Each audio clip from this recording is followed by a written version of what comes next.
Hello, my name is Al Bielek. My commonly known name, official name is Alfred Bielek. That is my current name, and according to my birth certificate, I was born on 31 March 1927, making me 73 years old. That is not my entire history. Currently, I am a retired electronic engineer. I've done a great deal of research on things like UFOs, history, both ancient and modern. I have a background in electronic engineering, and of course, in some years of the past, I became interested in the Philadelphia experiment. My actual birth and my actual history is quite a bit different. I was born on the 4th of August, 1916, as Edward Cameron, son of Alexander Duncan Cameron Sr., my father, who was born in 1891. There's a long and suppressed history here. I'll go into the complete history of myself as it actually occurred, and then eventually get into Al Bielek. As everyone has known me for many years, including myself as Al Bielek, and it was only in recent years, in 1988, I started to recover my lost history, my lost memories, if you will, of the many, many government projects I had been in, both as Al Bielek and as Edward Cameron. We'll start at the beginning. I was born Edward Cameron, 4 August 1916, Bayshore, Long Island. My father was a Navy man, Alexander Duncan Cameron Sr., and he was born in 1891. Some of the history is perhaps lost and obscure. We don't have much of the real history of father, other than we know he was born in 1891, and I do have a copy of his birth certificate. Strangely enough, it was available from an archivist in Bayshore, Long Island.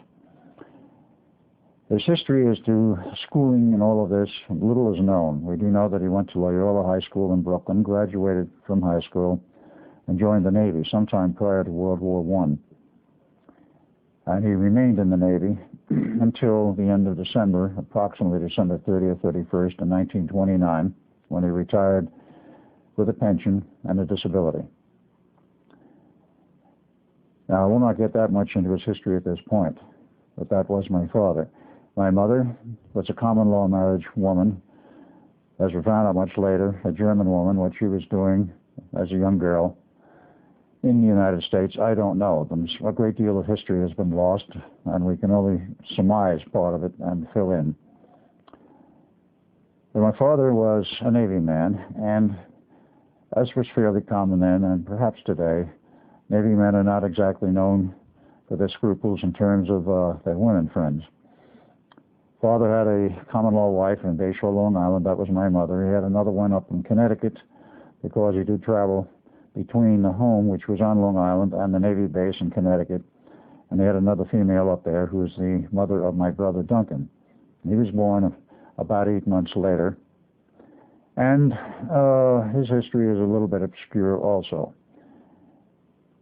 Duncan and I actually grew up together, but the reason why that occurred, that we didn't get back together and grow up together, was because in 1917, the United States entered the war, World War I.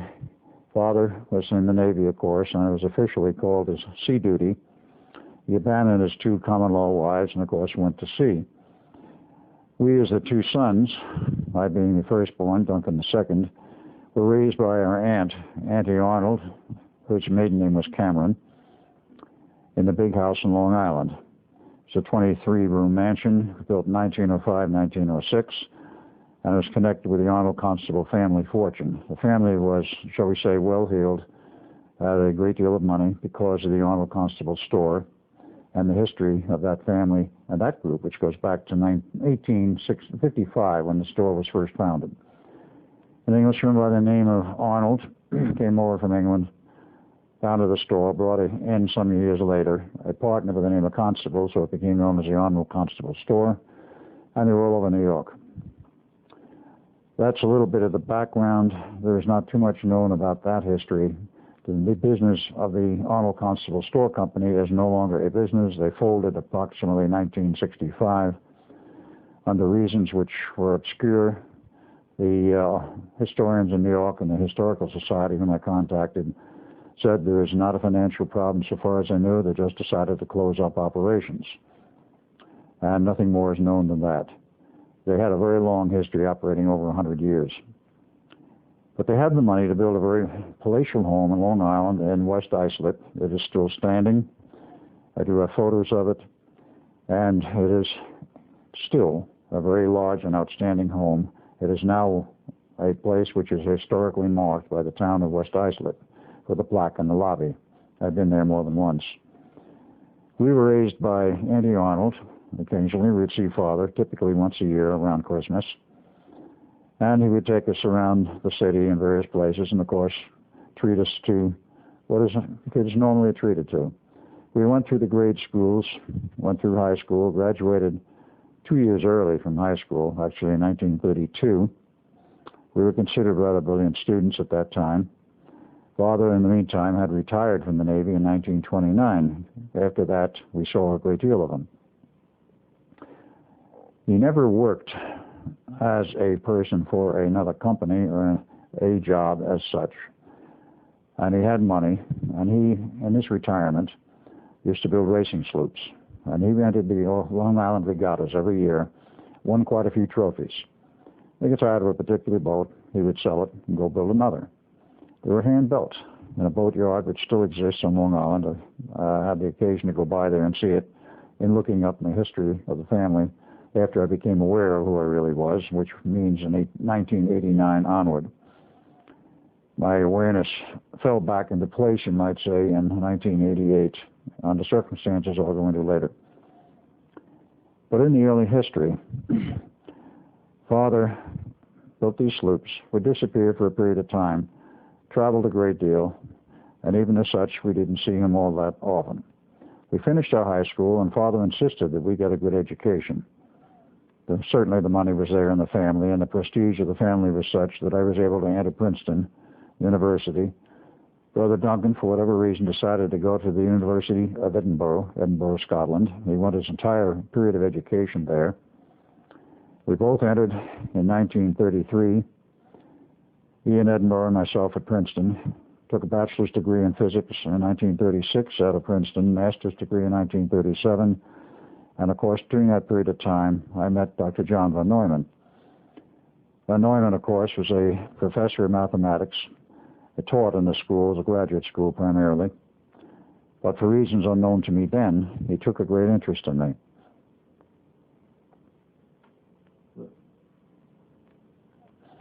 I might digress a bit and go into the history, you might say, of Princeton.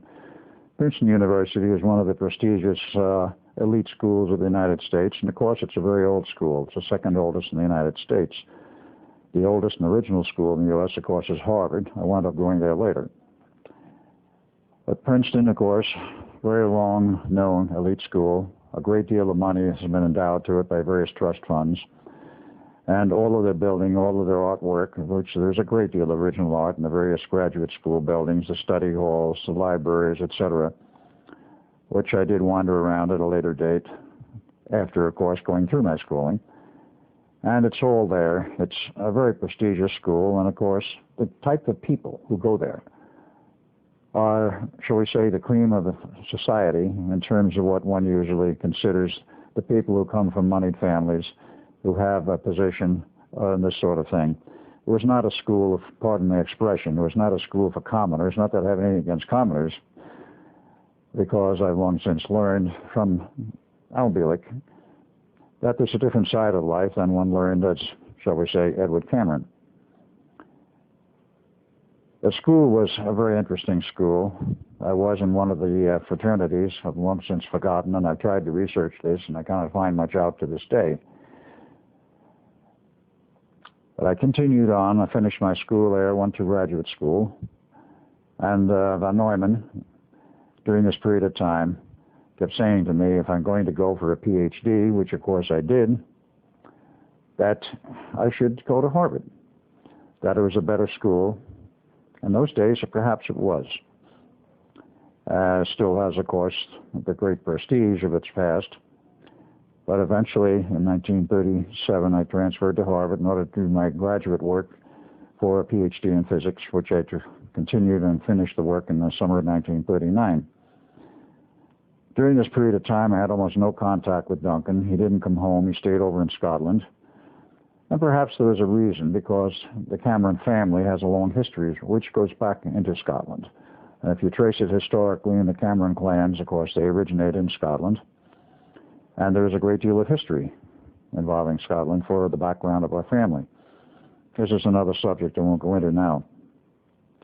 But I finished my schooling in 1939 in the summer, took my PhD, and all the usual things that go with the graduation. Duncan did the same. Father decided at this time that it was time I met my mother again, my natural mother. And we had to go over to Europe in order to pick up Duncan anyway. So Father picks me up, and we go to Scotland. Duncan becomes part of the entourage, and we go to Germany, to Königsberg, to meet my natural mother. I hadn't seen her, of course, in many, many years. Very many years. There she was when we got to the place, living in the family castle, if you will, overlooking the river right outside of Königsberg. I still remember this. And, of course, she was swannied in her own way. She was happy to see us. They had servants and all this sort of thing. And I might point out, we left there and returned to the United States. It was a short and brief trip on the 1st of September, 1939.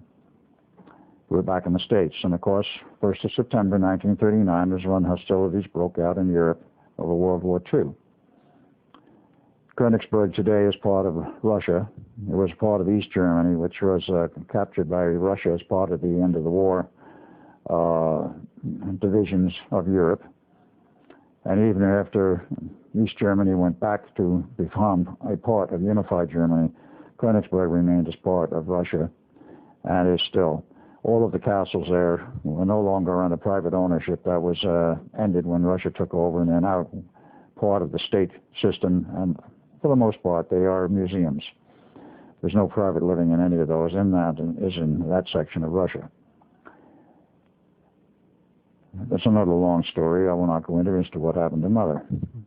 Part of this is still, in terms of her, is current. She is still alive today, believe it or not. She is actually 100 years old. Will be 101, I think, this summer. Her birth date was June 30th. But at that time, she was still a relatively young woman.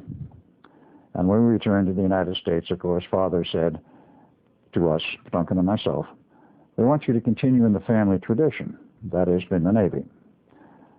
And he had, of course, going into his background, which I will, had many connections. He had already set things up for us, or already, shall we say, greased the skids, so that we would enlist in the Navy, there would be certain opportunities open up for us.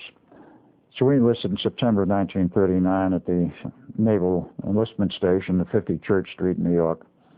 We're given commissions as Lieutenant J.G. because of our education. And, of course, this was all tied into what Father had already set up for us, which was to work on a specific project. We were not informed in advance of what plans he had already made with certain groups in the military. And we finished our schooling. Then, of course, we went into a Navy school, which is what was typically called a 90-day wonder school at that time for officers and officer candidates. We finished that, and we were then assigned to the Institute of Advanced Study at Princeton, New Jersey. Now, I might go into a little bit further the background here of Father. My information on Father was very scanty at that time. Of course, he was alive and in the family, and we saw him a lot. And he made many trips to Europe. We didn't know what they were all about at that time. But we found out since, that is Duncan and myself, researched with some other people, he made many trips to Europe, and during the period from 1933 to 1941-42, he literally spirited 9 different German scientists, mostly Jewish, out of Nazi Germany to the United States. The border over across the ocean on an ocean liner, buried in a cubicle, which typically the store, the company store, that is our family history, they had to bring many goods in from Europe, and they typically were packed in a 12-foot on-the-side crate, which was typical for handling at seas when the crane dropped them in the hold of the ship and all this. They would build a special one up with living quarters, which included, of course, food, water, light, sanitary facilities such as they were. And this crate would be dropped in on the top of everything else, so it was on the top of the stack, as it were, in the hold. Whether or not the person got out during this trip or not, I don't know. Arrive in Brooklyn, or in the New York Harbor, as the case may be offloaded. That person would be removed and would then go literally to our home, be given a disguise, and after a period of time would sort of sink in and disappear into New York society. These people were held in reserve. They were not used at all during that period of World War II until the war was over. And there were some rather interesting people involved in that, including one very prominent scientist who we were able to track the history of, and he became later on a very prominent scientist in one of the later follow-on projects after World War II, which had nothing to do with the Philadelphia experiment, I might add. These people came over, they went through this whole business, and Father was literally going into Germany, including after the war started and hostilities broke out, before the United States was involved directly in the war, and even one trip after the United States was involved. In retrospect, we look at this, how did he have so much access to Germany, which was basically Nazi Germany during this entire period? And why was he able to spirit these people out who were well-known scientists? They were beyond the engineering level. They were actually scientists, most of them with PhDs. How was he able to get them out of Germany? This has been something of a mystery we've never been able to determine, except he had a great deal of connections, some type of clout, which enabled him to go into Nazi Germany and bring these people out. Typically, for somebody to be brought out of Germany in that period of time, if they wanted asylum in the United States or any other part of the world, if they wanted to be brought out, there was a price to be paid. And the price typically was, during periods of peacetime, before Germany was involved directly in the war, if they wanted to be brought out, it would cost them typically 50% of their assets to guarantee safe delivery into an environment where they'd be safe. After the war started, I understand there was everything you were worth financially if you wanted and valued your life. Father probably collected a great deal of money over these various trips. Nobody knows where it went. And when Father did finally die, he had a very small...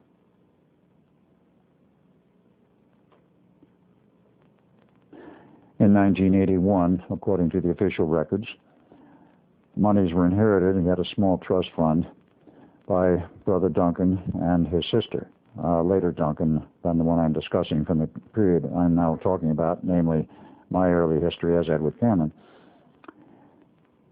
There was some dispute as to whether or not Father actually did die in 1981. That was later resolved only in very recent years.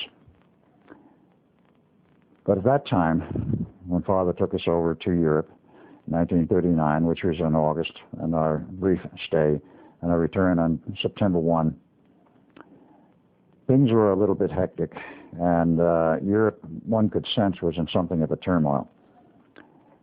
People expected, because of the, shall we say, the advent of Hitler and, of course, the rise of power in Germany, that something was going to happen in the way of a war. It did, of course, start in 1939 on September 1 because England, Winston Churchill, being the premier, declared war on Germany over the Polish corridor incident.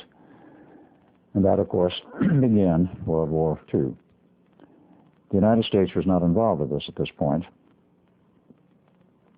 And we were enlisted in the Navy and went to Princeton, that is, to the Institute of Advanced Study, and met Dr. John von Neumann.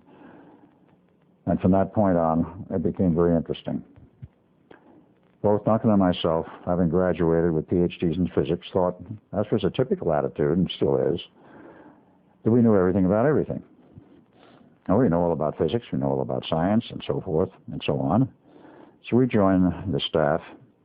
We did not actually join the staff in the sense of being paid by the Institute. We were there as auxiliaries, assigned by the Navy, to be both observers and participants in the ongoing Project Invisibility, which began in 1931.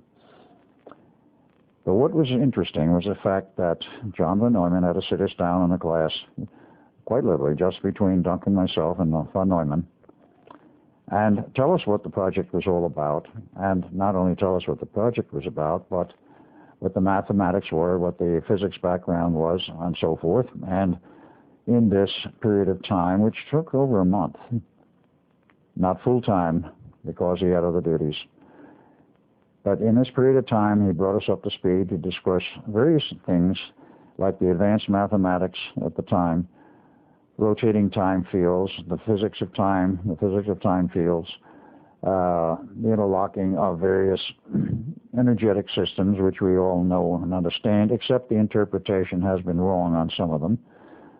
And it was well known at the Institute because of the fact they had a long history of mathematics and background, which Von Neumann himself was involved in and other people there were involved in, which brought us to the point of almost saying, why did we bother going to school?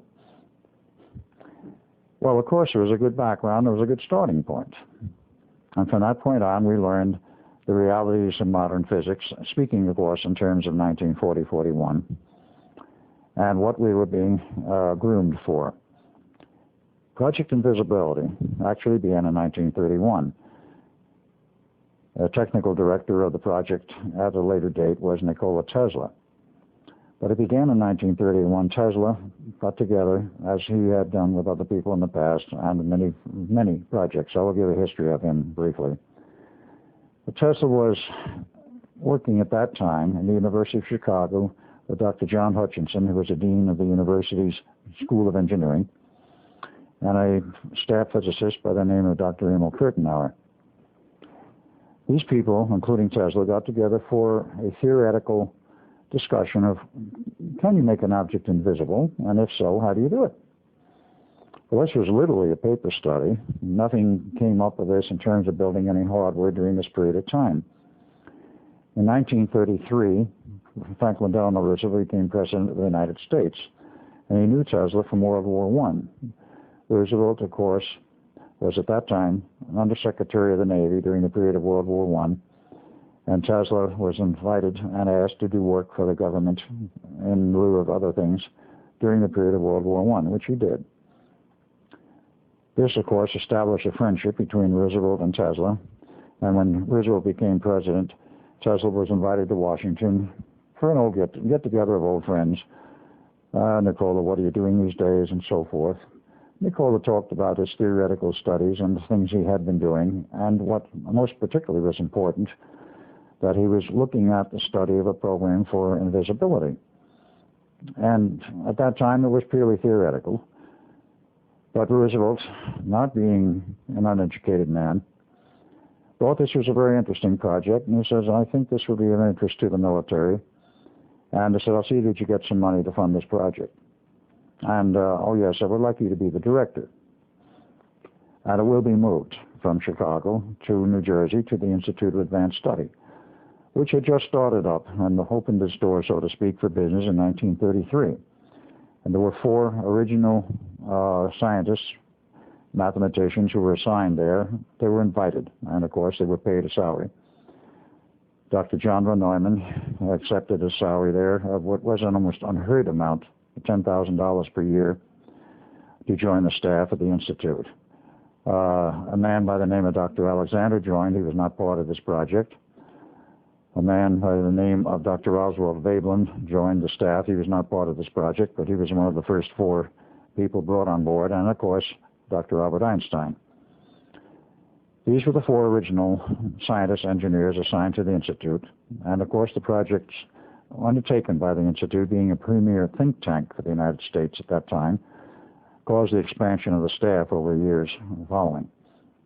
But these were the 4 originals. And of those, only 2 were heavily involved as time went on with the project, the Philadelphia experiment. Einstein was a very, shall we say, strange person in the sense that he was there as a consultant. He was into mathematics and pure physics, and I don't need to go much into his history because it's well established except for one point. Many of his biographers say that he left Germany in 1933 because that was when Hitler took over and he fled for his life, or what he feared would be his life, if he stayed. He actually left in 1930 at the insistence of friends who said, where the political scenario in Germany was going. He said, we recommend that you leave Germany now. Well, it's easy to leave. The National Socialist Party, which was the party of Hitler, did not want him to leave because he was considered a national asset. He was virtually kidnapped and taken out of Germany to the United States, and he was at Caltech for 3 years, from 1930 to 1933, which is not well known. A friend of mine, now deceased, who was an English mathematician and scientist, had seen and met Einstein at Caltech during that period of 30 and 33 and verified, because he saw Einstein many times and even was in Einstein's home in California at that time. In 1933, he accepted the appointment from Caltech to the Institute of Advanced Study and, of course, joined the staff and remained there until he died in 1955. But Einstein was a brilliant man, and of course he was in many different projects, and he was the consultant, if you will, internally. The project was moved there, as I said, in 1933, and of course it continued then with Navy funding, but was an open project, not classified, and was quite basically a research study. Now, this went on until 1936 and on beyond that. But in 1936, they had their first test of some hardware to see whether they could actually make an object invisible, and it didn't really work. But it gave them encouragement. They were working in the right direction. So this continued on until 1940. And in the period after I was brought on board with Duncan in January 1940, in September 1940, a very successful test was conducted at the Brooklyn Navy Yard using a small Navy ship, a tender, if you will, about 350 tons, which was dockside but in deep water. And some of the equipment was on board the ship, mostly the coils and antenna system, and all the heavy hardware was not on board that ship. It was on the dock and ran through cables to the various elements involved in the ship. So it turned on, the ship became totally invisible optically. Nobody was on board the ship. Everybody was removed for safety. And they were concerned that something might go wrong with this test. They wanted it on long cables so that if they had to, they could cut the cables, and if it was important enough, they'd sink the ship. No such precaution was actually required, though they took those precautions, and of course there was no problem. Everything worked according to plan. The ship was invisible. Nobody was on board, which was very important because of later results with further tests at a later date. So at this point, Roosevelt was elated, the Navy was elated, who was funding this project. It was immediately classified. With this completed test, it's only actually the first phase of continuing work. At that point, the Navy classified it. And, of course, everybody else had to get clearances that was working with this project, and our offices were opened in a special building on the Philadelphia Navy Yard. The project was moved there, as I stated, and, of course, we had to move back and forth. The theoretical work continued on at the Institute, and it was sort of a case of the theory was at the Institute, and the work in terms of hardware was at the Philadelphia Navy Yard.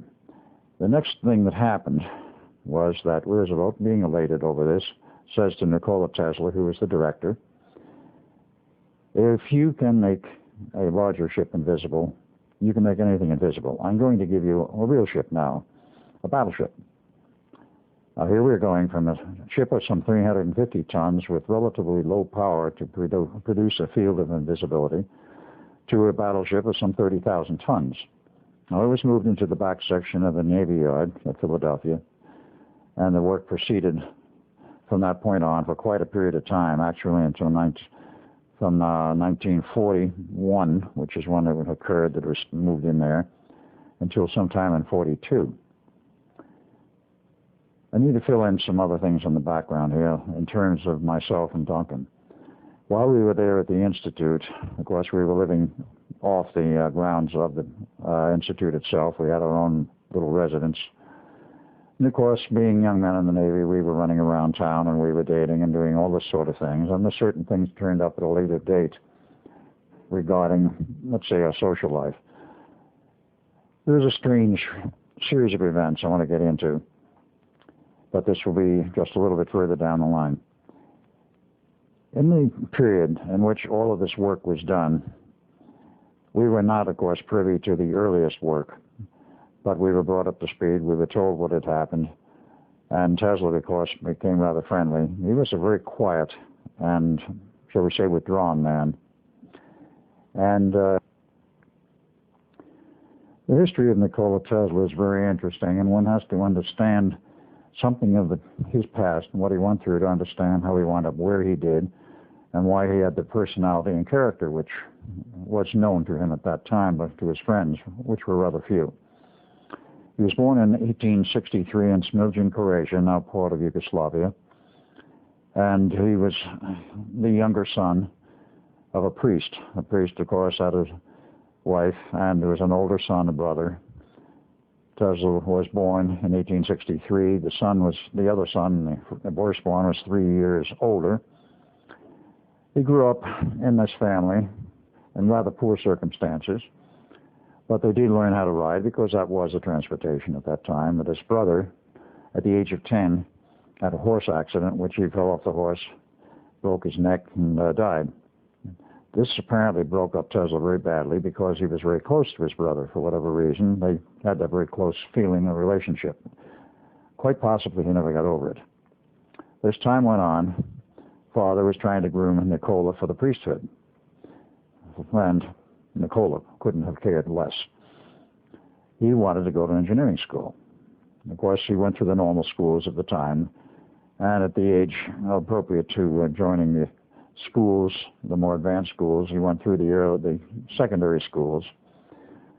But then he finally, after long arguments with his father, who said, absolutely no, you will not go to engineering school, you're going to become a priest, Tesla became very ill. Whether it was a feigned illness or whether it was a genuine illness, psychologically induced, history does not record. He became very ill. His father thought he might be dying like the older son. He finally relented and says, all right, Nikola, you can go to engineering school. Nikola miraculously recovered. And, of course, when the time was appropriate, he went to engineering school. He went for 1 year.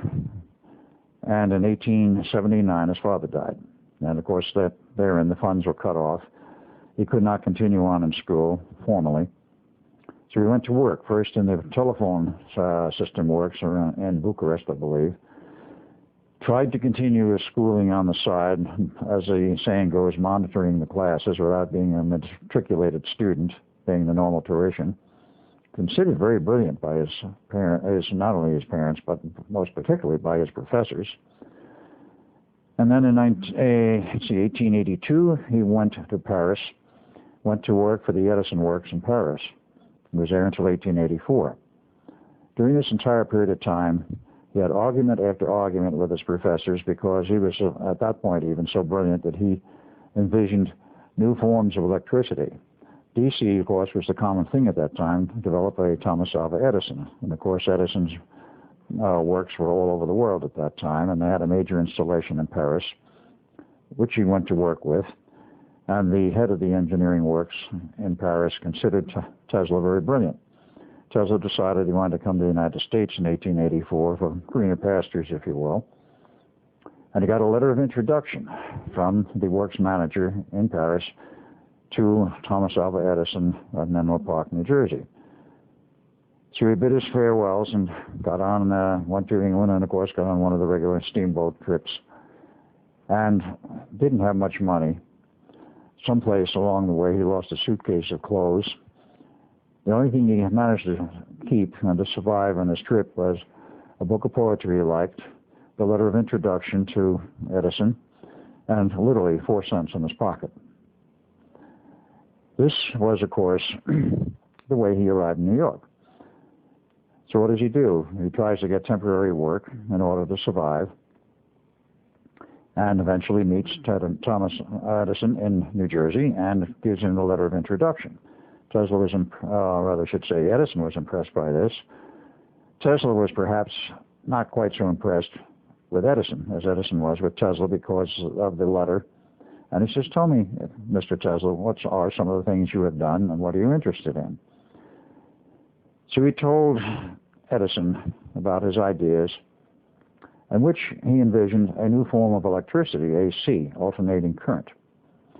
Edison, of course, having been the, shall we say, the principal proprietor in terms of building hardware, all DC motors, DC generators, a lighting system which, of course, didn't care whether it was AC or DC, but having invented the light bulb and a few other things, that is the incandescent lamp, he saw in Tesla a man who was, to his idea, argumentative, but nonetheless brilliant. Tesla felt that he had no chance to be with Edison and was about to walk out, and Edison said, no, we may not agree on some things, but I need all of the engineers and good engineers I can get. Report 7 a.m. in the morning for work. So we did. The first project that Tesla worked on, and the only one apparently that he worked on during this period of time, was one that Edison gave him, how to stop the arcing of the brushes in DC motors. It was quite a problem at that time. And we're talking in the period of around 1884. Obviously, there's been a great deal of change and progress since, but this was the beginning of progress, if you will. And he also promised Tesla that if he completed this project in time, he would give him a $50,000 bonus. Well, of course, Tesla went to work. He wanted to establish his own laboratory. And of course, he couldn't do it without money. So he completed the work in proper time. Everything was according to what Edison wanted, so he asked Edison for the bonus. Edison sort of laughed at his bonus. He says, you don't understand the American sense of humor. And Tesla looked at him and says, no, I don't, and walked out the door. And went back to work digging ditches, quite literally. He had to survive, and of course, he had no resources at that point. While digging ditches, of course, the word got around New York that he was a brilliant man digging ditches. You had a great deal of capability in the electrical field. The first person that contacted him was the then head of and owner of the telegraph company in New York, and he approached Tesla and says, Mr. Tesla, I would like to have you go to work for me. I've heard about your ideas for AC motors and generators. How much money would it take to establish a laboratory? And Tesla thought for a moment and says, well, I think I could establish a working laboratory and go to work for about $35,000.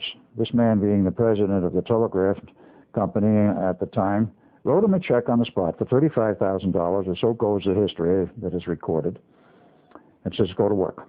So he got himself a building and started building his laboratory. He built some of the earliest motors and generators. And an interest at that time, when he arrived in the year 1884, was the year that the Institute of Electrical Engineers was founded in New York City. Of course, it persists to this day and is now known as the IEEE, Electrical and Electronic Engineering today, but at that time it was the Institute of Electrical Engineers.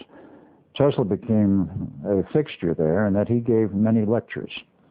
And at one of them, he demonstrated his AC system of AC power, generators, the lighting, and so forth. A very impressive demonstration. And in the audience, unknown to him at the time, was a man known as George Westinghouse, of Westinghouse Air Brake Company, Westinghouse Rail Car Company, a man who already had a lot of money and was very successful in business. Westinghouse liked what he heard.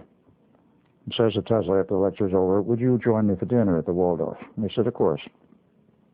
They discussed the history. They discussed the possible future for Tesla. Tesla at this point already had 20 patents assigned for AC power, AC theory, and the whole 9 yards of AC equipment, issued patents. And he says, how much do you want for all 20 patents if you sign them to me? What kind of money is involved? Well, I'm sure they negotiated for a period of time, but they finally worked out a deal, which history says Westinghouse gave him a check outright for assignment of all of his patents to the Westinghouse Company for $1 million cash. This was in approximately 1887. A lot of money in those days. Oh, yes, and we'll give you a royalty, $1 per horsepower for every AC motor and generator we build. Well, Tesla was very much in business over that, and of course his laboratory expanded, and he continued his work. Well, in 1888-89, there was a commission appointed out of England to see who would build the first hydroelectric power station in the United States. And I might add, during this period of time, there was a great deal of animosity between Tesla and Edison. Edison never lost a chance to prove, perhaps, or attempt to prove that Tesla's AC system was really very dangerous. Of course, Edison wanted to continue using DC power and generating DC equipment, hardware, and keep the whole DC system going. Tesla won the contest to build the first hydroelectric power system at Niagara Falls, which was completed about 1891, AC power, of course. And because of the nature of AC, you can use transformers. You cannot with DC, obviously. To those, of course, who understand electricity, transformers and the whole 9 yards of this, you can use a transformer, step up the voltage, and transfer the power via high voltage and lower current at very great distances. The first city in the country to have power from the new Niagara power plant was, of course, the city of Buffalo, 35 miles away. Well, that was a great accomplishment in those days. We don't think anything of that today, but this was the beginning of progress. Tesla was busy doing many other things, and in his history, he actually had 400 patents issued to him. And this information is available at the Belgrade Museum today. He was also involved in other things besides the AC power. He became involved with the Columbian Exposition in Chicago. He supplied the power, generating all the power for the exposition. And there are photos that were taken of the Westinghouse Tesla system, which I have, believe it or not, slides taken in 1892. A little bit foggy, but they are of interest to show the history of that exposition. In fact, they had a great exhibit there of Tesla and Westinghouse. And GE, which was, of course, backing a certain man by the name of Edison, also had an exhibit. In 1893, Tesla exhibited and tested and showed publicly a radio-controlled model boat. Now, this is the use of a radio system before the turn of the 20th century. In 1898, he again demonstrated it at Waldorf Astoria, not the Waldorf, sorry,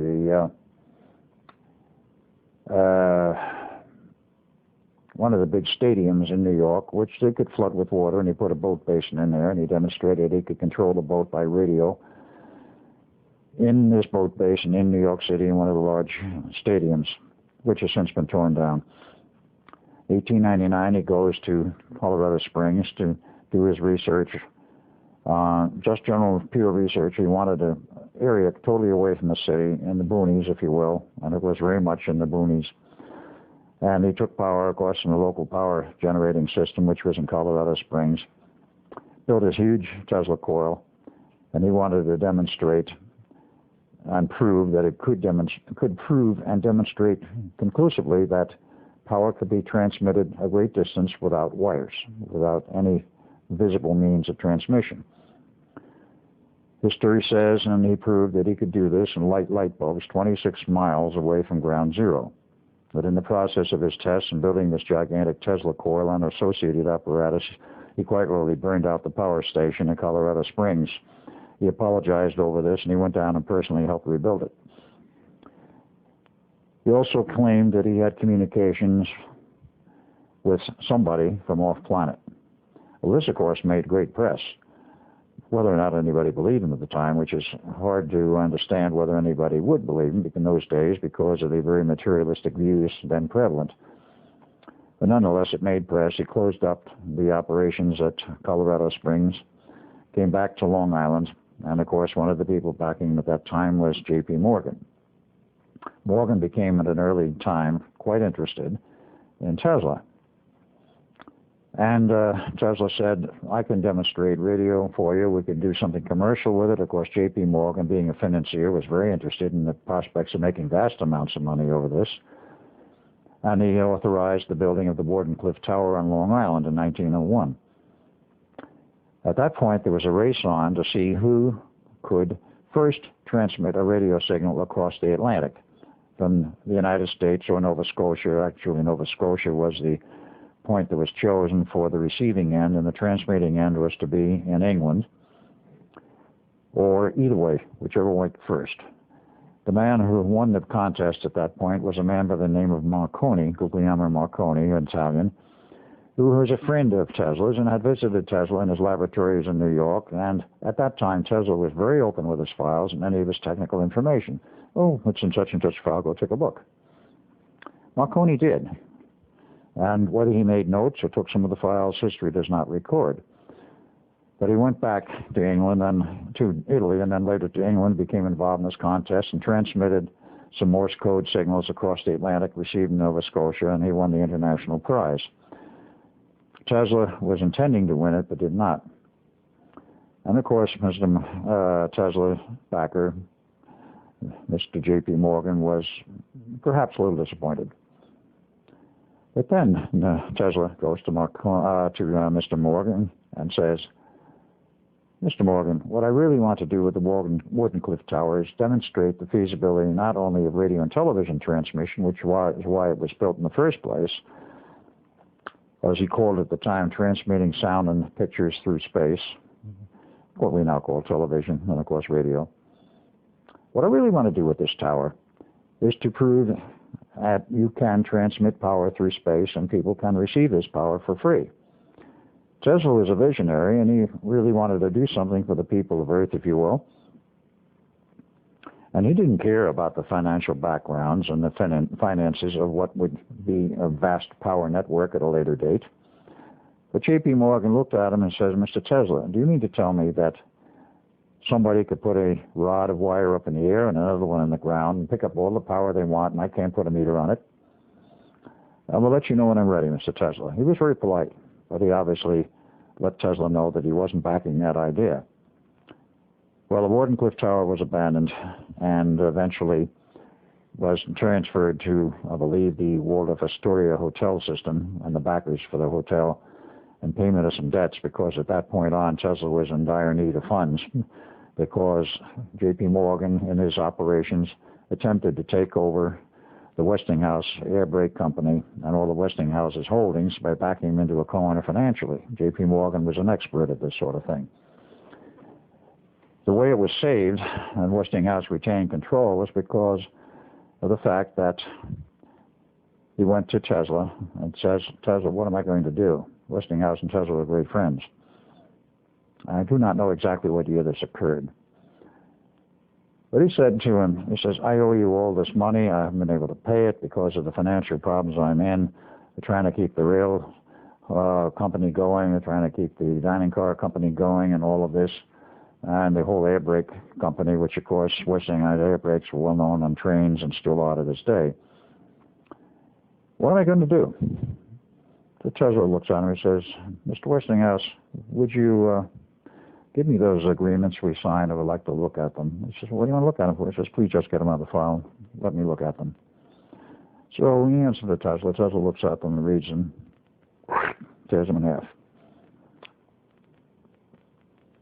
Westinghouse says, Mr. Tesla, what are you doing? He says, you don't owe me anything. He says, but I owe you all this money. What are you going to do? He says, Mr. Westinghouse, George, you held out your hand when everybody else turned their back. You do not owe me anything. That saved his company. He was able to pay off his debts and keep J.P. Morgan from taking over. During this period prior to World War I, of course, Tesla kept working as best as he could. He had a business manager who tried to get this patent sold, if you will, to make some profits. Managed to hang on during this period of time. Comes World War I. He had, of course, gone to work, which not many people know, for the Marconi Company, the one that was established in the United States.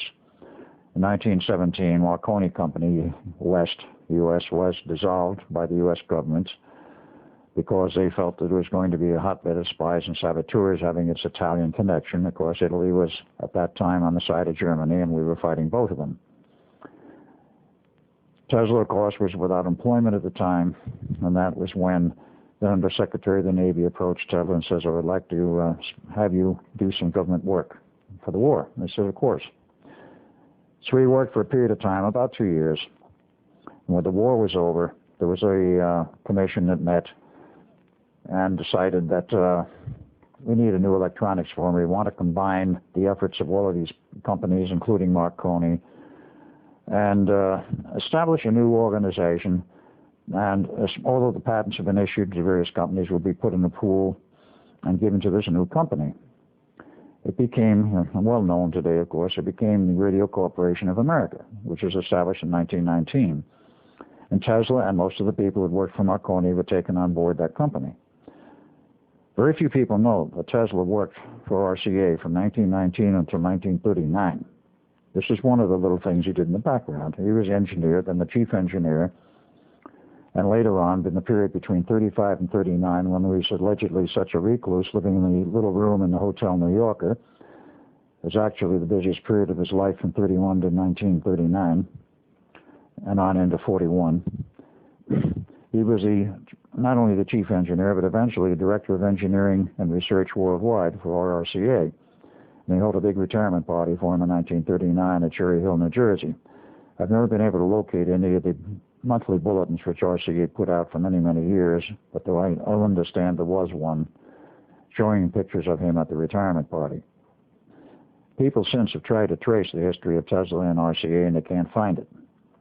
The paychecks were issued to him were not issued to him under the name and they call it Tesla. They were issued to him under the name and they call it Turbo, because Turbo was a nephew, and he decided to use that for whatever reasons as his official name on the records at RCA. And at some later date, all the records were destroyed. Whether it was accidental or deliberate, nobody is quite sure. But during this period, he was working on many projects. He decided to go back into, shall we say, the free energy business. And in 1931, he took a PSR automobile, ripped out the standard engine, put in a 75 horsepower electric motor, and they had a little black box, his free energy device, if you will, derived from the work he had done in the period around the turn of the century, and which Mr. J.P. Morgan wanted no part. Built this black box, converted the car to an electric motor, and had this place in the car in the dashboard for those who saw it. We put this black box and plugged it in and then turned it on, and it provided the power for the 75-horse electric motor and drove the PSR all over New York City and eventually all over New York State, without any gasoline, without any visible source of power except what he picked up. This part was documented much later by some Japanese in a video which was done many, many years later, and they said Tesla did it better than any of us, and nobody knows how he did it. That apparently was a secret that died with him. He also developed a particle beam weapon system, which he attempted to sell to the U.S. government. At first they were interested, then turned it down. This is a 1935-36 period, while he was working on Project Invisibility. They turned it down, the Canadians turned it down, the British government turned it down, but believe it or not, the Russian government bought it and snapped it up for $25,000 cash. Can you imagine, in view of what the financial structure is today, him selling a working model on a year's consultancy for a particle beam weapon system to the Russians or anybody for $25,000 cash? He was very hard up for money at that time. And eventually his own government gave him a stipend, which kept him alive, so to speak, during that period of time, after his paycheck was no longer available from RCA. But in fact, he was not a recluse. Of course, he knew Franklin Delano Roosevelt from some years prior, that is World War I. And when he was meeting with Roosevelt in 1933, he told Roosevelt some of the things he had done and what he was working in. And because of this and the fact that he had had a perfect track record and already had many patents to his name, Roosevelt appointed him the director of Project Invisibility. Now, he was working here at this period of time on Project Invisibility, development of particle beam weapon system, free energy for a car, and who knows what else, because he had a laboratory, actually two laboratories in New York City in the Twin Towers of the Waldorf Astoria Hotel. Not well known to most people. This was found out, shall we say, after he was dead, and many, many years later doing historical research for him of his life and so forth. Preston Nichols got into this, and part of the information came from Preston due to the Waldorf Astoria Hotel Association. So we got all this equipment here. We don't know what it is or what to do with it. They knew Preston was heavily involved in surplus equipment. And he went over to look at it and saw it, and he realized whose equipment it was, and of course he acquired it for a song. He also allegedly had a secret laboratory in New Jersey. I have papers in my file which allude to this, And of course, he also was working at this time for the Institute of Advanced Study. At a later date, when I was doing historical research as Al Bielek into the life of Tesla and the fact that he worked at the Institute, the curator there, I asked him, do you have a file on Tesla? He says, well, not really. He says, no one who didn't work here and actually receive a paycheck from the Institute did we have a file on. But he went and dug in his files and he said, we do have a folder on him. And they called it Tesla. And he showed it to me. It was a telegram sent to the Institute from New York saying that Nikola Tesla had died on the 7th of January, 1943, and announcing the plans for his funeral. This is getting a little ahead of the story, of course, but this was the only thing they had in the file. And it was interesting that they had that. But it made it quite clear to me, many people come and go in the Institute who are involved in various projects the Institute is funding and who are there as consultants. If they're not on staff, we don't keep basically a file. But back to the period of time when Tesla was involved with this project, it was because of these things. He had an incredible and impeccable reputation. And all during this time, of course, in fact, through his entire life, he never married. To get to the more personal side of Tesla, in the early period when he was in the United States, in the period around 1884 to 1890, one of the people he met was the publisher of the Century magazine, very well known at that time. And the man was married and had a wife. And Tesla was introduced to his wife and so forth, and immediately, shall we say, the sparks flew. And there was this attraction. This kind of thing, of course, you cannot explain appropriately, except it is a feeling which exists between two people, which is like a magnetic pull, and nobody understands why except it's there. And there's this attraction mutually between the two of them. Well, Tesla was an absolute gentleman. He refused to make any kind of a pass or overture to his wife, the man who published Century magazine. And she, of course, and as women in those days were far more demure, she just didn't do anything except be totally polite to Mr. Tesla. They met many times because there was a lot of correspondence and a lot of reporting being done by the head of the Century magazine on some of Tesla's work. But he never married. That was the only woman who he's ever known to have been interested in his entire life. And eventually she faded out of his life. So the rest of his life, it's not known that he ever had any female relationships. He was totally devoted to his work. And scan in on that, and then I'm going to come back. You know, when you start getting off the book or talking, I'll get back. So when you see 3 fingers, we're up.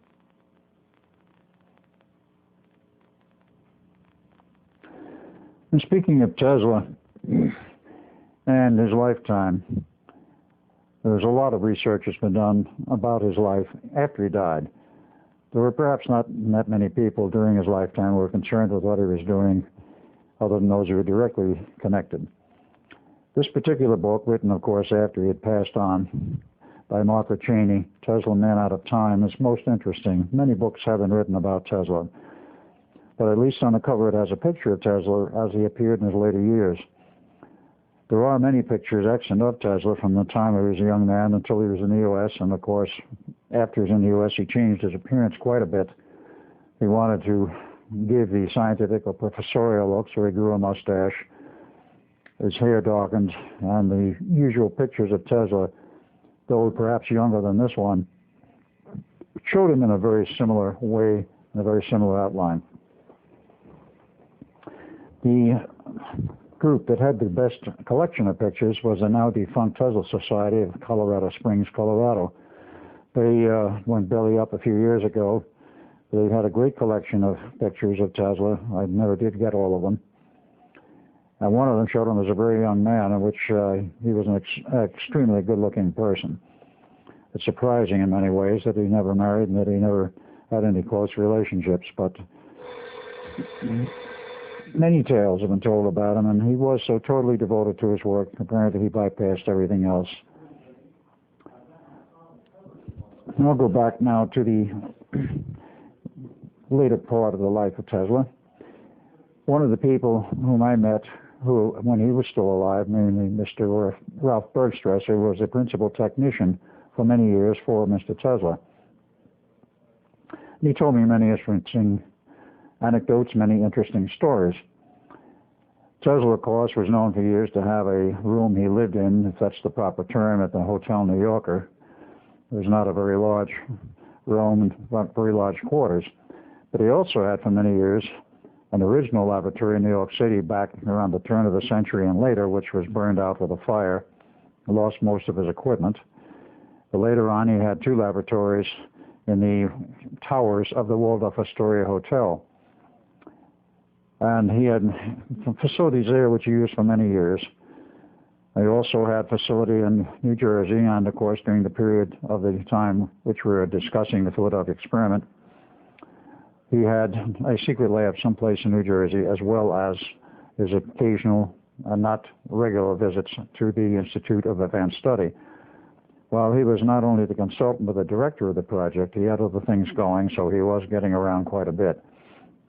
Tesla was a very energetic man, very much devoted to his research, all during the period right up to the time of his death. Berg Stresser knew a great deal about Tesla, and he told me some stories about the electronic equipment he had.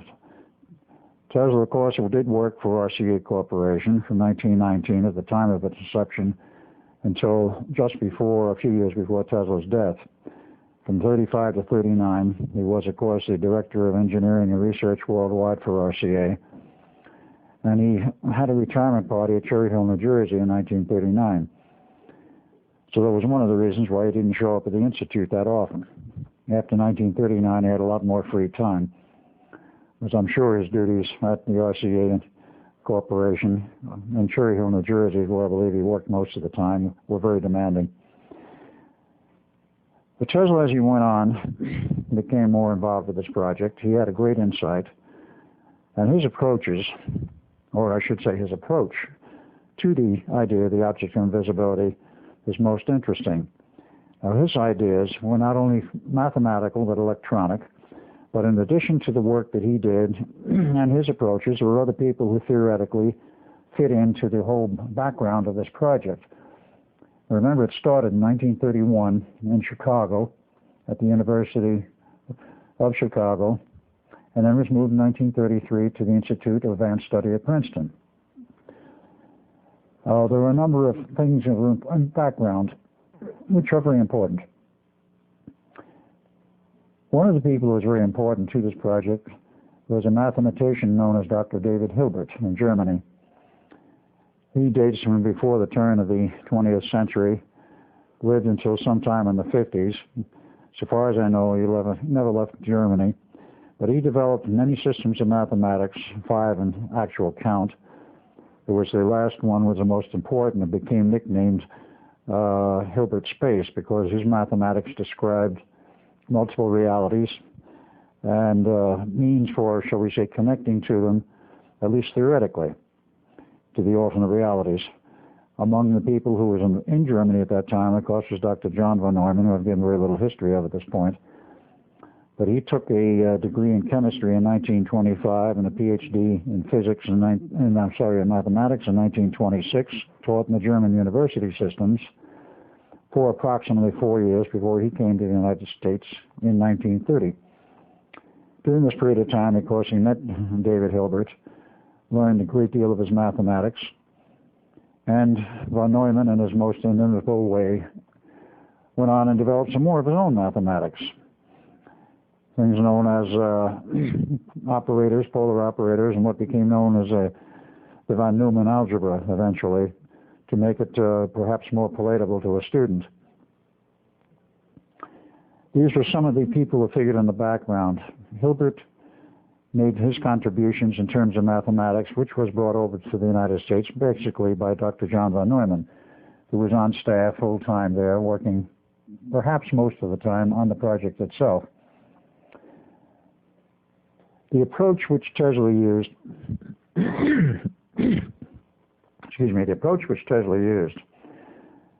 was basically the same approach which was used in the later experiments. In the earlier phase, involving, of course, the test in the Brooklyn Navy Yard, a very small ship, some rather scaled-down equipment was used, but the basic idea remained the same.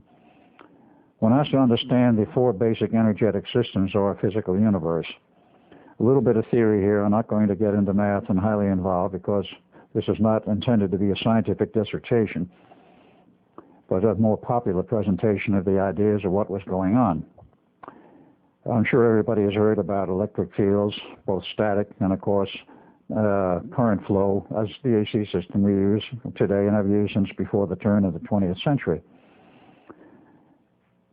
There are electric fields, of course there are magnetic fields, and everybody I'm sure has heard about magnetic fields, but I'm quite sure very few people ever heard about a gravity field, because Sir Isaac Newton's idea when the apple hit him on the head, as per the stories of yore, that he propounded the theory of gravity in which all matter had an attraction for all other matter, and the mass of the planet determined the strength of the gravitic field. Happens to be incorrect. But there's not much in the way of outside literature published in the open domain which indicates, other than the speculative ideas, that gravity is a field, an external field around the body like the Earth or any other object. And it's extremely important that when I know the idea of a gravity field, because this is what we were using to create a means of access to the time field. Now that again is another new idea, because not many people outside of the, let's say, the hardcore scientific field, the hardcore scientific community, really understand that time is not an illusion, but is an actual fact in the form of a field. Without a blackboard and such, I cannot give you much of an idea what I'm talking about, but I will attempt to do this, shall we say, off the cuff without actual physical representation. The gravity field, the electric field, and the magnetic field are all interlocked. If you consider or mentally look at an idea of, let's say, a triangle, an equilateral triangle of some size, point up, you can assign it in any way you wish, but at the 3 points, the 3 apexes of this equilateral triangle, one will be E for electric field, one will be H for the magnetic field, and the other will be G for gravitic field. If you interconnect these fields by electronics and electronic means, and that takes a great deal of math, and it took many years to understand how to do it, but this is what Tesla came up with, and of course the rest of the people at the Institute. You set up electronics and electronic means to properly interact with these 3 fields, you then access automatically the time field. When you access the time field, and this of course is in a small localized area, depending upon how much power you put into this, you access it and you can manipulate the time field within a small, or perhaps not quite so small, area for effects which are local.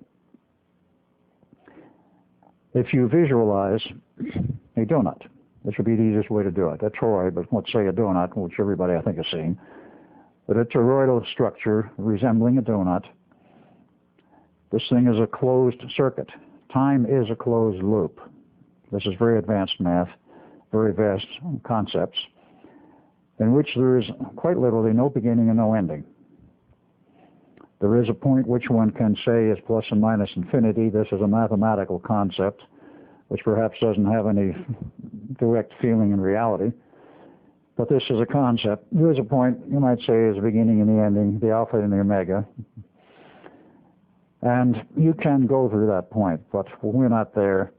We're at some point in the time field, and in the terms of this torus or donut, if one describes a line around the edge, such as a full circumferential line, enclosing the torus, enclosing this donut, this is the reality line of time as we understand it, time being 3 vectors, but the first vector, T1, the so-called 4th dimension, is time as we know it, time as we measure it with a clock, as we can measure it astronomically by the movement and the position of the stars.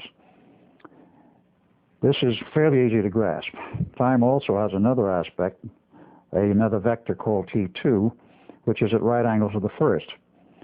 Now, if the time we understand and measure is along the edges of this torus, or this donut, if you look at the donut as a 3-dimensional object, you can describe a certain amount of circumferential rotation around it. You can literally trace around the donut fully around one edge, and as you go, if it's a helix, you go around the whole donut describing it.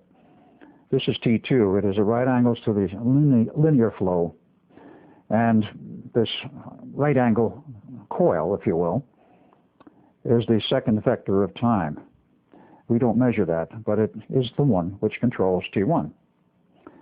Now what we were doing, and we're speaking now theoretically, is accessing the time field, and in order to access time itself, if I use that term, you have to go one order higher in order to affect everything that's below it. Going one order higher is when you go to T2 and you affect T2, and therefore you can control within that limited area that you're working with, because the force of the electronics and the artificial field you create doesn't go through the whole Earth, through the whole universe. It's very much restricted, depending on how much power you have to affect the immediate area. This is one reason why they went to such high power in the early experiments, not the very first one Tesla did in 1940, but the subsequent ones, and that is the problem which developed extremely high power, which became very destructive to the nervous systems of the sailors. But by doing this, you access time with the other three forces, and because of that, you can create a localized time field, and you can then play games with it. When I say games, again, I'm speaking mathematically and in theory. And what you can do, if you could create a field large enough to surround an object, whether it be this table or, say, a larger object like a ship, which is what, of course, we're concerned with, what you are doing is creating a field, literally a donut or torus field around that ship. The ship is within the hole, so to speak, but the fields are around it, and it affects time around that ship. Therefore, you can rotate the time field slightly as you go away from the line of reference, which we call time, or T1, T0 if you want to call it that. As you go away from that by creating a field which starts a rotation around the edge of this donut, you'll get to a point at approximately 60 degrees rotation where light passes through the object. It is then invisible. The only reason it is invisible, it's still there. The only reason it's invisible is because there is no longer a reflection of energy. If you reflect light, the radar energy, you will get energy fed back to you. You will see it, a camera will record it, or the radar system, of course, will record a return of energy and create an image. No return, no image, i.e., it's invisible. That sounds very simple. It's really not. There are other means for, let's say, portraying or actually creating an idea of invisibility. There are other systems proposed. One of the magicians went to the Navy many, many years ago and says, I can create a illusion which can be made effective to make a whole ship invisible. The Navy listened to this man and then classified the whole project and everything he said. So nobody knows what it is he really said. Apparently the Navy thought enough of it, they thought they had better classify it. There are other ideas which have been proposed, but there's one other aspect of this I want to make clear. There are certain chemical solutions, I at the moment forget what they are. If you put them in a glass, and set the glass, let's say, on a table, the chemical solution, if it has the same index of refraction as the glass, becomes totally invisible. You can't see it in the glass. This is essentially what I'm trying to say. If you make the index of refraction in the area where the ship is 1, there's nothing there to see. It's there, but you can't see it, just like the chemical solution inside the glass. You can't see it. Water you can see. It's close to the same index of refraction as glass, but it's not the same. It's different than air. It bends light. Because it bends light, you see the water. Light will bounce off of an object or it will go through it. And depending on whether it goes through without obstruction, such as very good window glass, essentially all the light goes through it and you don't see it. And glass, of course, is a combination of basically oxygen, silica, and a few other chemicals. And it's almost pure oxygen, which perhaps most people don't know. But there are many ideas, and the basic one we were working with was very complex. It required enormous amounts of power. But an initial test that Tesla did, as he conducted this in 1940, didn't require the power that was used later.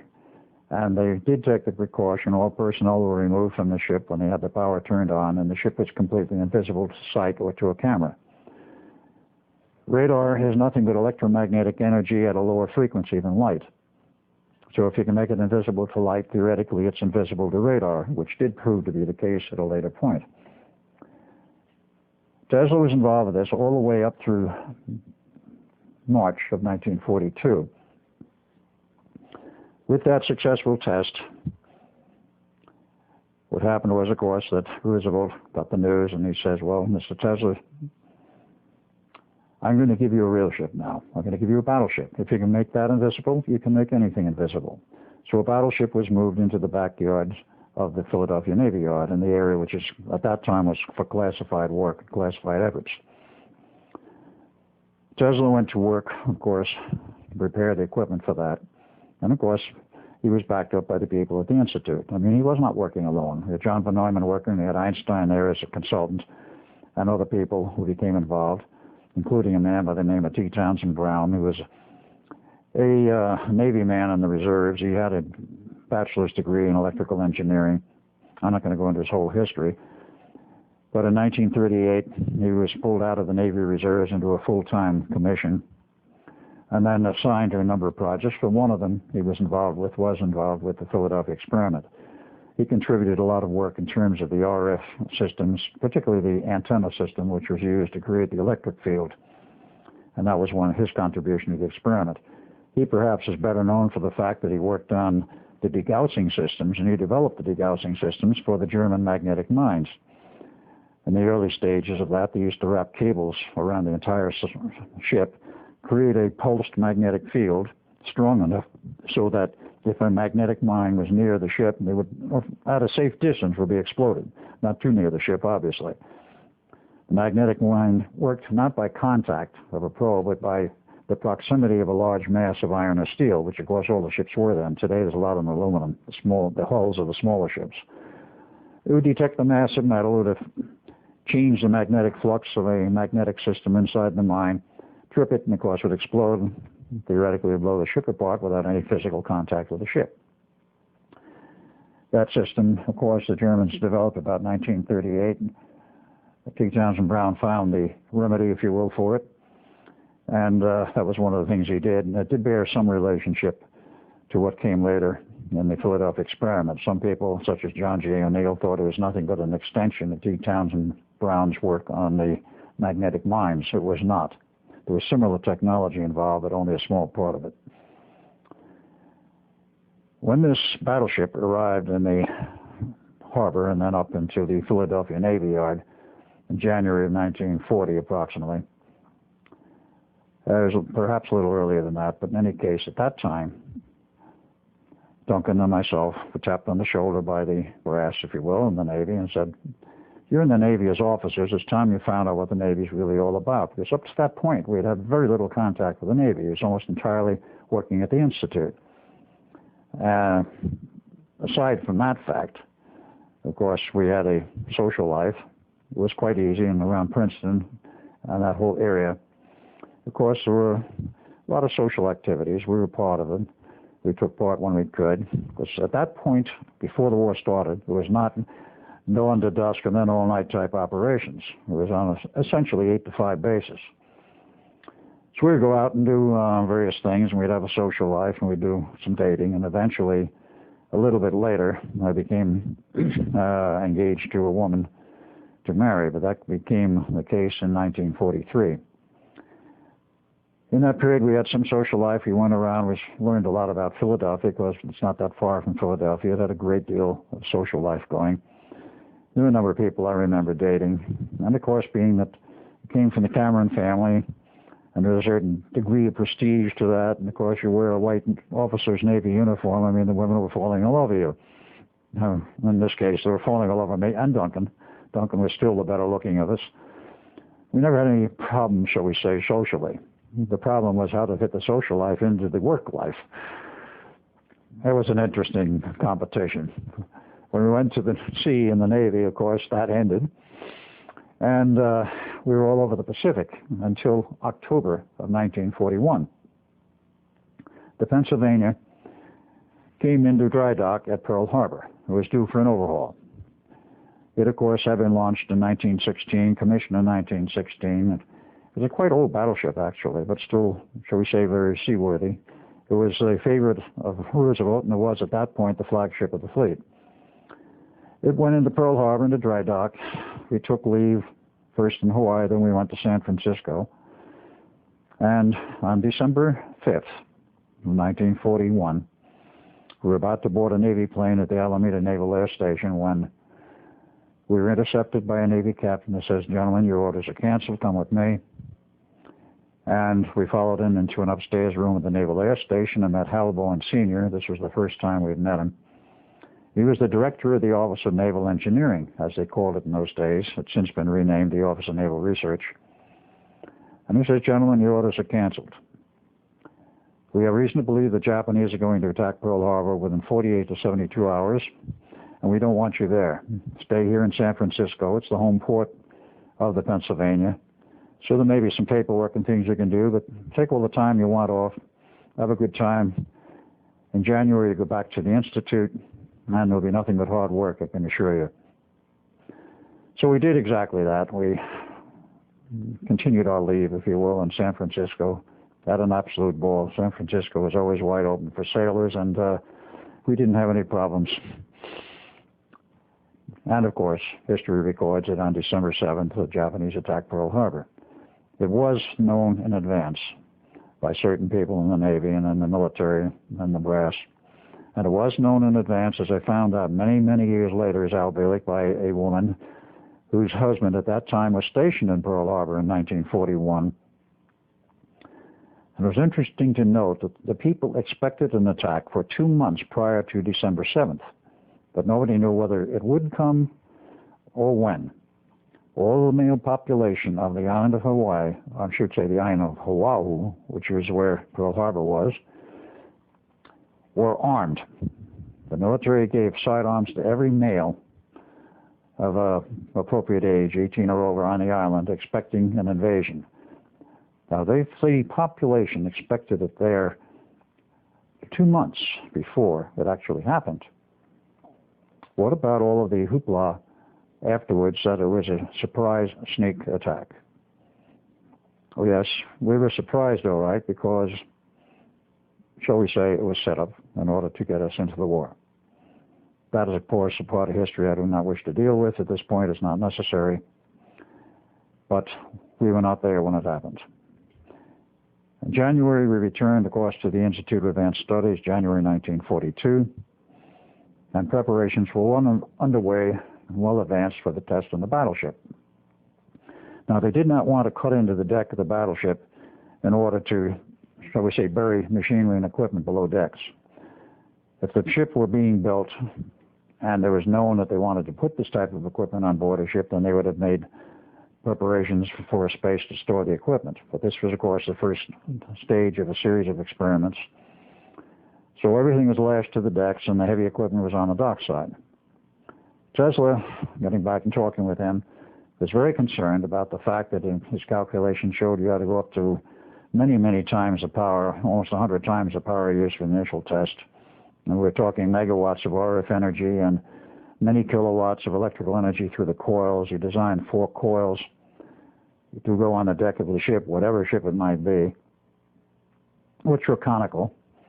He loved them, I'd add, conical coils instead of the flat ribbon wound or the typical type that you wind on the core of a transformer, which is flat, layer by layer.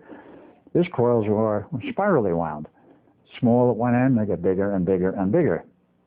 He considered them more efficient. He even made flat coils, which were spirally wound. He said they were more efficient than the standard techniques then being used, and to this day being used.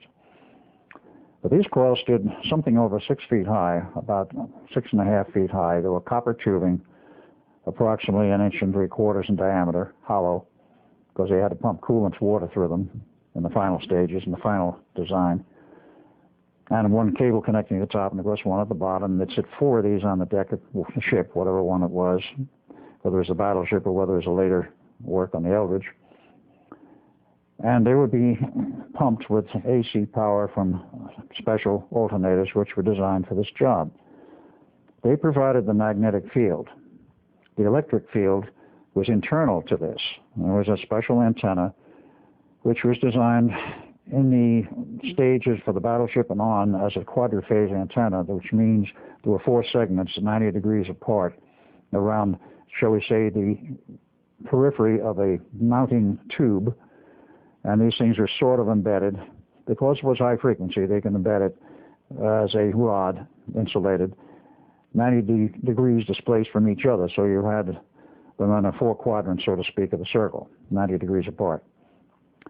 And each one of those are fed separately with an RF system, where the energy that was pumped to them was 90 degrees out of phase with the next one, and so forth around the whole circle. By proper use of much electronics, separate from the antenna and separate from the coils, you would produce a rotating field, a rotating electric field and a rotating magnetic field. The electric field rotated counterclockwise inside the magnetic field, and the magnetic field also rotated counterclockwise. Excuse me. The interaction of those two fields in relationship to much other unmentioned mathematics, and still classified for that matter, even though the Philadelphia experiment today has been essentially declassified because of a 50-year limit on classification of anything unless a special dispensation to keep it going longer, will not, I'm certain, show the mathematics. I have not had access to those records, even though I've tried to get them. There are ways of keeping people from getting them, even though it's declassified. I'm speaking of the current time. Going back to that time, the power was quite excessive, and Tesla knew it. But I might add that in terms of the knowledge of the effects of electric and magnetic fields on the human body and the human nervous system, there was little or nothing known at that time of those effects. We're dealing at a time where the only high-power transmissions were radio. There was no television except to its earliest phases, not as we know it today. And they had no medical knowledge to indicate at what point the human nervous system will break down, fry, or break apart completely due to the exposure to electromagnetic energy. The magnetic field component is, in terms of a DC field, not damaging. In terms of an AC field, can be extremely damaging. Tesla was the only one who had a real feeling for the dangers involved. And he kept saying to everyone, to Duncan, to myself, and other people, we're going to have a problem. He says, I'm not sure whether we can run this equipment safely without affecting the safety or the welfare, or perhaps even the lives of the sailors who may be near it. So he went back to the Navy. They already had signed a test date in March of 1942. And he said, I need more time to look at this and to find a solution to the problem, which I know is going to develop. He says, we may wind up with dead sailors. And I certainly don't want that to happen. And I have to redesign this equipment and do other things. And the Navy came back to him and says, Mr. Tesla, do what you have to do, but there's a war on. The date is firm. You will have to meet that test date. So the date rolls around. Equipment's turned on. The night before, Tesla went around and apparently sabotaged a few pieces of equipment so they wouldn't work. Net result was what did turn on produced a few sparks and no invisibility field, no heavy radiated field of either RF or magnetic fields. No one was hurt. No test results, of course. But Tesla bowed out and says, gentlemen, this test is a failure. I have other things to do. There's a very good man who can take over. That was Dr. John von Neumann. He recommended Dr. John von Neumann, who was assigned the task of being the director. So what does Dr. von Neumann do? He says, well, to the Navy, I have to find out what went wrong. Very obvious question, very obvious answer, and a very obvious statement. It didn't take him long to find out what went wrong, the fact that the equipment had been sabotaged. But he decided he wanted to redesign the whole system. Now, that does not mean that he wanted to take a totally different mathematical approach, because the mathematical approach was correct, as we were using it in those days. He decided that he wanted to scrap the analog system, which Tesla was using. By analog, I mean very much like current radio. You have an RF carrier that is modulated with the voice or music, and it's a continuous modulation. It's not digital. There's a continuous modulation of varying amplitudes. In case of frequency modulation, the amplitude is constant, but you, shall we say, cause a deviation or a variation in frequency in accordance with the modulation that you want to impress on it. But it is continuous. Now, the idea which von Neumann had, and which he wished to do, and he did do, was that instead of it being continuous radiation, it would be pulsed at about a 10% duty cycle. And this meant he was going to pulse not only the magnetic fields, but he was going to pulse the RF fields, more efficient in his view. Now, Neumann was a strange man, I might add. He was not only a very good theoretician mathematically, he was one of those very rare breed who could convert it to engineering hardware and design the hardware himself. Very few people had that capability. You think of mathematicians like Hilbert, like many others in history, Einstein. Einstein probably couldn't tell you which end of a wrench to hold. When it came to mathematical equations, he had little or no peer. So Neumann was probably equally as capable in some areas of mathematics, but he had the additional expertise of being a good engineer. He decided it had to be a pulse system, and he needed much time to redesign. He also decided that, unlike trying to lash equipment on the decks of a battleship, he wanted a ship from the ground up, designed for the project. So we went to the Newark shipbuilding yards, not too far away, and took a number off the drawing board, DE-173, and decided that this is what I want done. The Navy concurred, told the builders, we're going to change the design slightly here. We want number 2 gun turret left unfinished. We want a quite large area in the hold of the ship which is left open. We're not going to have all of the usual compartments. Of course, the main machinery had to be functional. The ship had to be able to go to sea. Excuse me.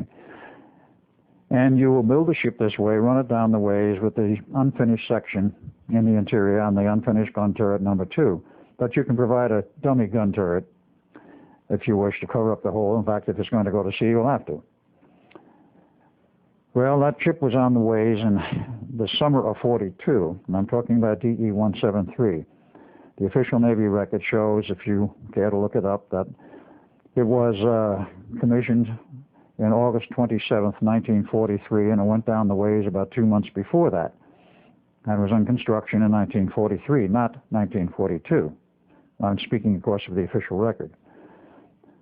The Navy does not and never has denied the existence of DE-173. It has only denied the much earlier date of launch and of its use in the Philadelphia experiment. To this day, they insist there never was a Philadelphia experiment. Well, I've got news for them. There was, and I was there. As were. Let me give you a picture of, shall we say, what our daily work was like. We reported in every day. We didn't live on the base, Duncan and I. We reported in every day, typically around 7 in the morning, through the main gate. It was interesting to note, and anybody can check the old maps on this, there's an old trolley line that may to this day be running on Broad Street, which went right through downtown Philadelphia and straight and directly to the Navy base. In fact, at one point it ran on the base, but they cut it off eventually right at the entrance, or the entrance gate, and you walked from there. Direct trolley line, no problems getting back and forth. And we lived off base. And of course, actually, we shuttled back and forth between the Institute and the Philadelphia Navy Yard. We'd come in the morning and go to work. And our job there in the yard was really more supervisory than anything. We were not involved in design. We were not actually part of building equipment or moving equipment on board. We were supervisory. But we had to know everything that was happening. We had to know everything that was being done. And watch, literally, the equipment that was installed. After the Elbridge was actually launched in September of 1942, I was transferred to the Philadelphia Navy Yard, and the finishing work was done on the ship there in the Navy Yard. And this, of course, included, as time went on, the installation of some very heavy equipment on board the ship. The ship's power was totally inadequate to supplying the power necessary for these tests because we were using megawatts of power as equipment was designed. We had an 8-megawatt diesel electric generator, which was the biggest piece of equipment that we moved in the hold. That took a lot of work. Then there was a pair of alternators, 75 kVA each, with a huge motor drive system and gearboxes. They had to be rolled and bolted into place very securely. And then some additional work was done by another man I've talked with since, is Bielek, because he is still alive, last I heard, and he designed the synchronizing equipment which became a real problem because von Neumann knew, and without going into the specifics of the theory, the two alternators had to be electrically synchronized in an exact phase relationship. And that could not be done mechanically. It was tried, but it was a totally hopeless task because you're dealing with huge gearboxes and 75 horsepower motor, and all of the adjacent gearboxes and other systems, and there was always mechanical slop. Finally, it had to be done as an electrical synchronization directly between the two alternators. That was accomplished. It took a lot of work. Like so many other pieces of equipment on board that ship, you put them in, you test a particular system, a particular piece of equipment. There were all kinds of failures, all kinds of frustrations, and everybody took it out, their frustrations, that is, typically that night in one of the downtown bars in Philadelphia. The Blue Lagoon, to be specific. That bar was mentioned in the movie, the commercial movie of the Philadelphia Experiment, titled The Philadelphia Experiment, produced in 1984, but they never mentioned the name of the bar. The scenario they showed in there was essentially correct. The bar, in fact, existed far beyond the period of 1943. It was finally shut down, I understand, about 1993, which is quite a few years. As I remember it, and Duncan remembers it, because we usually went together, unless we were on dates or something. We go down there and have a beer or two or three with the boys, and that is the sailors who were non-coms or had no rating, whatever. It was rather an interesting group because we stuck rather closely together. We had to for a reason. We were all under orders not to talk about the experiment. Now, people would ask us in those days, what are you doing? You're in the yard? Yes. What are you doing? Well, we're working on a project. Well, what are you working on? Well, we couldn't talk about it. And we beat around the bush, and occasionally there was a little leakage and reprimands. But basically, people kept their mouths shut and just said, we were working on a war project. That was the password at those times. Nobody asked much more. So time went on, became very familiar with the bar. And of course, the night before the final test, there was a sort of farewell party. And I say the final test of the Eldridge, actually I'm talking about test number 2. Even before test number 1 for the Eldridge, there was a sort of going away party. But the whole process of getting the equipment ready took months and months and months. It went on from December, when they took the Eldridge out of dry dock finally, where they put in the very heavy equipment and did the finishing work on the ship, which was December of 42, and put it in the back section of the Navy Yard where all of the other equipments were put on, and there were subsection tests and various pieces of equipment were tested. The radio communication system was tested. And they made their final assignments of personnel. And the crew, I might add, was a specially selected volunteer crew. Now that gets to another interesting part of the history. Before I go into that, I just want to say that with all of the frustration of all of these tests, we finally decided the ship was ready for testing. And von Neumann conceded it was ready for testing sometime in early July of 1943. And this test, the first one, was conducted on 22 July 43, about 6 miles downriver from the yard itself in the river. Not where it became already the bay, the Delaware Bay. It was up near actually part of the city, in an island called Tinicum Island. They did not drop anchor. This, of course, was not to be done because nobody knew what would happen to these fields if you dropped anchor. It might short them out. So no anchor was dropped. It was put on station, became stationary, and equipment was turned on. The results I will describe shortly. But that only came on 22 July. There was a lot of grief and work to be done in the interim. When we were all satisfied it would work, and Tesla said long since, you're going to have problems with the high power, von Neumann agreed eventually, with a lot of argumentation between Duncan, myself, and von Neumann. Tesla said so, and you'd want to hear this, but eventually he agreed there is a possibility, because we were dealing with some rather high powers. Now, what kind of power were we dealing with? But Neumann decided to up the power output of the RF transmitters from the original half-megawatt design to each antenna to a 2-megawatt design, and this is operating at 160 megahertz. Now, some people may feel that frequency was impossible in those days with the kind of power we're using. Never forget the fact that military electronics and government electronic systems are always years, decades typically ahead of the civilian sector. Now, in the period of time of then, let's say a more reasonable statement would be perhaps 30 years ahead. Today, the secret electronics and other systems which our government has are probably anywhere from 50 to 100 years ahead of what the civilian population knows, and the commercial population and the commercial usage knows. But we were ahead. We had the capability of producing that kind of power, obviously, for military usage and for the government. The various manufacturing companies will produce equipment on special order, which is not for commercial usage. The theory is there, it's just a matter of can you build it? Well, if they say we offer you this amount of money, get it built, they do it.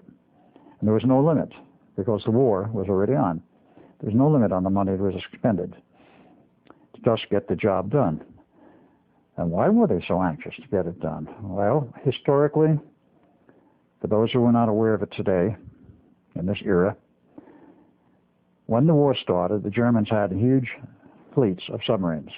They were very effective at sinking shipping. In fact, they were so effective they almost cut England off from food. They sank every other piece of shipping coming across the Atlantic or from wherever heading to England. Up until December 7th, 1941, of course, the U.S. was not involved, and U.S. shipping was theoretically immune from being sunk. Comes December 7th, with the attack in Pearl Harbor, we were part of the war, and of course we were just as vulnerable as anyone else.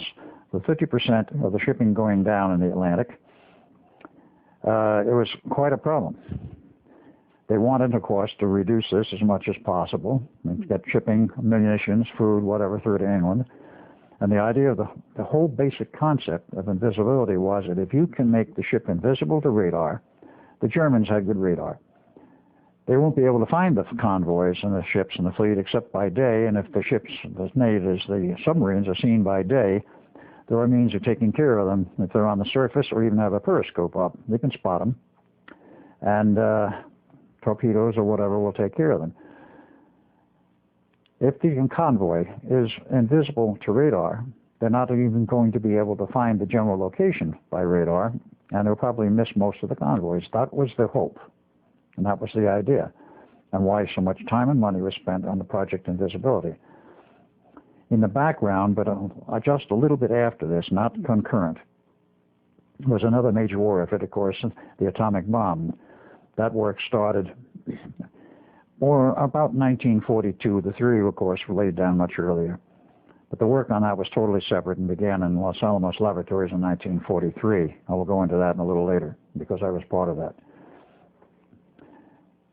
The concern was, how do you stop these Wolfpack fleets from being so effective? Invisibility seemed to be the answer if it worked properly. So with all of the work and the effort, and having our little farewell party on the night of July 21, the test crew was on the Eldridge, was taken downriver, and on the orders from the observer ship and the man who was in charge of this whole test for the Navy, let's say the official coordinator running all these tests, was a man by the name of Captain Harrison. Harrison was a very interesting man in his own way. He was the first Native American to achieve the rank of captain in the U.S. Navy. And it was sort of an honor for him to do this. I know this because I know his son, who's currently alive today. And he was in charge of the tests. Well, of course, on this carrier, which was used for the observing of the tests, they wanted to be high enough above the water so that it was very easy to see what was going on through binoculars. And also see the other very important aspect of this test is it wasn't just the ship that became invisible. This donut field was surrounding the ship but did not impinge on the hull of the ship. There was a little bit outside of it. As a result of this, water also became invisible. There was a water line around the ship which showed essentially the outline of where the ship would be, except the water line was a little larger than the ship. So from the observing ship high enough up, you could see what this water line was and tell where the ship was. Hopefully it was really there. It was, in fact. And observe this. Well, Harrison looked at this, and after about 20 minutes of the test, he could see that something did not appear to be quite correct, and something in his mind bugged him. Namely, if the ship is sitting there invisible, and we can't see the water under the ship and so forth, is this ship really in water or is it in air? This is what bothered him. It says terminate the tests after 20 minutes. And they were terminated. The ship became visible. It was totally invisible to sight, not to radar, which they did test for, because 43 already had good radar systems. Told to return to the yard, which it did, back in the back section, and then we knew there was a problem, because all those sailors were deliberately stationed on deck to be observers of what they could see from inside, i.e., could you see anything outside the ship? No, nothing. Gray field, gray fog, thick gray impenetrable fog, but everything on board the ship appeared to be normal, within the purview of up to the rail. But those who were on the decks became very sick, very nauseous, totally out of it mentally. They weren't injured physically, but they were totally, shall we say, incapacitated mentally. So Von Neumann sees this when they get back and says to the Navy, we got a problem. I've got to find some solution to this. The Navy says, not to worry, we have another test crew for you. About half of the volunteer crew was used on the first test, and the second half was used on the second test.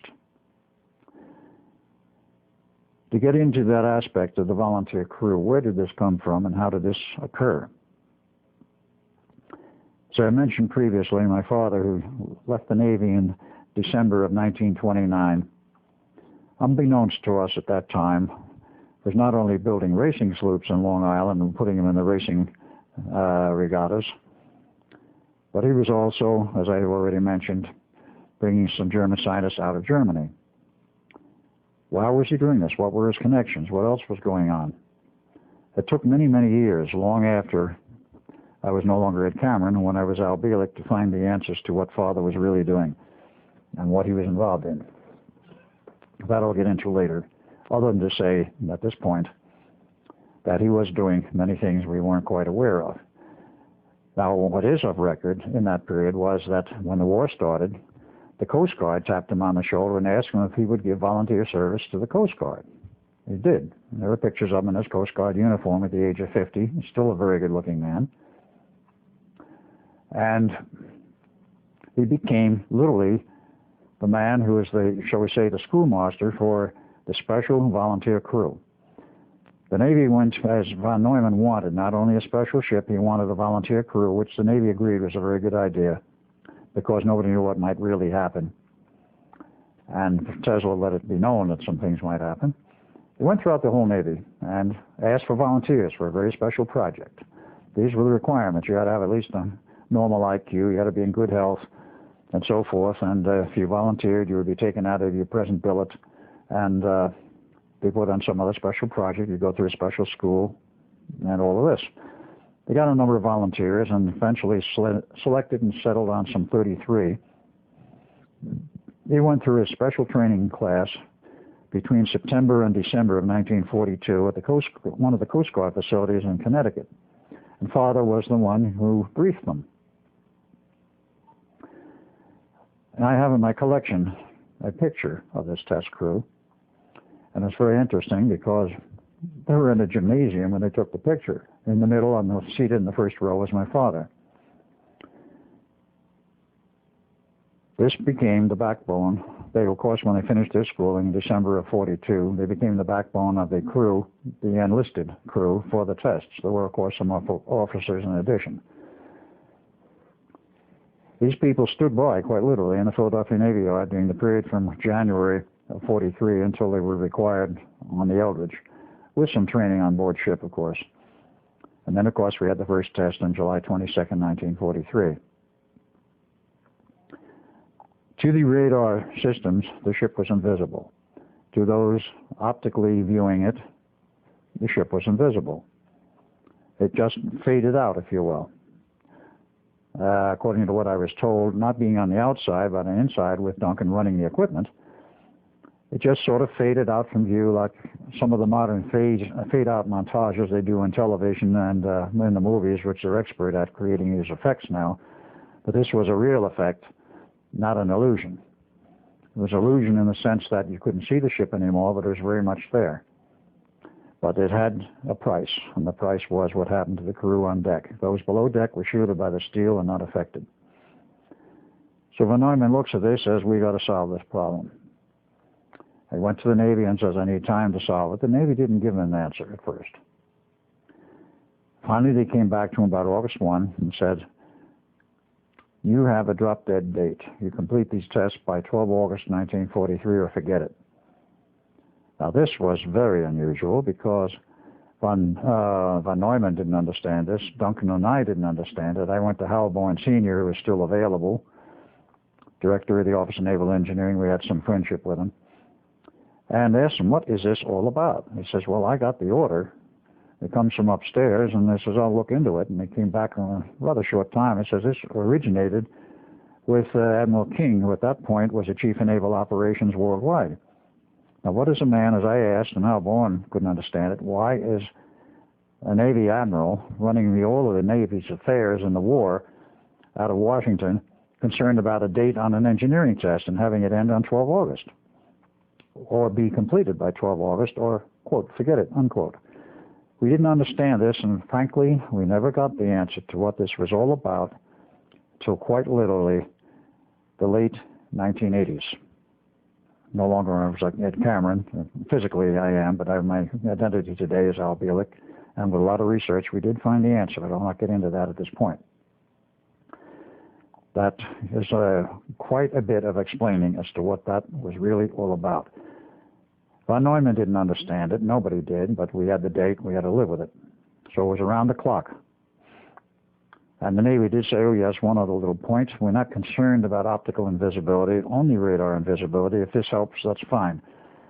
The reasoning at that time was, at night in a convoy, you better be able to see the ship in some manner or other, optically by eyesight, because you had no satellites at this point, no lower end, no shore end, no long-range navigation. All we had is by the seat of your pants and by sight and by radar. And if the radar invisibility was in effect, then of course you're not going to see anyone else in the fleet by radar.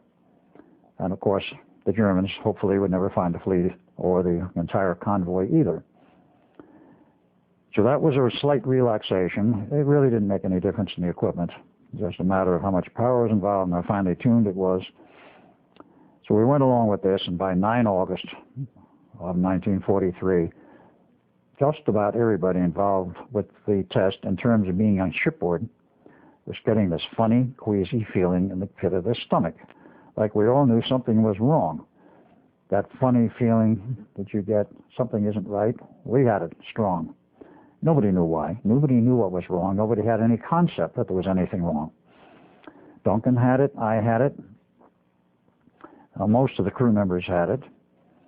And one very interesting young man who was a sailor who came from Bozeman, Montana, Bill Cody, an enlisted man, who was in the picture. I was able to identify him finally. He was in the picture of the graduating class. Was particularly ill. And that night, on the 9th of August, he was quite sensitive and quite ill to the effects of the feeling that something was terribly wrong. He was totally beside himself. He was agitated. I said, let's go out and have some coffee. Well, we went out the back door of the Navy Yard, and about a quarter of a mile down the line was a diner. And we went there, and we stayed half the night and came back, and he felt a little better. A lot of sailors went there because it was a 24-hour diner. We'll get into this later because it's historically very important. Comes the 12th of August, of course. We all get on the ship. We have our, shall we say, our final party the night before, going into the wee morning hours at the good old Blue Lagoon. And we arrive and we get on board the ship and take our positions. The ship goes down the harbor to the point of test. Now we have 3 observer ships. We have the carrier, we have the Navy Coast Guard ship, and we have a commercial merchant ship known as the SS Furyasev, on which was stationed a man who was at a later date called Carlos Miguel Olanda. That was not his true name. His real name, well known then, was Carl Allen. He was an officer in the Navy and also had a PhD in physics. But that was a lineup. We were set for the test, and of course, at the appropriate hour, everything was turned on by radio link. We turned on the equipment, and of course, the ship became radar invisible, but it was not optically invisible. You could still see an outline of the ship through what was a green haze, a green fog. This green fog, actually, in technical terms, is highly agitated ionized oxygen, or ozone, generated by the various pieces of electrical equipment operating, particularly the RF generators, the RF field, generated by the antenna, and certain other equipments. We're producing this greenish fog. That identified where the ship was, and you could see it, and the same large water outline. But then there was a blue flash. After about 70 seconds, blue flash of light, and the ship disappeared, the water line disappeared, and there was no Eldridge. No communication. And this condition, with everybody on board the Eldridge, knowing nothing about what has happened, I will get into that very briefly, but everyone on the carrier, on the observer ships, had no idea what was wrong and had no concept of what was going on or happened until the Eldridge returned 4 hours later in the same point in the harbor.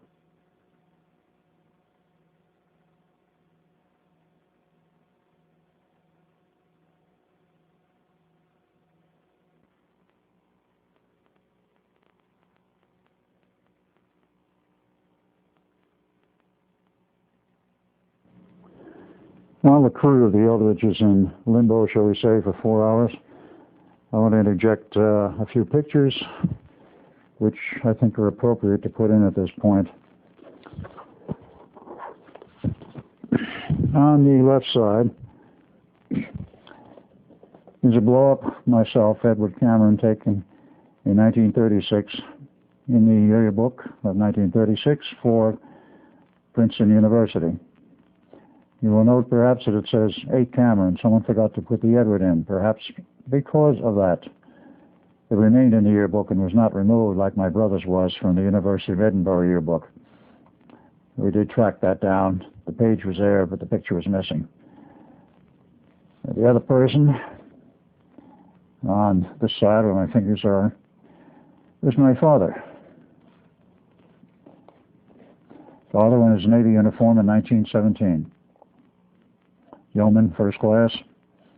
As I said, nothing about when he enlisted. We can find any records whatever of him, other than the final days when he was released from the service with a medical discharge. We don't even have a copy of that, but it's in the archives in Bayshore, Long Island. Now, we go over to the next page, or pages. Again, the one on this side over here, there's father at the age of 50 in his Coast Guard uniform. Volunteer service in World War II. But he hasn't changed very much in appearance. He's still a very good-looking man. And of course, his only problem with women was there were too many. They kept chasing him. And we do not know how many children he sired. That's a lost fact of the family. They keep turning up.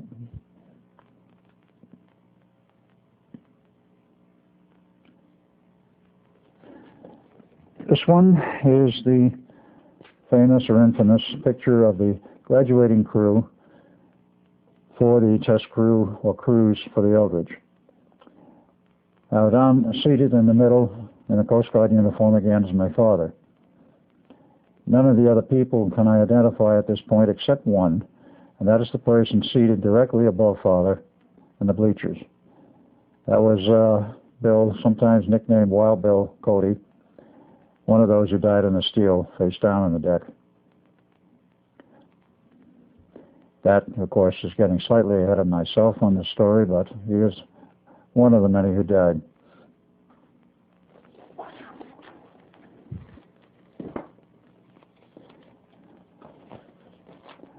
These two pictures, this one first, was taken on board the Eldridge on the 9th of August, 1943, 3 days before the fatal test, and was a final briefing for interested parties scientists, and a few Navy people. Almost all of them on this picture were civilian. The man giving the lecture I do not currently have the name of, but he was a specialist in subatomic particle physics. He was from India, the continent of India, and it was his lecture, and all of the people there were listening to him. The man in the foreground on this side in the Navy uniform is Dr. Oscar O. Schneider, the MD, who is officially in charge of the medical aspects of the experiment. The man I'm pointing to is Oscar Schneider, is this one down here. And next to him, slightly over towards the middle, is a man that looks like he has graying hair. It's because of the black and white, it's not gray. It's a very strange individual by the name of Don Thor. He's holding a sheaf of papers in his hand, as you may note. He was a civilian, and we do not know all of his history, except it is alleged that he, as his brother Val, were from Venus. And why he had an interest in this experiment, we do not know to this day. Nor why he was there, we do not know to this day. Many other people, the scientists we cannot identify. In this picture also included was Dr. Vannevar Bush, advisor to the president, and he's lost in the crowd in the background.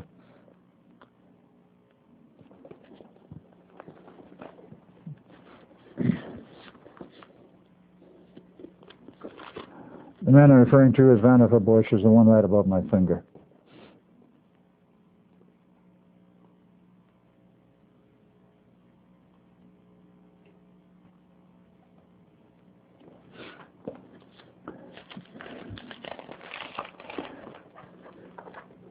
Again, right below my fingers, Dr. Oscar Schneider in his captain's uniform for the United States Navy. He had a very strange history. The official Navy version says that Dr. Schneider was born in 1905 in Chico, California, went through U of C Berkeley, got his pre-med, went to Harvard for his medical school, took his internship, and then after he had completed his work and became an MD, he joined the Navy and went up through the ranks in the Navy and became eventually a captain of the United States Navy as a medical officer. The story which he told to his son, Phil Schneider, approximately 2 weeks before he died of cancer, was a bit different. Schneider's story, an official story, is that he was born in Germany before the days of the Nazis, went through school, was a master machinist at the age of 14, eventually enlisted in the German Navy, and worked his way up in the ranks, became a captain in the Navy of a submarine. And in the early stages of World War II, according to Mr. Schneider, or Captain Schneider, had 68 kills to his credit of ships sunk. Wolfpack fleets were very busy in those days. He was captured by the French approximately in 1940. In 39 or 40, I'm not sure when now from what it was told to me. Was held by the French for a number of time, and after the United States was involved with it, the Third Army was in France, and he was turned over to them. Some negotiations took place, and he wound up in the United States Navy with the same rank of captain as a medical officer. I do not know how this came about. Another Phil Schneider. He says suddenly he was an MD, and there was no indication from his father, Oscar's statement, that he ever went through medical school. It's also peculiarly of interest that of the notebooks of Oscar Schneider I've read, he had a very good grasp of mathematics, including time equations. I find that somewhat strange for a person who is alleged to be an MD. I've never known an MD that knew math, and he certainly did. This may have been the real reason why he was brought into the United States to work on this project, because he was brought straight into it. And as a medical officer, of course, it was a good cover. Of course, there were other medical people around who probably could cover him if he got into difficulty. I never met the man after this whole sequence was over. I had an opportunity, but unfortunately I could not get to see him before he died.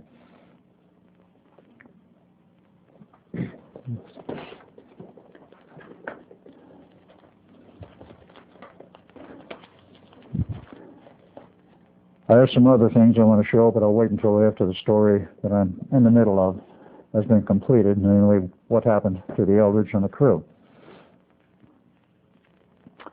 The ship came back to the same spot from which it had left, and it was quite obvious from the observers on the deck of the carrier that something was very much wrong. First, they could not raise anyone on the radio. Secondly, through binoculars, they could see the special antenna on the top of the main mast. That is the one that was used for the project invisibility was broken.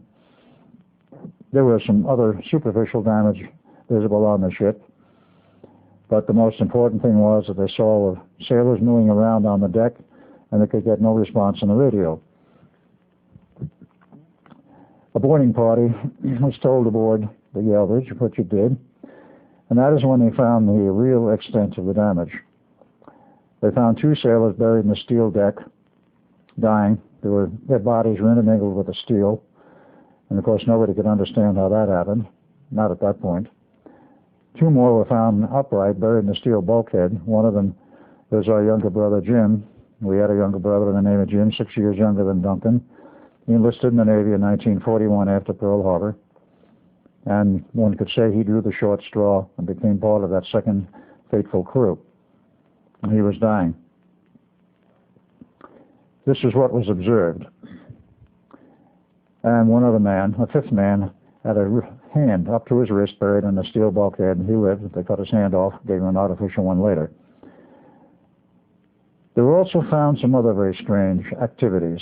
A number of sailors were running around on the deck, I should say, milling around rather crazily on the deck, totally disoriented, totally out of it, and to all intents and purposes could be considered as quite insane. They certainly were oblivious to their location, their whereabouts, and what was going on. And with all of this, of course, the radio communication from the boarding party, they put a second boarding party in to take the ship back up the harbor and back into the location of the back section of the Nord. And then, of course, after that was accomplished, and the sick ones and the dead were removed. The dead were removed complete with steel plates and buried complete with steel plates in this unmarked cemetery south of Arlington. The Navy, of course, during this period of the 4 days following, had a board of inquiry. Navy loves boards of inquiry, and of course they pulled up everybody possible. What happened? They wanted to find out, quite obviously. Several officers gave their testimony. I gave mine. They didn't believe me after I gave my testimony. John von Neumann gave some testimony, but he didn't really see what happened. And after all of this, John Neumann took me aside. I might add, Duncan, my brother, was missing. He was not there among those available to give some enlightenment as to what had happened. After all of this, and a decision made by the board some days later, they decided they wanted to do another test with the Eldridge, a 3rd test. There was a lot of destroyed equipment aboard the Eldridge at that time when it was returned to the harbor and when they took it in the back section of the Navy Yard. And they replaced it. Over a period of time, they removed it all. They had spare systems in storage because they expected everything to be fully operational and to be fully a success. About 10 sets of spare equipment, complete, were available.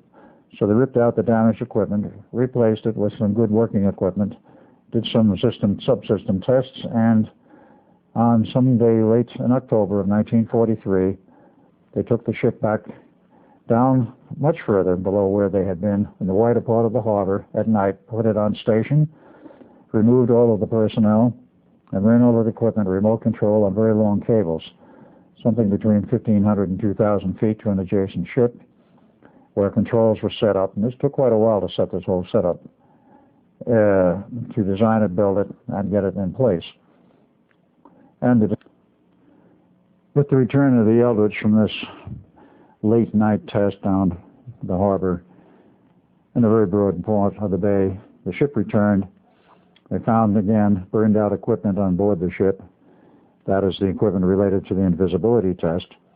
At that point, the Navy threw up their hands, decided to scrap the entire series of tests, returned the ship to the Navy Yard with orders to remove the heavy equipment and re-outfit it as a standard vessel of war, because they were very short of Navy ships at that time in the middle of the war in 1943.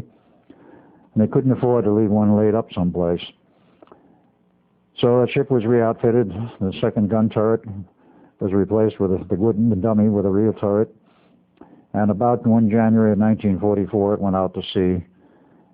And Sole War service through that period of 44, 5, and into 46. And 47, it was put in mothballs, not decommissioned, in storage along with many other Navy ships.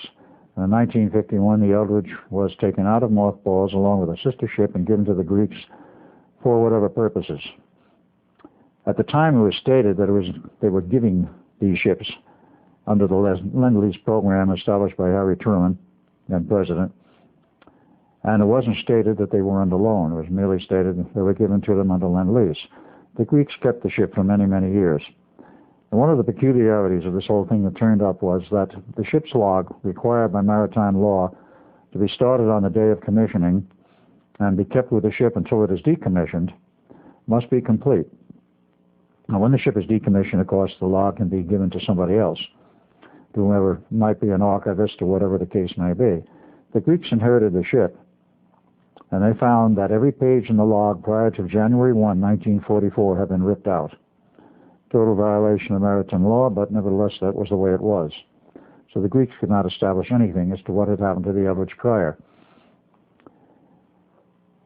The Eldridge remained with the Greeks for a rather long period of time, up until about 1995. And at that time, a period, I'm not really sure what they used it for, but it was used primarily as a training ship. It was left at dockside most of the time at a port in Greece. And the Navy then approaches the Greeks and say, we want the Eldridge back. But you gave it to us. Oh no, we just loaned it to you. We want it back. So the Greeks had to clean it up, scrape the decks, do whatever preparations were required by the Navy. There are photos of this in preparation. They were appeared, strangely enough, in the Greek Playboy magazine, of which I have a copy in the photos. And before it was turned over back to the Navy, United States Navy, an individual who had been involved with the Eldridge back in the days when it was being outfitted for the Project Invisibility and knew the interior cabling and wiring and such, decided to go over and see if this Eldridge was the same one which he had known, which was part of the Philadelphia experiment. I've forgotten the name of the man who made this trip, but he did tell me he went over there, looked at the Eldridge, went through it, and found out it was the same ship. He recognized the bundles of cabling, which had never been removed by the Navy, even though they were totally unnecessary for the normal functions of the ship and were literally an accessory. The Greeks didn't know what they were there for. They saw them, and they wondered about it, but of course did nothing about it. The Eldridge was towed across the Atlantic. It was not seaworthy at that point. The hull was in terrible shape. But they towed it across the Atlantic to the Norfolk, Virginia Navy Yard, overhauled it, gave it a new hull, cleaned it up, made a few changes, of course took all of the strange old wiring out, and today, looking like a brand spanking new ship with the same number, DE-173, and the same name, the USS Eldridge, is now parked in Washington, D.C. Navy Yard at the dockside of the Office of Naval Research, their special facility. And it makes periodic trips up and down the Long Island Sound for unknown purposes. They would not scrap the ship. They rebuilt it completely. Rather strange. No reasons have ever been given by the Navy, and of course the Navy denies that the Eldridge ever took part in experiments like we described. They say that never happened. They never denied the existence of the Eldridge. They apparently have never denied the existence of the USS Fog, DE-076. It took place as part of the Philadelphia Experiment series, not in Philadelphia, however, but in Norfolk, Virginia Navy Yard in the same time frame. Whether it's the same day or not, I don't know. But the reports I get from the son of one of the sailors who was on board the Fog in that period of time, his father insisted, and his son said directly to me, and I have it in the writing in a letter from him, that the Fog, when it was put under test and the equipment turned on, disappeared from the harbor of Norfolk, Virginia Navy Yard.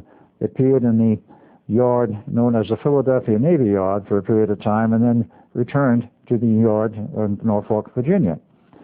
And he swears up and down, that is his father did, that this actually happened. He was on board when it happened and he saw it.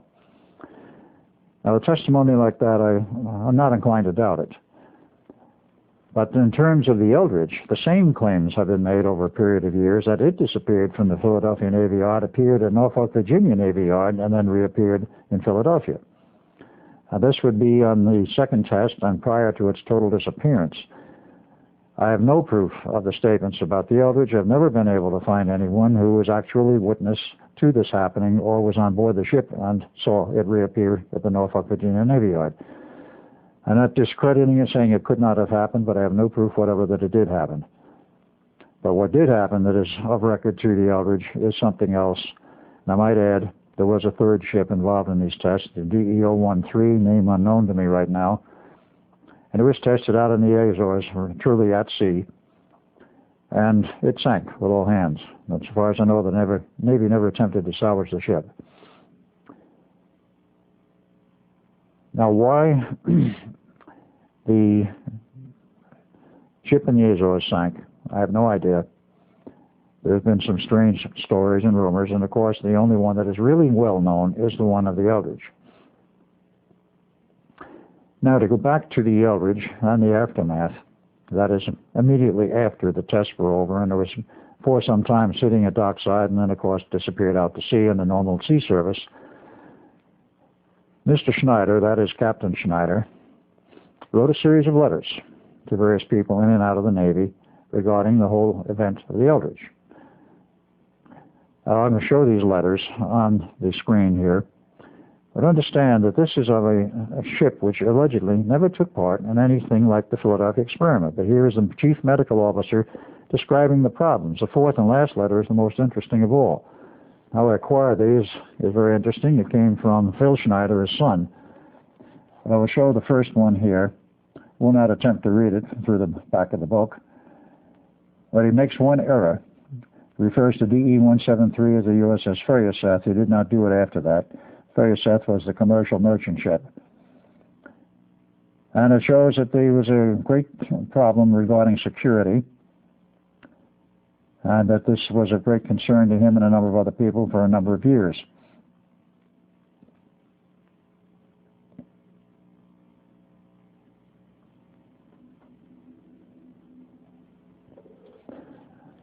That was letter number 1. Written on 12 December 1944, and as you may have noted, U.S. Naval Air Station, Pensacola, Florida, official Navy stationary for the non-existent test. Test number 2, letter number 2, 17 April 1953, is written again by Dr. Schneider, MD, to Lieutenant General Nathan F. Twining regarding the lack of precision in the search for artifacts aboard the Eldridge and trying to determine exactly what happened during the period of the test and its aftermath.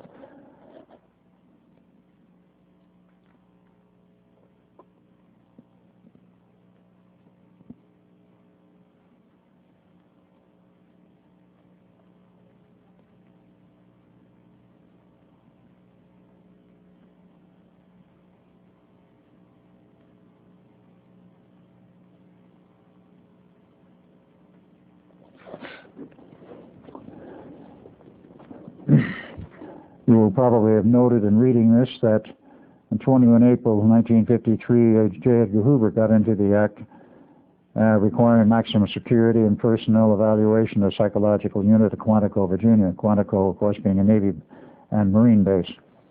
Letter number 3, 23 April 1953, just a few days after the third one, to Dr. E.U. Condon, regarding again the whole problem with the Eldridge and Hoover's involvement and so forth. And this is another rather interesting letter.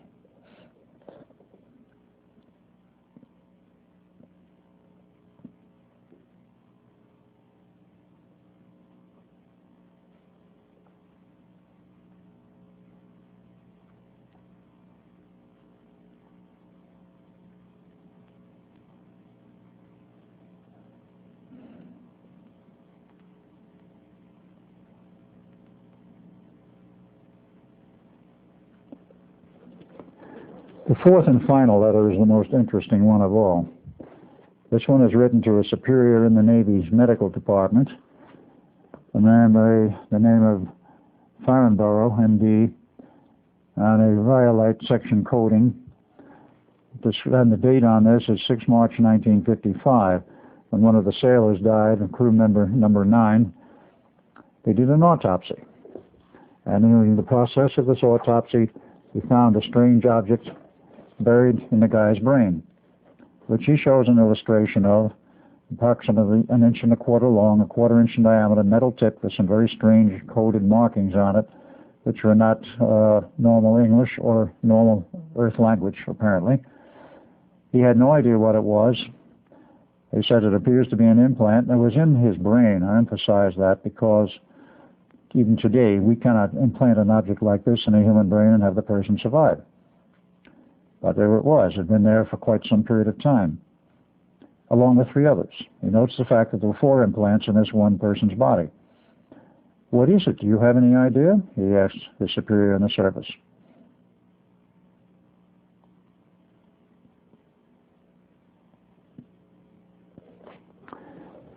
This last letter was, I think, the most important of them all because it answers a question which I had had in my mind for many years, and at the time, right after the experiments, that number 1 and number 2, especially number 2, were completed, there were rumors among the sailors, while the ship was in hyperspace, that something very strange happened, and there were extraterrestrials running around on board the ship on the deck. Apparently those below deck, no one ever reported any such incidents, but those who survived on deck did report strange incidents. I dismissed them. I didn't believe it. But after reading these letters, as Al Bielek, as I've never saw them until a few years ago, it now answers that question. Were there extraterrestrials on board the Eldridge in northern hyperspace? The answer appears to be yes. Because those objects were not something we had any technology whatever to replicate at the time of 1943. And implants at that time were unknown. Now, what actually happened? I told you what happened on the outside, and in that period of time, as noted by people watching the Eldridge disappear and reappear, and then I gave my testimony. Now, what was my testimony? At this point, it gets perhaps a little bizarre to the ideas of some people, but it needs to go into the record.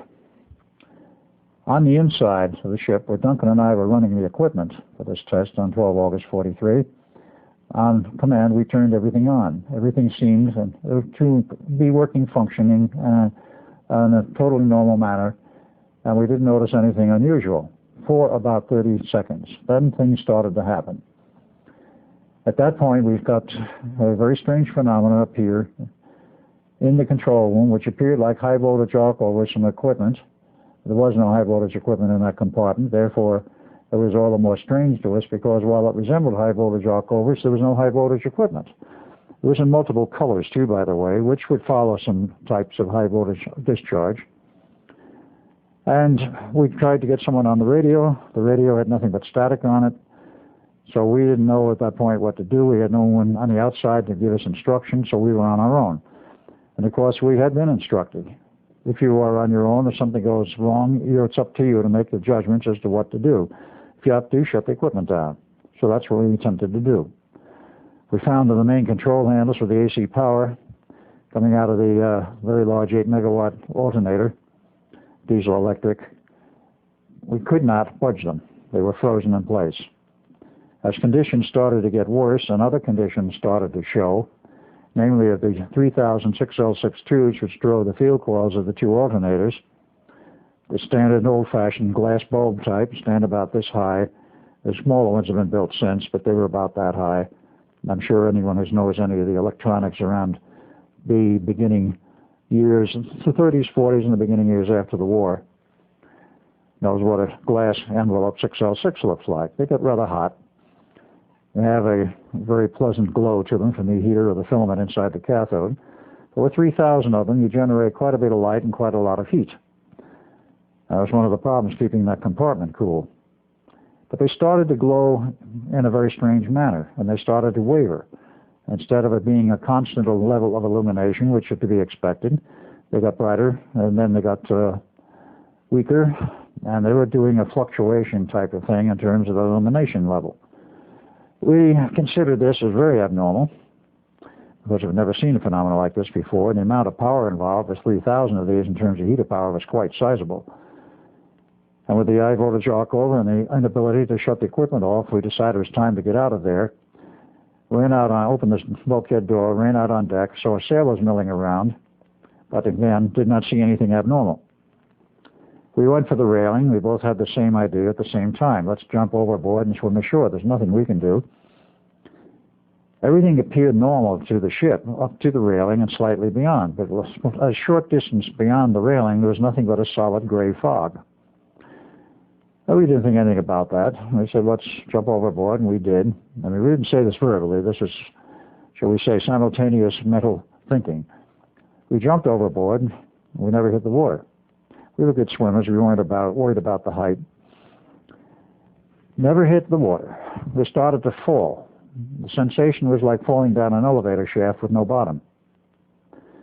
And down we went, and down we went. And suddenly, we were, shall we say, perhaps panic-stricken. We didn't have enough time to worry about being panic-stricken, but we were totally dismayed. We had not the slightest idea what was going on. We were more or less side by side. And this went on until what we estimate was about 2 minutes later. We arrived at a very strange location. At night, standing upright, next to a chain-link fence. And it was dark. We didn't know where we were, but we knew it was a military base in all likelihood because the chain-link fence was of a military design. At that point, very suddenly, a very bright spotlight beamed down on us, illuminated us very brightly. And we wondered what that was. Well, we knew what searchlights were, but it was on a helicopter, and helicopters were unknown to us because in 1943 there were very few. They were experimental. But as it turned out, this was a production-type helicopter, as we learned later. But MPs came out of someplace and grabbed us and took us to a building. In the building, on an elevator, down the elevator shaft, the door opens. We see a lot of military personnel and a very elderly civilian in a gray business suit, white hair, what was left of it on the side of his head, walking towards us. He looks at us and says, "Gentlemen, I've been expecting you. Now, Dr. John von Neumann." So we look at him. He says, "You're who?" And I says, "I'm Dr. John von Neumann." Couldn't be. We left him approximately an hour or so ago. And he's a much younger man. Couldn't be you. He looked at us rather sternly and says, "Gentlemen, this is not 1943. This is 1983. I am the same Dr. von Neumann you knew in 1943, except I'm 40 years older. Welcome to the Montauk Air Force Station," or words to that effect. We didn't know whether to believe him or not. We didn't know what was going on. And he took us for a cook's tour. Well, this tour included IBM 360 and 370 computers,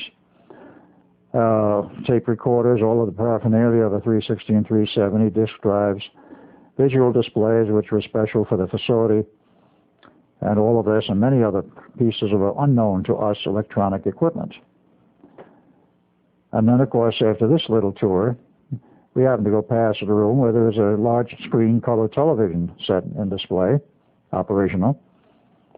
We came back to that later, but he took us all over, and as it became dawn, he took us upstairs and let us look around the base. We never were taken off base. They let us sit down and relax a bit, and says, "Why don't you watch TV for a while?" So we did.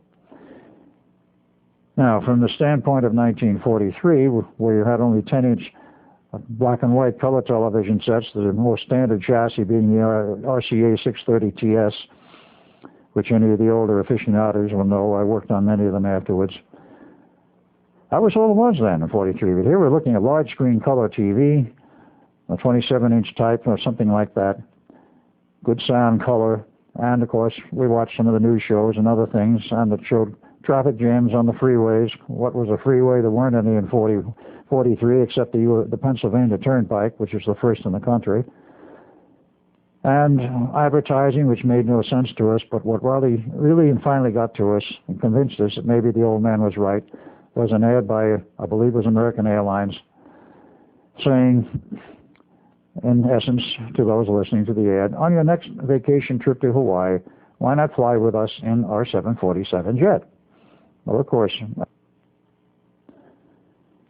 Now, if you think we might have been confused at this point, you're absolutely right. To take it back a little bit, all through the period when we were working on the equipment for the test, we didn't know whether it was going to work properly or not before the first test with the Eldridge, though the prior equipment in 1940 worked very well, but it was a different design and a much lower power. In the first test, everything went well, and we didn't fully believe that it would work, but it did. The second test, we had a fairly good idea it was probably going to work, but we had, just prior to this test for 3 days, that is starting approximately 9 August, this terrible queasy feeling in our stomach, which I previously mentioned. And we simply didn't know what was coming down. We felt something was wrong. But up to the point where we emerged at what we were told was Montauk Air Force Station at Montauk, Long Island, we didn't really know that there was something wrong. We didn't have time to think about it as we went falling through this tunnel, if you will. Then we arrive at the point and we are completely surprised, we are completely overwhelmed, and then we're taken to the underground facility. We're completely dumbfounded and totally disoriented is perhaps a mild word as to what we felt. Disoriented and completely flabbergasted because nothing fit anything that we knew. And then when we sat down in front of a color TV, I mean, from 10-inch black and white to some 27-inch color TV, there's a bit of a jump for what was to us perhaps 10 minutes. 10 minutes in terms of the time reference. We were very, very confused at this point. Emotions are going through our heads and everything else, and we simply didn't know how to handle it, if you want to put it bluntly. We didn't know what to do about it. There wasn't anything we could do about it. But at this point, while we were discussing it among ourselves and quite thoroughly concerned, dismayed, whatever, John Van Neumann comes in again. Dr. Van Neumann says to us, "Gentlemen, we have a problem." I said, "Oh, okay." The ship, the Eldridge, locked up with experiments we're doing here at Montauk. And so the equipment is very similar, though it's more high-powered here. And the concepts under which we're operating are very similar to what the Eldridge did. They're both involving use of time and time equations and this sort of thing, which we understood.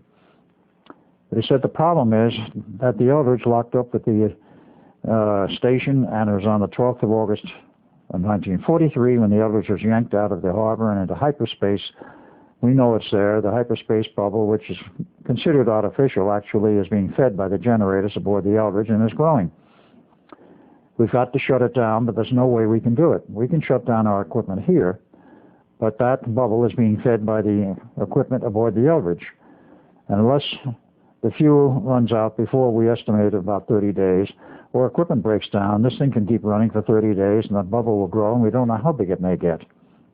He said, theoretically, it could engulf the Earth. We can't have this happen. You have to go back there and shut the equipment down. And I looked at John, and I said, are you trying to tell us that we're going to go back to the Eldridge, and we don't even know how we got here in the first place? And he says, there is no problem, gentlemen. He says, here at Montauk, we have complete control over space and time. We can send you anywhere as we want at any time we want. That, of course, is referring to the functions of the Montauk project, which I'll get into later. But true to their word, they sent us back to the decks of the Eldridge, and they put us in radiation suits, something similar to what you see on the various shows today and the sci-fi shows and what, of course, the astronauts have worn out in space, and sent us back to the decks of the Eldridge. Now, what they did, we didn't understand, except we stood by an opening in the wall, and we were sucked into it, and we wound up in the decks of the Eldridge. This was, of course, the Montauk Time Tunnel, which I will go into at length later. We arrived in the decks of the Eldridge, took off our helmets. Instructions were, smash the equipment, destroy it, whatever you have to do to shut it down. It didn't matter. We arrived back on the decks. We see sailors milling all over the place, obviously quite distraught. we went in the control room. We found axes and started smashing everything in sight with axes. Insulated gloves in our hands, of course. That was part of the suit. So if glass flew or high voltage arced out at us, well, at least we were protected.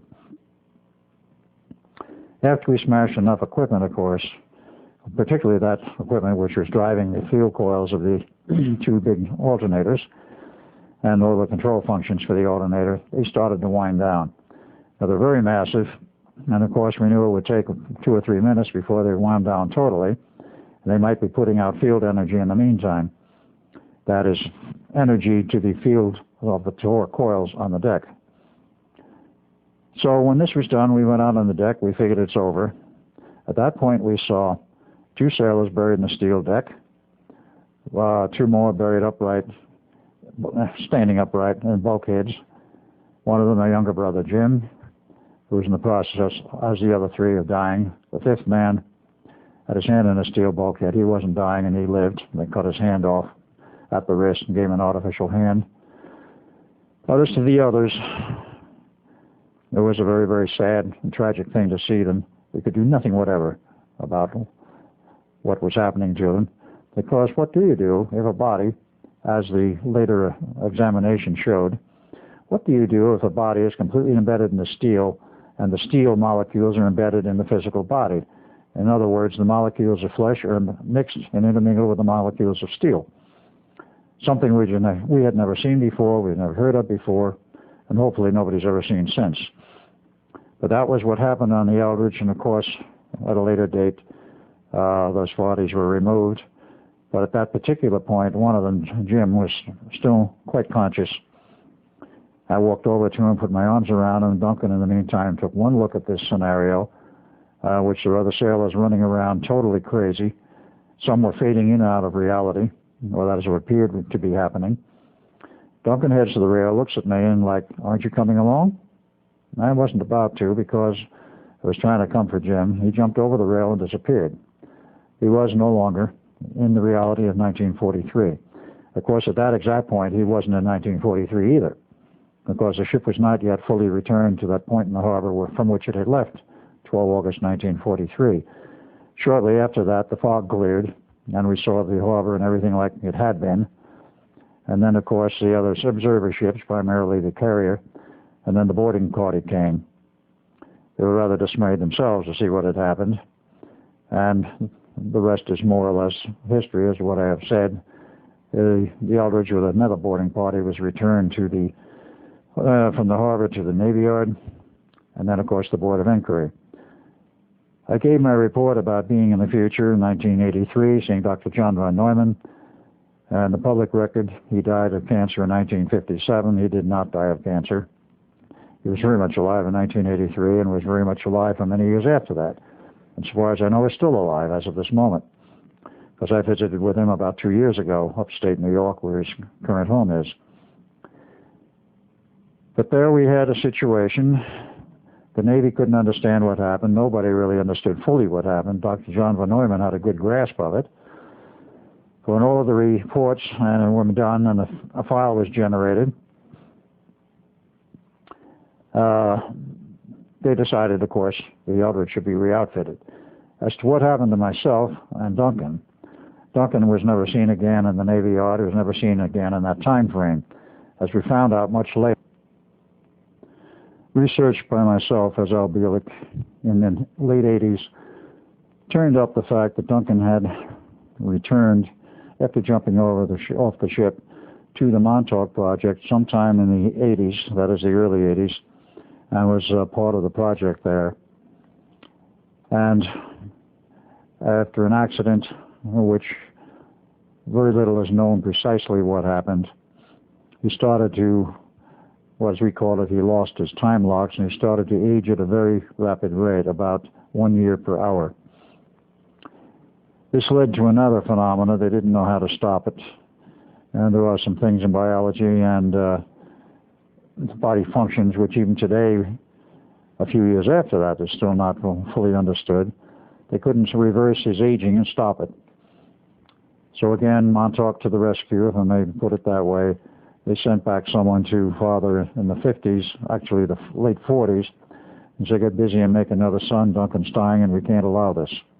Why they can't allow it, I'll get into in a little bit. It has to do with this whole time loop problem. So father remarried. There was his fifth wife. And first his sister was born, Duncan's current sister. And later on, Duncan was born June 28, 1951. That is the Duncan we know today. And he has a slight resemblance to the old Duncan, but his characteristics are essentially the same. And he grew up, went through school, never went to college, joined the Air Force. He was in Vietnam and eventually was injured and was mustered out of the Air Force and wound up as part of the Montauk Project again as the current Duncan. Duncan number 2, if I may call him that. And that's another part of the history, which we'll get into later, namely the entire Montauk Project as recorded and what that means. But going back to the time frame I was referring to, which is, again, the aftermath of the Philadelphia experiment, and Duncan disappeared. I, of course, was with the Navy in that period of 1943, and the Navy decided to shut down the project completely. They scrapped it, as I'd already mentioned, but I was there footloose. They didn't know what to do with me, because they knew I knew too much about what had happened, and they didn't want me talking to everybody, so they kept me somewhat isolated. And then Dr. John von Neumann, to my rescue.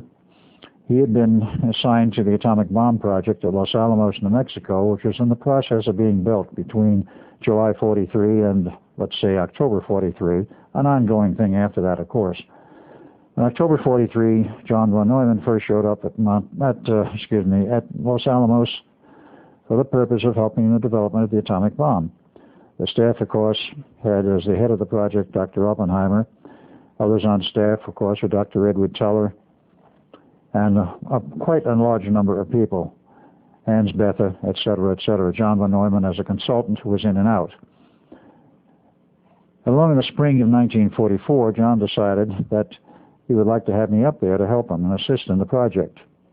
So he suggested to the Navy that maybe they would like to send me up to Los Alamos, and the Navy was delighted with the idea because it would put me into the most secret facility in the United States at that time, and get me out of the mainstream of the Navy and out of the mainstream of everything. So I was sent up there in July of 1944 with family. I might add, of course, that in October of 1943 I married my fiancée, and a son came along in February of 1944. Let us say I was a bit busy prior to the marriage, and a son was born, and all of us moved up to Los Alamos. We were there from 44 to 47. That is July 4th, 47. I worked on the project in terms of writing reports, assisting John any way I could. And I was sort of a loose wheel, but at the same time I was making contributions. The Navy was most interested in having me write reports, of course classified, of the history and the development of the atomic bomb when the bomb was developed and they had dropped it on Japan, and of course the war was over. And at that point, they didn't know whether the Los Alamos laboratories would be kept going or whether it would be closed down. There was discussion in both directions. Oppenheimer stayed on. He didn't know what would happen. Of course, history records that it was kept alive and, of course, has been long since greatly expanded. But in that time period, while I was there from 44 to 47, I got into quite a few discussions with Ed Teller, who had rather an acid attitude at times. And he was, of course, snuck out of Europe to become part of the bomb project by whatever group, or SS or whomever. This is no longer my father's domain. And he became part of the bomb project. And, of course, the bomb was developed. And when it was over, he, as a physicist, wanted to go ahead and develop in what he called the next phase, the hydrogen bomb. Instead of an explosion bomb, he wanted the equivalent of an implosion bomb. Fusion, of course, was the key word. Oppenheimer was against it. I was against it. And, of course, I had many arguments with Dr. Teller. I told Teller his math was not complete. It wasn't right. Not fully correct, that is. I didn't accuse him of being outright wrong. It wasn't. But he became very upset with my comments and said, we've got to build the bomb now. We don't know what new enemies we're going to have. We must have it in reserve, and so forth. He got nowhere with anyone. and he remained at the laboratory. Eventually, he got so upset with me that without any clout on his own, he had a few friends, and contacted a few, and the next thing I know, I'm being considered for removal from the labs. On July 3rd, a meeting was held with 3 people. I will not go into all of whom they were, but Dr. Teller, of course, was number 1, and he wanted me removed. And there were 2 others, one of whom is now deceased, Dr. Vannevar Bush, so he can't say anything particularly, but he was not one who voted against me. He voted to drop the issue and not to remove me. The third party, I shall not name publicly, not at this time, was the one who cast the deciding vote for my removal. On July 4th, this vote was cast on July 3rd of 1947. On July 4th, a holiday, the family and I were at a picnic. MPs, or I should say appropriately SPs, short patrol they used to call them, drove up in a bus, identified me formally, arrested me, charging me with espionage, and took me away from the picnic, never to see the family again until in the 50s. And in a bus to a train to Washington, D.C. I expected a full court-martial. We got down there, they said, no, the charges are dropped. And thinking about it since then, it was a ploy just to get me out of there. The Navy didn't want me really court-martialed because I hadn't done anything wrong. But the political pressure was such that they had to get me out, and they had to have an excuse. So they charged me with espionage and then dropped the charges.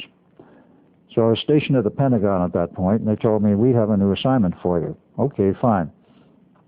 Where's my family? Well, you can't see the family. So I was sent to New York Dry Base is what it was called then. We're now called Edwards Air Force Base.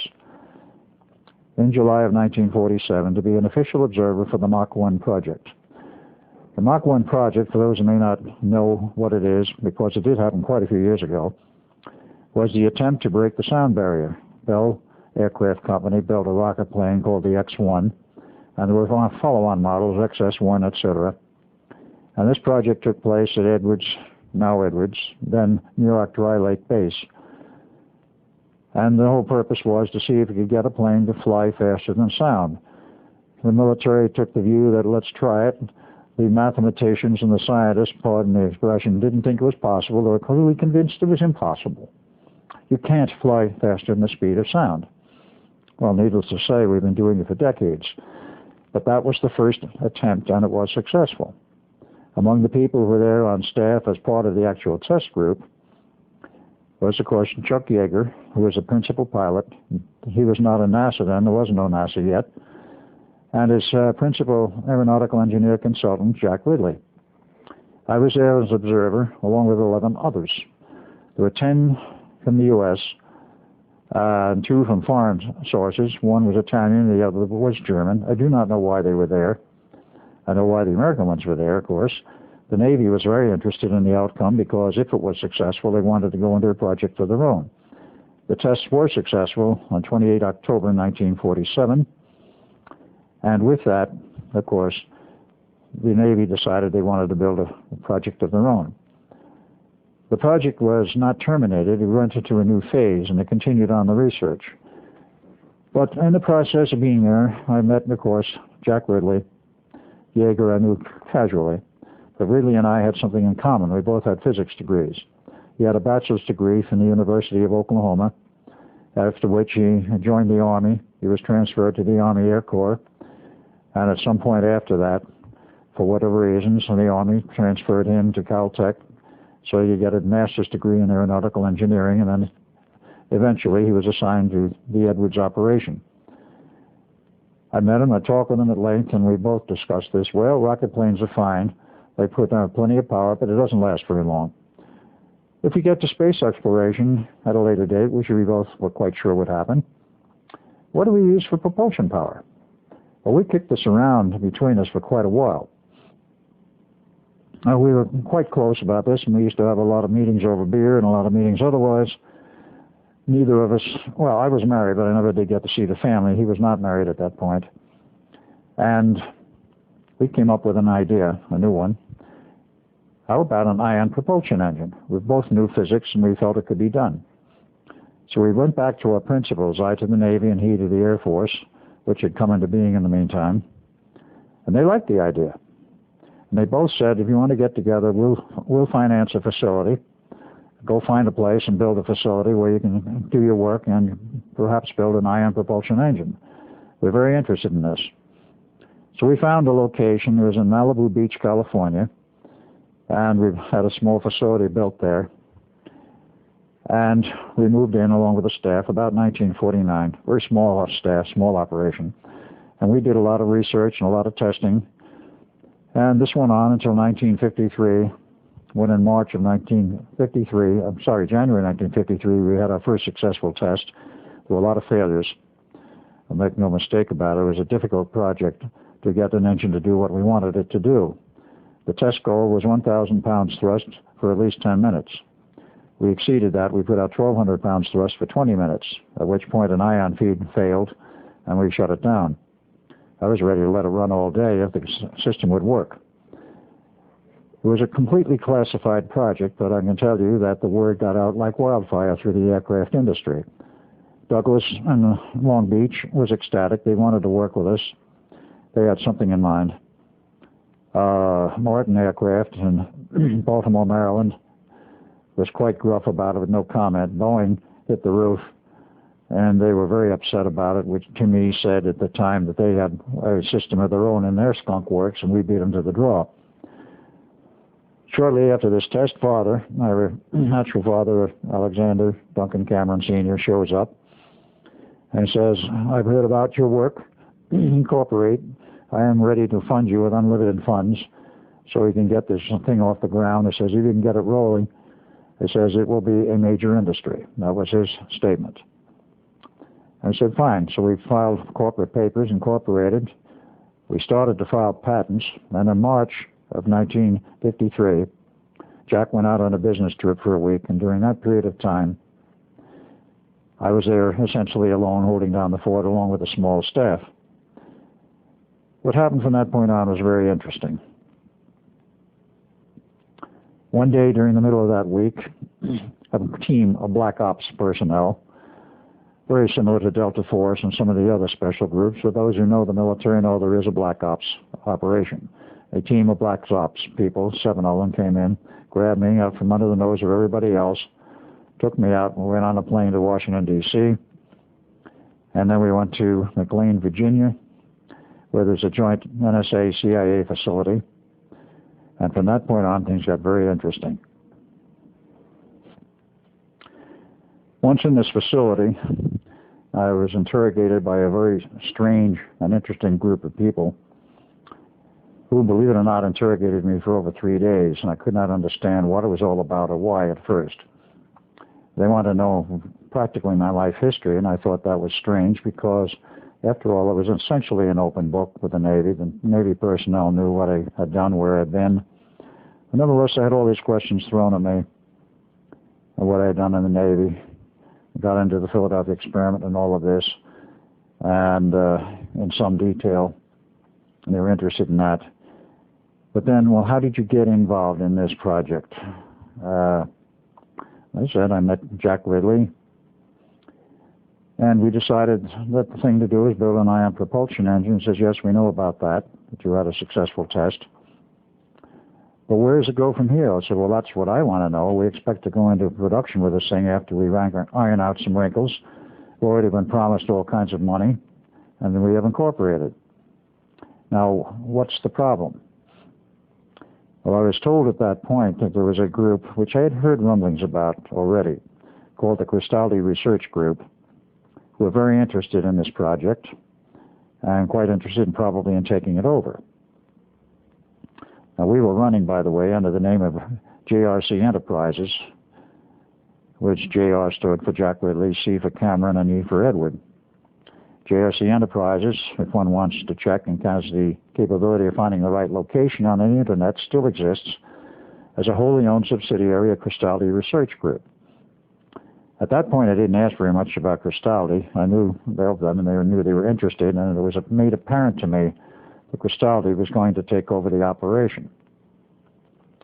I did not say that in so many words in this meeting, but they made that quite apparent. It was obvious that I was to be frozen out, and I was. they told me I would not be returned to the facility.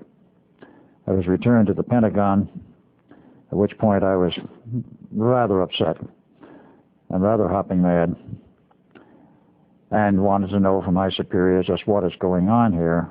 Why can't I go back? They wouldn't give me an answer at first. They wouldn't give me any answers.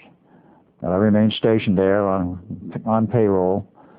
And weeks went by and months went by, and I kept asking questions. I wasn't doing anything useful. I was a bump on a log sitting in an office, passing the time of day, trying to find out what the history is going to be. In the meantime, Jack Ridley came back from his business trip and found I was missing, and he couldn't understand what it was all about, and the people there could not give him a very adequate explanation. And so he tried to carry on his own. I don't know at this point whether he thought I walked out or whether I was kidnapped or what. The report should have been that I was literally kidnapped. But I remained at the Pentagon. I was not even able to call him. And as time went by, I kept asking questions, went further and further up the line, finally to the Joint Chiefs. What is going on here? I said, I want to get back and do some work in the Navy. I'm basically a career man. I'd like to see my family and so forth. They all demurred. I finally went to the chairman of the Joint Chiefs, and I asked him, I said, what is going on? Gave my same story and so forth. And he looked at me rather strangely, and he says, there is nothing I can do, quote, it is out of my hands, unquote. I knew then something was very, very strange going on. And with him saying it was out of their hands, meaning out of the hands of the military, I had no idea what was really afoot. Late July, I got a word that a decision had been made, and that in August, I was going to be sent back to Montauk. And I said, Montauk? Montauk Point. Well, there was such a place. I didn't know much about it. There was a Fort Hero and a military base there, which at that point was Montauk Air Force Station. They were doing radar research. That I knew about, or as the beginning phases of it. So I was sent there and told to stand in a certain location in the traffic circle. And next thing I know, I'm back at Montauk Underground, 1983. What specific date in 83, I don't know. I wasn't there very long. But I was met by a number of people at this location, underground, Dr. John Von Neumann being the principal. And here we were in the middle of Montauk Underground in New York State, actually on the very eastern tip of Long Island.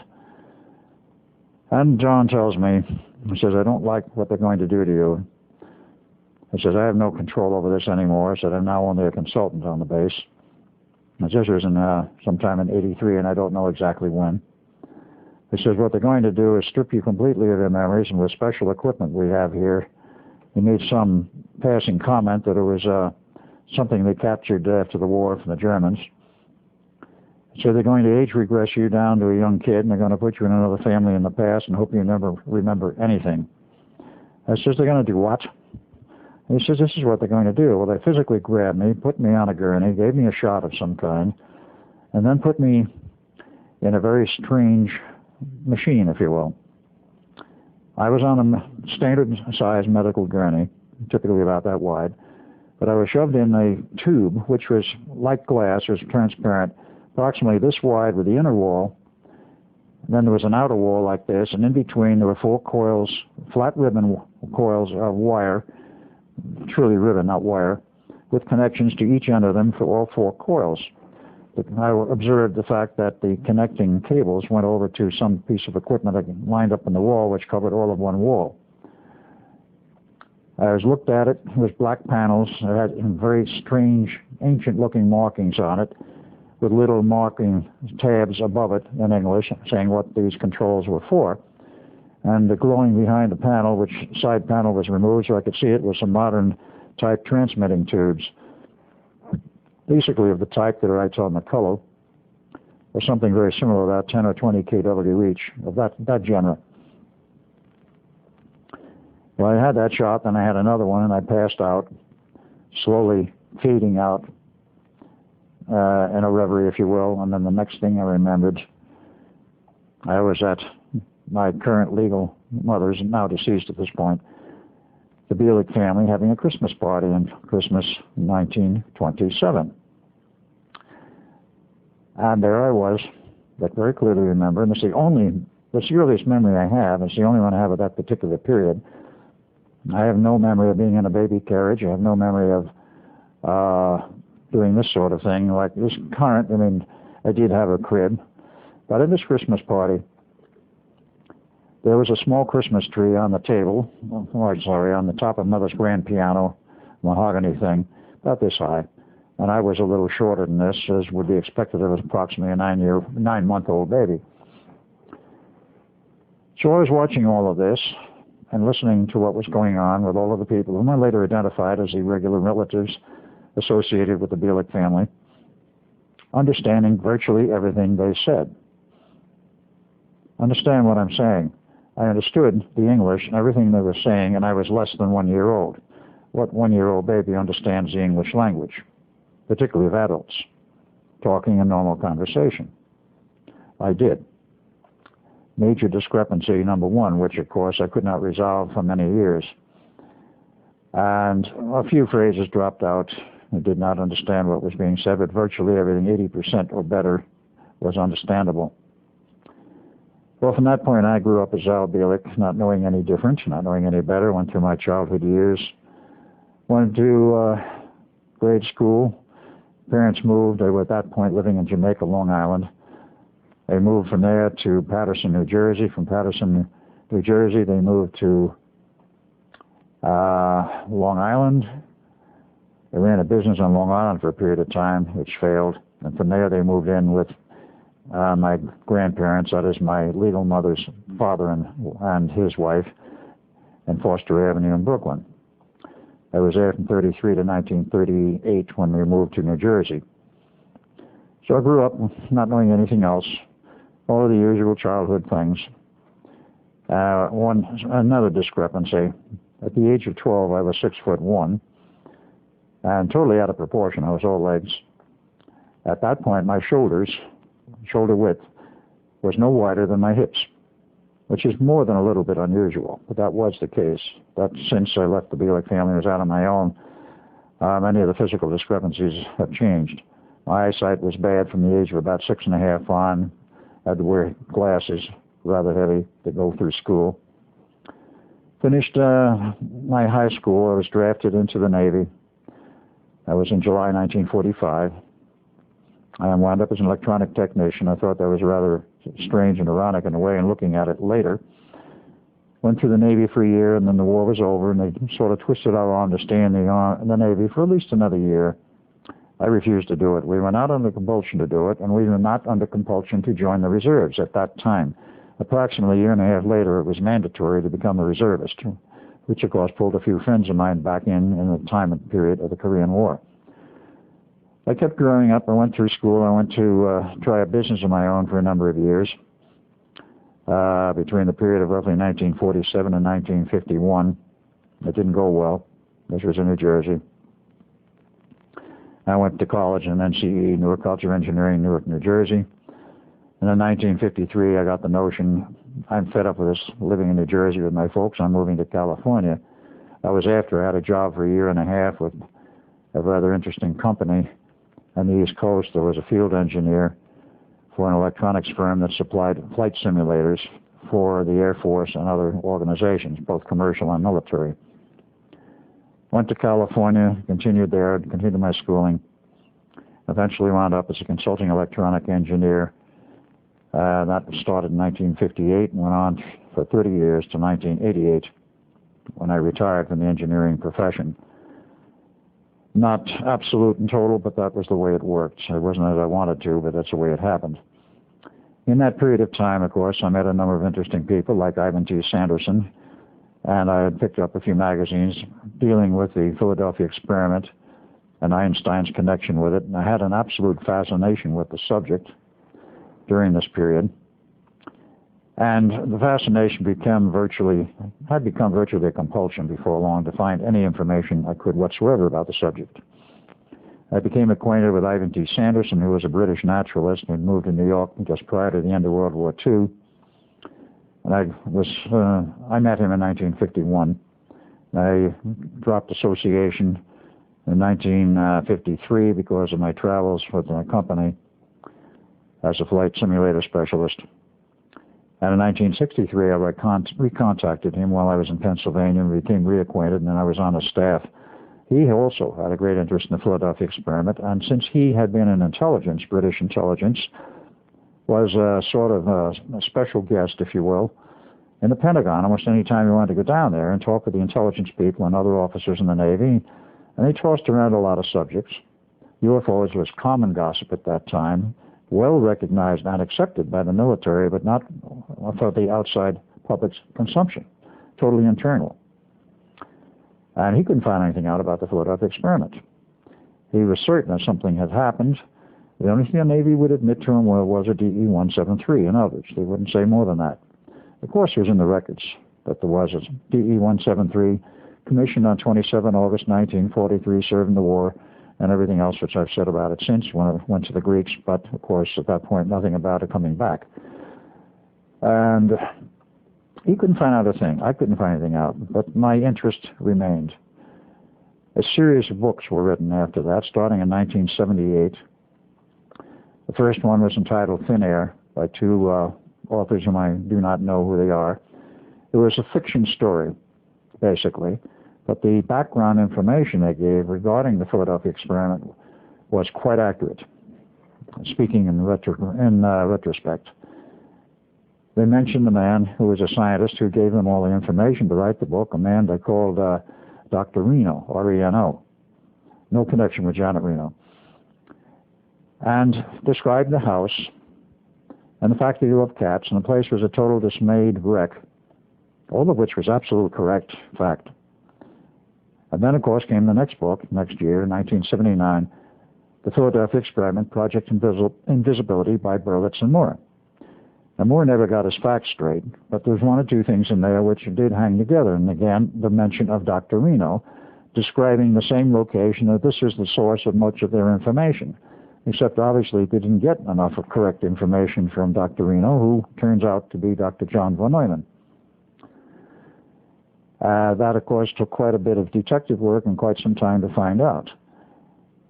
Well, I went on my merry way, and in I was a member, of course, since this is of importance, of the USPA, United States Psychotronics Association, originally in its founding year in 1975 called the U.S. Radionics Association, but it changed it the next year because of the connotation of radionics and the somewhat bad taste it had in the mouth of scientists and some other people. They renamed it the Psychotronics Association. I was a founding member, and of course the thing is not defunct. It's in limbo today. It's not what it was, but they still have meetings. Through that organization and its annual meetings, I met Preston Nichols.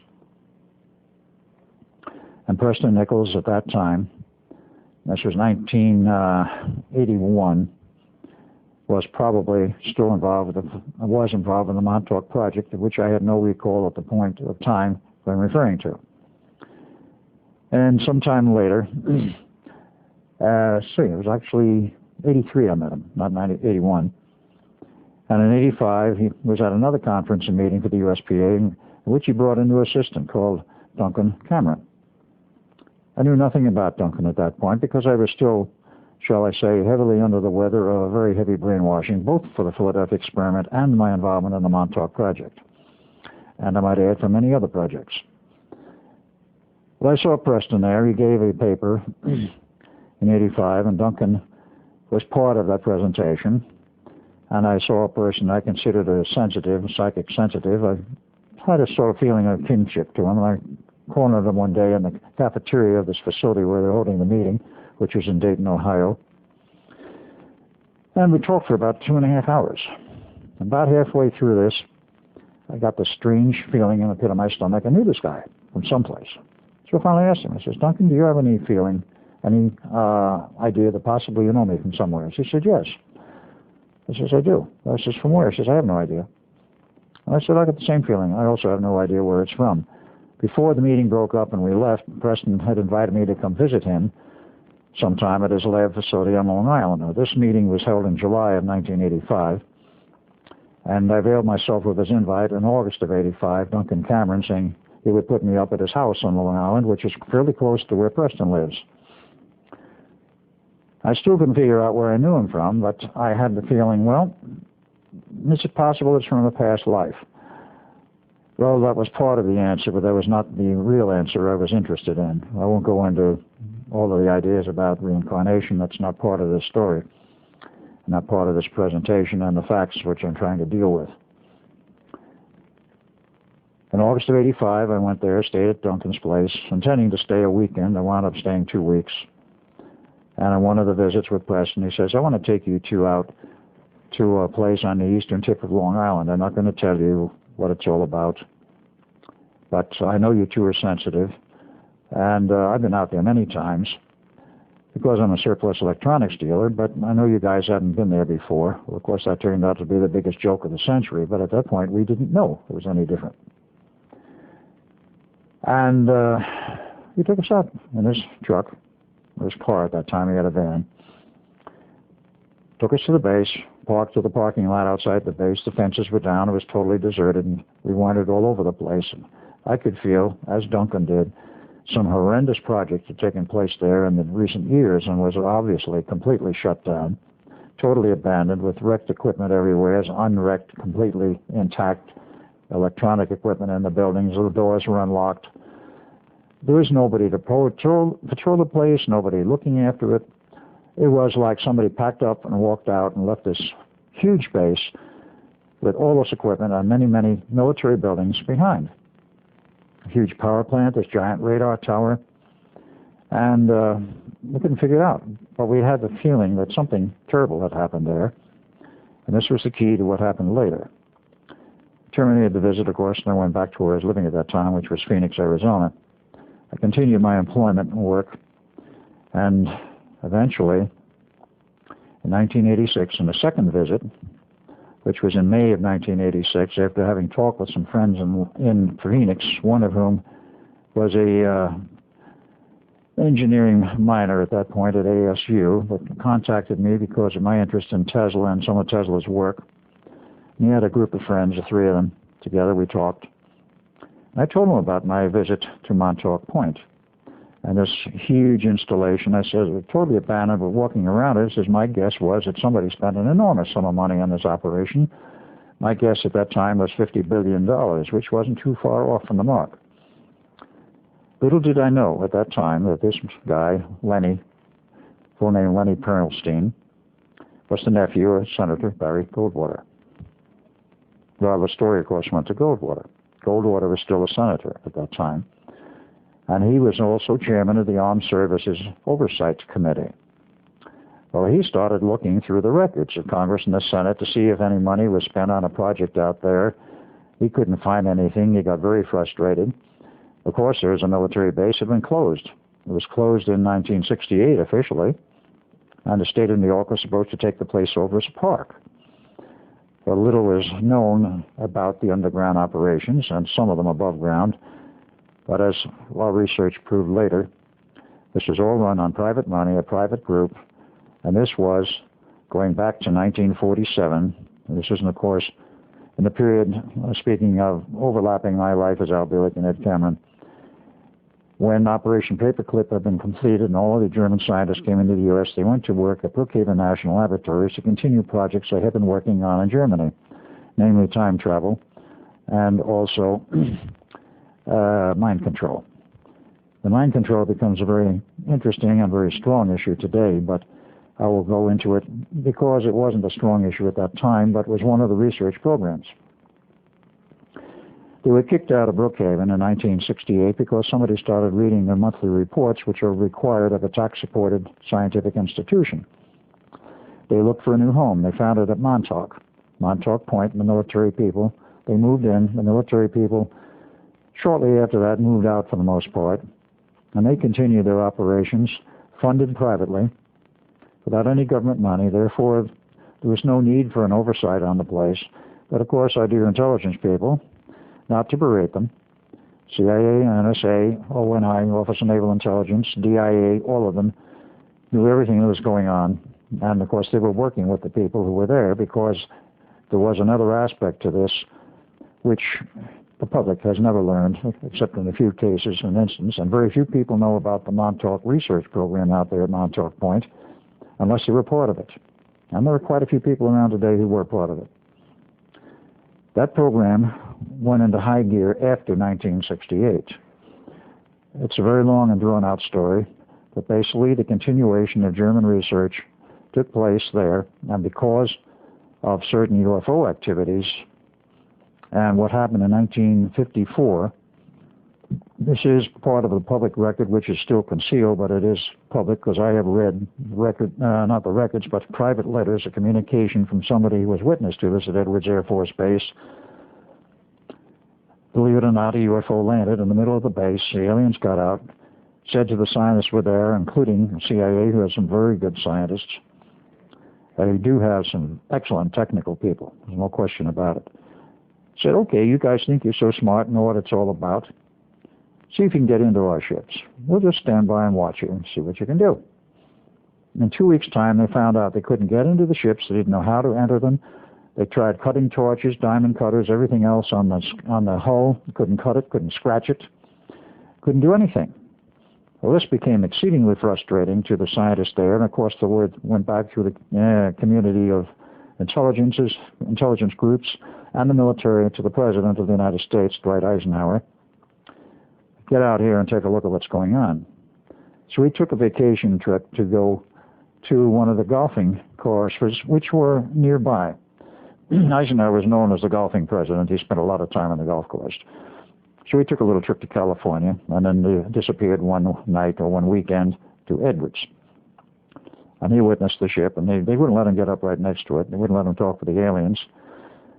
But the record is that the military told him, this is technology, we have no idea what it is, and we've got to buy time.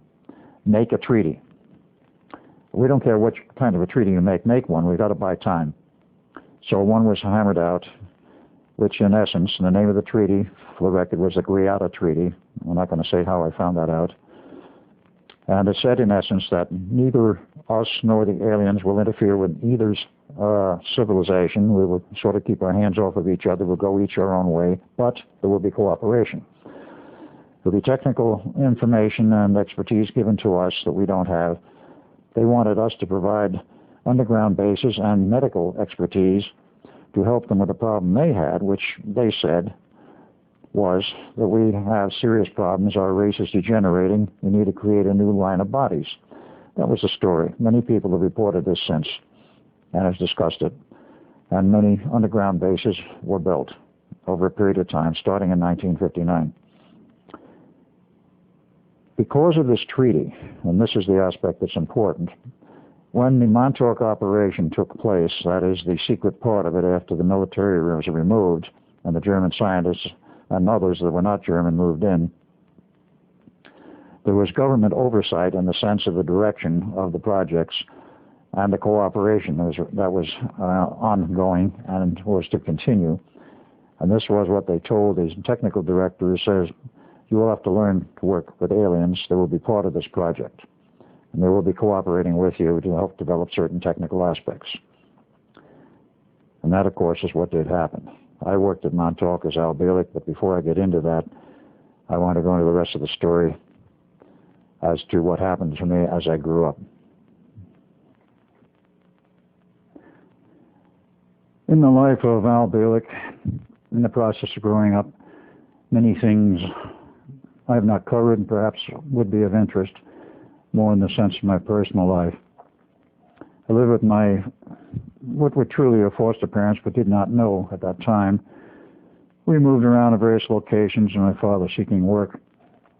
And quite aside from the fact it started in my life in Brooklyn, New Jersey, Brooklyn, New York, and then went to New Jersey, via Long Island, via Patterson, and then eventually settled in New Jersey, first Tenafly, New Jersey, and then Nutley, New Jersey, before I left and went to California. I went through the usual schools and schooling and had some strange interests. Perhaps not so strange, but for, let us say, what was considered the norm at that time, for a kid in junior high to be avidly interested in sci-fi and science fiction was not considered that normal. I was not athletically inclined. I didn't engage in any of the sports. And didn't really have much in the way of girlfriends.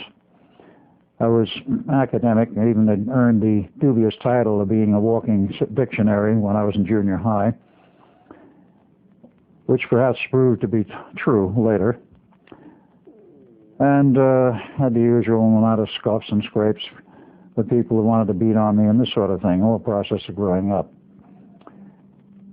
After I went to California, that was in 1954, I left my job with Curtis Wright Corporation in New Jersey because I wanted to go to California. And of course, one can always look back in retrospect and say, gee, maybe I should have done that. But I didn't. I didn't go to Germany. I went to California. I was first there. I loved the beaches and found work. Worked as a technician, and I continued my schooling and eventually became a consulting electronic engineer. First company I worked for as an engineer was, one was later called Aerospace, but at that time it was called Space Technology Laboratories. Met a lot of interesting people there, and throughout my history in California, which was from 54 to 60, minus a year out in Hawaii for Los Angeles Corporation. Met many interesting people, pursued a lot of interests, and really liked very much the Southern California climate, the whole attitude of people living there, rather loose-knit, not nearly as rigid as the East Coast. Because of that, I've largely stayed in the West ever since. Many strange things happened during that period. I want to cover them very lightly. In 1954, in my driving all over Southern California, up in the deserts, every place, out of Los Angeles, San Diego, trips to San Francisco, I used to drive up in the area around Malibu Beach. And on one of the canyon trips up Topanga Canyon, coming back down, I happened to notice a group of buildings with a name on the side behind a chain link fence, a heavy metal steel fence. And I always got a peculiar feeling about that place, something which I could never explain at that time. Even got to the point where if I park and look at the buildings, why I wanted to park and look at the buildings, I could not explain then. The answer has long since come back to me. I would sometimes pass out in the middle of the afternoon or late afternoon and awaken later and then go driving on to my determined source where I was going at that time. And it left me in a state of not anxiety, but a feeling of what was it about this place that intrigued me. I did not find out about that until in the last year. From California, I went on to Hawaii. I worked for a company called Hoffman Laboratories as a field engineer for the Navy. Field engineer, actually, for Hoffman, assigned to the Navy at Pearl Harbor. When I arrived there in July of 1955, eventually found a place to live, but I was assigned to the Pearl Harbor Naval Office, a particular section, and my job as a field engineer for Hoffman Labs was, of course, to inspect their equipment that they had built and supplied to the Navy as it came into Pearl Harbor, as the ships came in for not necessarily overhaul, but general reconditioning, check out all equipments and so forth, and many field engineers from different companies would go aboard ship and check out the various pieces of equipment they were connected to through their corporate affiliations. All of the time that I spent in Pearl Harbor, it had a strange effect on me. It felt like I was back home. I couldn't understand then what that was all about, because as Al Bielek, all of my memory as Ed Cameron had been erased. In a sense, it was back home because I had been there in 1941. Perhaps some of the leakage from 41 and my life as Ed Cameron came through to me in 1955 and 56, because I felt quite at home. And I liked walking down the piers and all of this whole area devoted to the ships, and during my assignments, which were literally to inspect Hoffman's equipment aboard ship, make my reports and all of that. I remained there a little over a year, and in that time, one other strange incident occurred which perplexed me for quite a while, that eventually was resolved when, at a later time, my memories of who I really was came back. Through the party connection, the office connections, I was invited to a party one weekend involving some naval officers, some of the civilian people from that office. It was out in, let's say, a more remote area of Honolulu, out in the boonies, more or less. And it was on a Saturday afternoon. This party was thrown by two naval officers who had a connection with the yard. And everybody was having a great time. But as I imbibed a few more drinks, I did drink a little in those days. I was not an alcoholic, but it was customary, shall we say, in view of the company I kept, and particularly one of these Navy parties. You had a few drinks. Nothing unusual about that. What was unusual, and I thought about it many times after that, until the meaning of it finally erupted and fell in on me consciously, was that the two guys who threw the party, both lieutenants in the Navy, in a brown fatigue uniform, a tan fatigue uniform, to me had a funny feeling, like these two guys sort of belonged together, and I couldn't quite understand what it meant. And then as I became more inebriated, if you will, I got the feeling, in a certain sense, I identified with one of them. Now, that didn't mean I had any connection with this person. I didn't know him from Adam, other than from the Navy Yard. I had a feeling in some way that I fitted into this picture. And then I was looking mentally at this other officer. He fit into the picture. Now, who fitted in there? I could never answer that question at that time as to what the other person portrayed, what the other person meant to me. It wasn't for many years, decades afterwards, literally, that I finally figured it out that, to me, on a conscious level connecting with the subconscious, the two officers represented Duncan and myself from our time in Pearl Harbor, when we were much younger. There was a type of thing where the subconscious was starting to break through at least a little bit and starting to identify on a conscious level with certain events then taking place, namely that party with the two officers. It was a case, looking at it later, where I realized I almost broke through as to identifying a missing part of my past, but I never quite made it. That operation ended in 1956. I returned to the mainland, went through a series of jobs. I'm not going into it. Wound up, wound up in Los Angeles working for Space Technology Laboratories, off and on from 1957 to 1960. And then I moved to Houston, Texas. And then I remained out of the California area until 1984, 83 and 84. At that time, having traveled around the U.S., I met many engineers in many walks of life. And the interesting part of it was, as a consultant, I talked with many of these people who have been strange projects, had strange histories to relate, and quite a few of them had quite a bit of knowledge about things like UFOs. I might add, of course, during this period of time, I had a great interest in the whole subject of UFOs. Was it real or was it not? Was there suppression of information and reports? I was sort of neutral, except I had a great and avid interest at that time, perhaps just as much as in the Philadelphia experiment.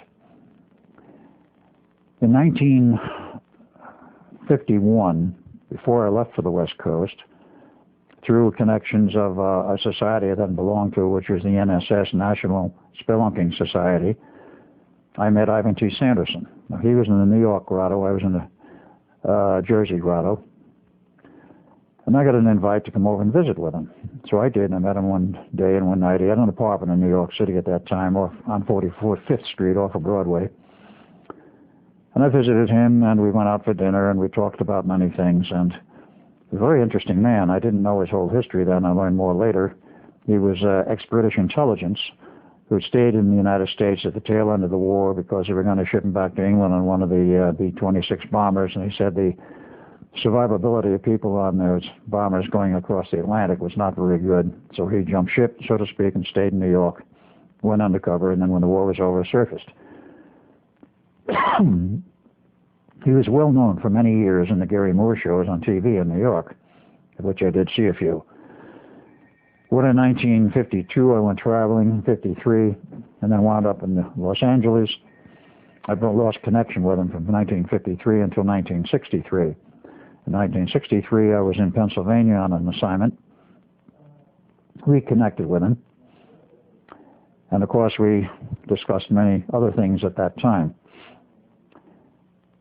Some years later, of course, he was trying to determine the history of the Philadelphia experiment because he kept hearing rumors of it himself. And he became very interested, as I did. This was in the late 60s, early 70s, before he died in 1973.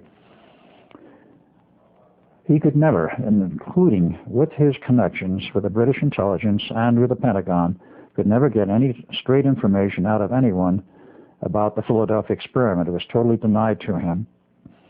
Other than the fact, yes, there was a USS Eldridge. There was a real ship by that name, and that's all the Navy would tell them.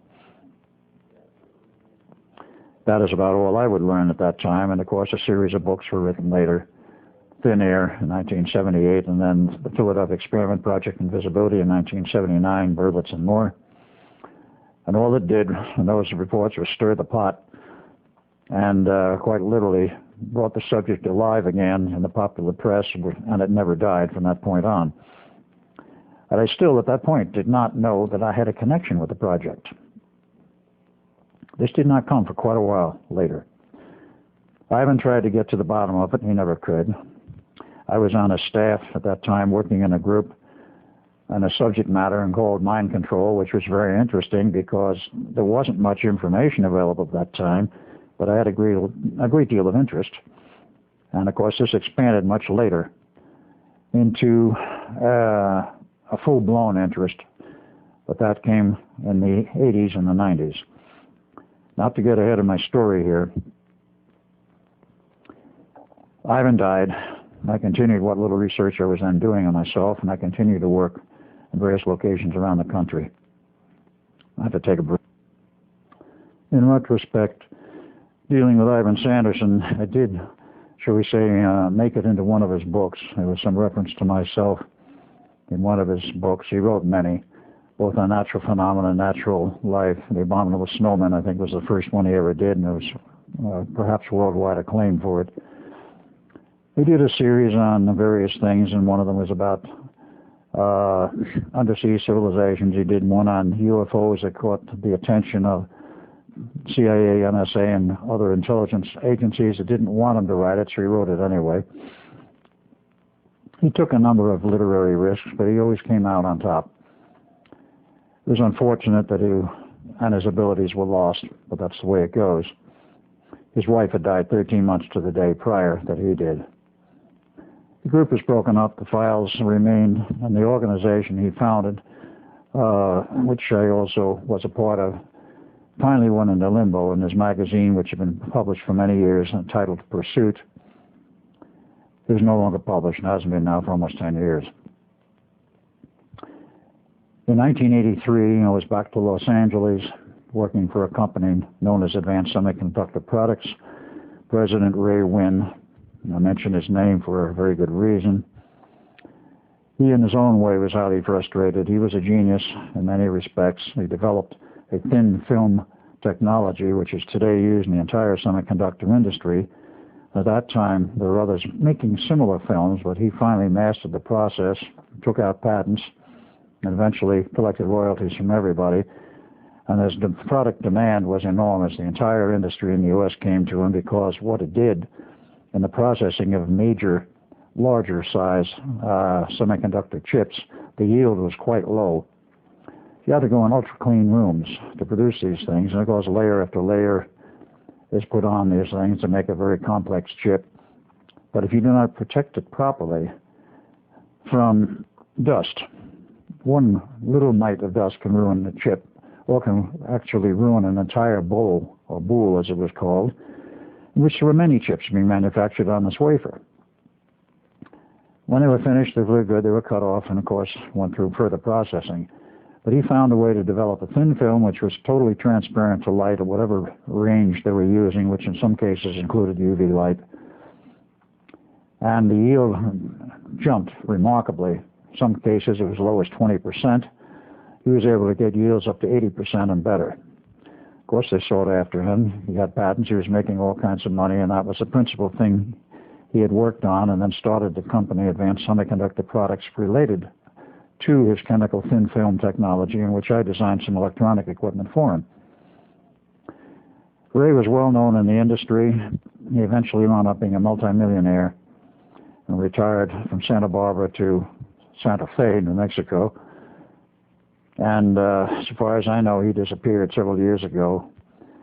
He did have problems with his heart, and he may have passed on. I have never yet heard fully. But what is important is that in that period of time, 1983-84, the Montauk project ended. I was still not aware of my involvement in it, and the thing becomes rather difficult to portray, and even more difficult to understand how I could be working two jobs in two locations at the same time. I was working as an engineer in Los Angeles, 83-84, and prior to that, from 76 on, the whole period during which I was involved with the Montauk project. The beginning phases of the Montauk project I want to get into, but I want to state that on a Sunday afternoon in August of 1983, when I was sunning myself on a beach in one of the lakes north of Los Angeles, up in the hills, one afternoon, I suddenly had the feeling I was free of something. I just felt a relief and a freedom. That was probably the day the project went down, but I've yet to correlate and find old calendars to see if that was the exact day. Now, how did I get involved with the Montauk project? And the second question I will answer later is, how could I possibly be working in Los Angeles and on Long Island at the same time, or what appeared to be the same time? In 65 and 66, let's go back a little further, 55 and 56, I was in Hawaii working for the Navy Department, as I'd already stated. There was one night when I was sitting on the seawall outside the Royal Hawaiian Hotel in Waikiki, as I lived in Waikiki in an apartment there during this period. I was sitting there quite late at night and relaxing, the Hawaiian music around me and the people going by. It's a very relaxing atmosphere there, at least it was in those days. I quite literally fell asleep on the seawall, sitting up, something I was known to do occasionally, and woke up perhaps an hour and a half later feeling like something very strange had happened. I had not the slightest idea what it was and didn't know what it was until many years later. That was the point, as I determined after I recovered my memories of Montauk, which started in 1986. That was the point at which I was inducted into the Montauk project. The man who was a station master, and I'm referring to the Montauk Air Force Station operations, which became what we call the Montauk Project, started up approximately in 1968 with the advent of the German scientists moving out there, and then later incorporating the services of various extraterrestrial groups, all of which I had to work with. But I did not become involved with the project myself until 1976, and that was when it became more or less official and went online. Online then meant, of course, a lot of breaks in the process, a lot of further engineering to make the time tunnel system work properly. But my first recollection of the involvement in the project, and this took place from 1956 up to 1976, was being in the office of the station master, a man by the name of Jack Pruitt. Pruitt is known somewhat through the industry, more perhaps the banking industry than anything else, because knowing his son and having met him and talked with him several times, he still lives in the New York, Long Island area. He didn't know that his father was a station master of the project, but we've later proved it. He had me in his office, questioning me, and a series of events preceded that involving certain bars on the island of Waikiki and meeting people whom I didn't know who they were, who would disappear. And later on I worked with that same individual because he was very dogging me to find out if I was the person that Jack was looking for. So I found myself in his office, And of course, he's asking me about my history, what I've done, what I was doing as, excuse me, what I was doing as an engineer. I have an understanding, you have an interest in UFOs. Oh, yes, I do. I wasn't perhaps that overtly direct about it at that point. He says, well, if you have an interest in it, how would you like to see one? Oh, I became quite interested at that point, so he took me into one of the underground facilities at Montauk. I might add at this point, you not only have the surface facility, the buildings and the tower and all of this, which can be seen readily, but now sealed off, but then open, was a complete underground labyrinth of 6 levels, and adjacent to and a part of these 6 levels of underground, which were built by the U.S. Army Corps of Engineers between the beginning of the century and the major construction began in 1928 and 1933, as I've seen the blueprints.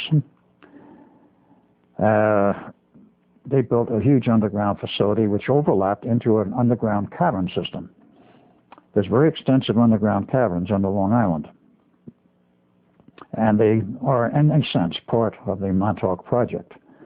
And the Montauk Project can be accessed through the underground tunnels if you know where to enter. But he took me into one of the underground chambers, one of the underground rooms. This one was a natural one.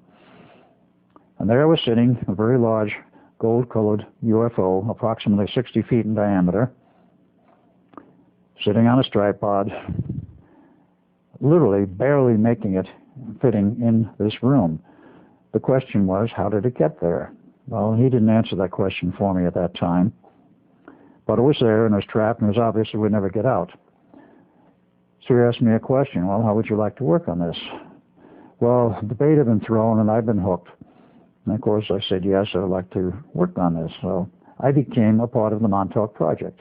I might point out that every one of the people who worked at Montauk, in essence, were volunteers. And there were no salaries paid to any of these people who volunteered. And those military personnel that were still involved with the project were TDY, temporary duty, paid out of whatever their normal billet was, so that no monetary exchange in terms of government money was ever recorded directly connectable to Montauk. They maintained a high degree of secrecy and were very successful at it. I spent literally most of my time from 1976 to 1983 in the underground at Montauk.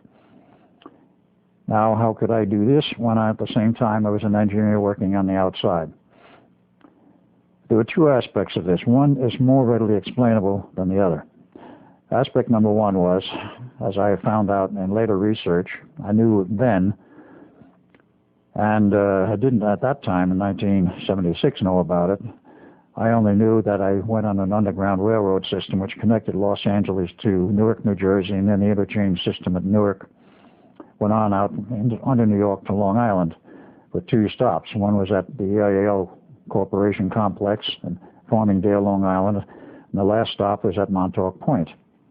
This underground rail system, which has been testified to by Phil Schneider before he died, as he said he personally worked on constructing it, is a very strange, basically alien technology design rail system which does not have any rails. We call it a rail system for convenience. It's actually magnetic levitation. Operates at extremely high speed, and the tunnels bored 14 feet in diameter. Between New York and Los Angeles, you can make that trip in 2 hours. It's faster than any aircraft other than supersonic, which do not fly over the U.S. by law. And I did ride that thing fairly regularly. There are points of entrance. I remember some of them, but not most of them. And this network is all over the U.S., into Canada, probably into Mexico at this time. It definitely goes into Puerto Rico. And so far as I know, no underwater connections to Europe, but there's a system all over Europe and through Russia. This is a vast underground network interconnecting underground as well as surface bases and locations. I used to ride that rather regularly, and that I can understand, making a high-speed trip out to Montauk and then coming back in 2 hours and resuming my normal life and duties after having that part which I worked on at Montauk erased. That part is understandable. The other aspect, which is not so understandable, is how I could spend so many years out there working on these projects, overlapping the time when I was also an engineer working on the outside in normal civilian or semi-government operations. To explain this more fully, and I'm sure it will not sit too well with some of the people listening with this, but I'll have to tell it the way I know it. What the German scientists were working on at Montauk, and with alien help, finally were able to perfect, was a time tunnel.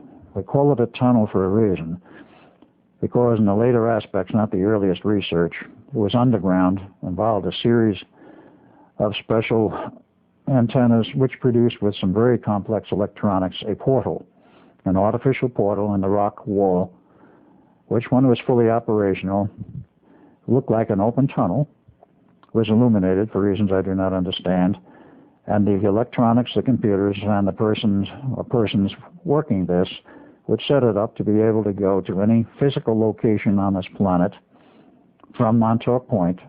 It would literally transport you from point A to point B instantaneously, or almost instantaneously. Not absolute instantaneity, but within a second or two. And maintain, if you wanted, the same time frame as we were working in at that time, or shift time reference, past or future. When they finally got these tunnels working, and working satisfactorily, of course, they could pick a person up, move them where they want, pull them across the country, pull them from another country, put them in another project, and then return them. And since they could shift time, they could use you for weeks or months and then put you back in the time point where you left, within a few milliseconds, if you will. This automatically erases the memories without any effort on their part, because the subconscious mind will reject, and the conscious mind working with it will reject the idea that you may have worked months on a project where only a fraction of a second has expired in your alleged real-time reality. At this point, one must wonder, how can this happen? And one also has to look at a larger picture. Albert Einstein, going back for a moment to the Philadelphia experiment era, had created in 1929 the unified field theory. On his public record, he offered it. Lord Russell of England read it, and he said, there's things in here which literally are too far advanced for humanity at this time. He said, I suggest, speaking to Einstein, that you withdraw this and say it has errors or whatever you want to do, but just withdraw it. And Einstein did. It's not well known that it was offered and then withdrawn, but the public record says that it was never completed. They kept saying he found errors and so forth. The facts are that in 1938 the unified field theory was completed, but it was classified and is still classified to this day. It became part of the theoretical background for the Philadelphia experiment. But it also, in the process of looking at this and other things, as I did, one has to understand that there are multiple realities. Physically, we only know this one. And we work in it, we live in it, and so forth. But as some of the mathematics of various people show, not only Hilbert, but also a well-known mathematician scientist from Stanford, SRI, Dr. Tiller, has pointed out that there are multiple parallel realities and we can be part of any one of them, and it is possible to shift. And of course what he pointed out was we are in what, let us say for reference, we are in number one. Whether or not we are in number one is another matter. We are in a reality which we accept and we know, and we do not know of or sense these parallel realities. Part of the work at Montauk was to access these parallel realities and also to manipulate time in such a manner that it becomes virtually impossible to know what your reality is that you're in when you're working at Montauk or on a Montauk-type project. And it may be totally skewed from the reality which I, speaking to you through this camera, and other people perhaps watching this know. And as Al Bielek, the engineer, knew. You get to the point, finally, what is reality? What do we really know about it? The function of Montauk was to explore, their official charter said their function was to explore all aspects of reality, physics, and whatever else they could find, and time. And of course, reports were made on a regular basis. Where they all went, we don't know. But I spent many years there on that project. I got off the UFO project after a while. I was involved in several other projects, including some of the time tunnel project, which involved travel to other locations. And I will fill you in on a little of this. One of the other projects involved, of course, what I will report on openly is the Montauk Boys. Now, what was the Montauk Boys Project? It started officially about 1976. There was a lot of precursor work in which I will have to go into a great deal of history, because this all involves mind manipulation and mind control. The project formally started at Montauk, and I'm talking about that aspect dealing with the boys, males, who were under mind control manipulation. The overall project heading, which covered both this aspect and the older cult techniques for females, is Project Monarch. Project Monarch, briefly, was a name given to the whole area involving mind manipulation and mind control. The old cult techniques going back thousands of years were used on females, taking them basically from families who had known at least 3 generations of child abuse, sexual child abuse, and these females would be preconditioned, if you will, for the training they would receive to split their mind further and set them up to be sex slaves or whatever else they wanted them for. These were mind control female slaves, and they would last a certain number of years. Kathy O'Brien, in her book, The Transformation of America, is one outstanding example of this type of thing using the older techniques. The newer techniques were physical at first, then electronic, but involved primarily the use of boys because of the chakra setup in the human body of the male. It is not identical to that of the female. The polarities are reversed. Therefore, it became easier to work on males. The object was to see if they could produce a complete set of mind-controlled, subconsciously implanted, and externally triggered on demand at the time that they wanted, a person who was totally programmed to do something, but this person obviously would know nothing about it, and would live a normal life, or what appeared to be a normal life, and could be at a later time utilized for some project, whether it's government-sponsored or not, didn't matter. Whoever had the controls, had the reins on these individuals, the handlers, if you will, working for whomever they worked for, would be able to trigger these programmed people to do whatever they wanted them to do at some future time. Being in this project for a number of years, I asked questions. I never got many answers. What did they want them for? I never got an answer. But of course, looking at current history as well as the recent, let's say, 10 years, it became fairly obvious.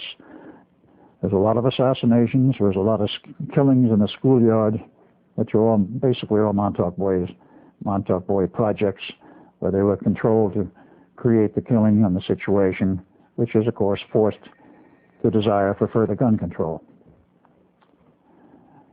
This is one aspect of the whole situation. Other things that can be used for, of course, are assassins, agitators, create fires, create riots. If you use your imagination, literally anything possible in the gamut of riots, subversion of normal society, spies, in your imagination, you would probably be able to name virtually anything that these boys could be set up for. At this point, we'll take a slight break, and we'll continue with what is a Montauk Boy and how are these programs done.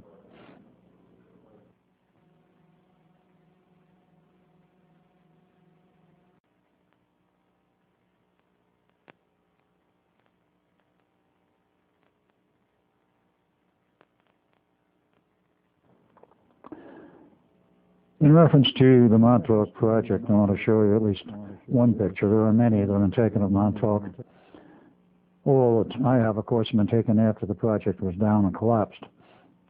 There's one particular one, though, that I think is perhaps the symbol of Montauk, and that's the radar tower. I'm going to put that up and show it.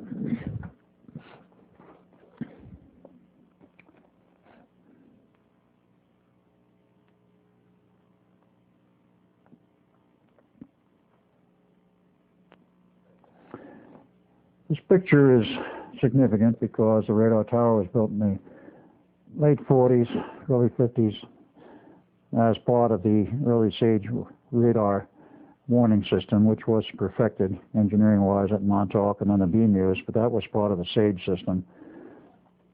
And it's become, you might say, a symbol of Montauk. Some people say Montauk doesn't exist. They don't know what they're talking about because the whole physical structure is still there. The underground has been sealed off since.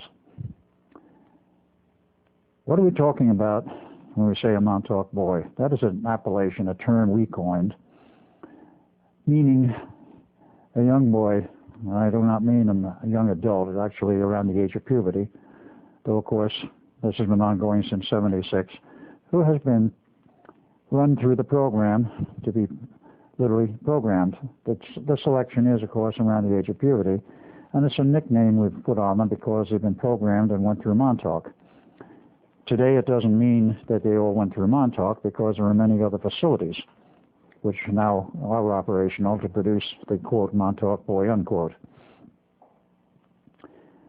Let us go back a little bit briefly in terms of history in this century. I'm not talking about ancient history, as to what mind control is about and who got involved with the project and what various little rivulets, if you will, all came together to produce the mainstream called Mind Control and the Montauk Boy. There were, of course, various psychologists and psychiatrists in the past that have been involved in the periphery of this. It came from Europe, basically, and one of the original people who got involved with this directly was Dr. Wilhelm Reich. He was a student of Sigmund Freud of Vienna, came to the United States in about 1943. I'm referring, of course, to Dr. Wilhelm Reich.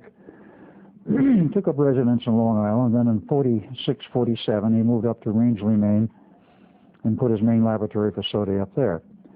In 1947, he was offered and accepted a contract with the CIA, newly formed, which basically was related to finding a function as to how can a person be deprogrammed. This was the way the contract read. How can the person be deprogrammed, and also can you increase the psychic abilities of young people who already exhibit such abilities? Reich signed the contract. It was a 5-year-long contract.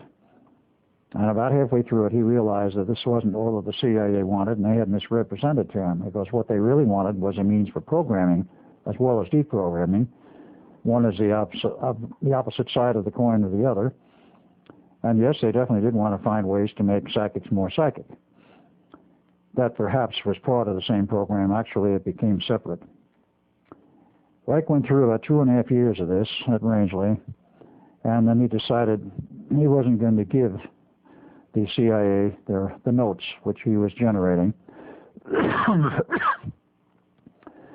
So he falsified the records about the last 2.5 years, but this was not known to the CIA at that time. In 1952, he says, I'm not renewing the contract. I've done my work, and this is it, and I'm going to do other things on my own after that. Well, at that point, the CIA didn't know, and of course NSA was directly involved with this also, that perhaps the records had been falsified. To go ahead a bit in time, to the period sometime in the 60s, Preston Nichols, who was a surplus electronics dealer and was working for a corporation on the island and had a great deal of interest in Wilhelm Reich, and of course Reich being dead since 1957, they were slowly breaking up his estate and breaking up and selling various pieces of his estate, known as Orgone energy accumulators and a lot of other hardware. It showed up at various surplus places. Preston had an interest in it and used to go see what was available. Occasionally bought something. At one of these meets, after looking us over, he asked the person who was exhibiting and trying to sell the Reich equipment, is this all you have? He says, well, no. He says, really, you need to get in touch with one of the curators and the people who are holding the rest of Reich's estate. He said he has a home in another location in Vermont that very few people know about. It's not just Rangeley, Maine. He said he had another home. Call so-and-so and contact him, go up and see him. He may have something you may be more interested in. Preston did this, was invited up there and went up and looked around, saw much of the same thing, and then asked, well, what else do you have? And this man says, well, I've got some notebooks. These notebooks, I'd like to see them. So Preston looked at them, and they were all handwritten in Reich's handwriting. He recognized it from some other documents he'd seen, and realized these might be very important notebooks. So he asked the man how much you want for them. He says, make an offer. Preston did. He bought them, took them home. About 2 months later, he gets a call from somebody in the NSA. It says, I understand, the person on the other hand saying, I understand that you have bought some notebooks of Wilhelm Reich's. And he said, yes, I bought them, they're mine. Well, we need them. Well, they're legally mine. You can't have them. Well, NSA said, we need them. We have reason to believe that a good part of the material which was given to us by Reich is in error deliberately and has been falsified. You may have the originals which we need. So Preston made a deal with him, which basically said NSA would give Preston the missing notes that he didn't have if he, Preston, would give the NSA and CIA copies of what he had. And part of the agreement was that he would never show the complete notebooks to anyone as long as he lived, which he agreed to.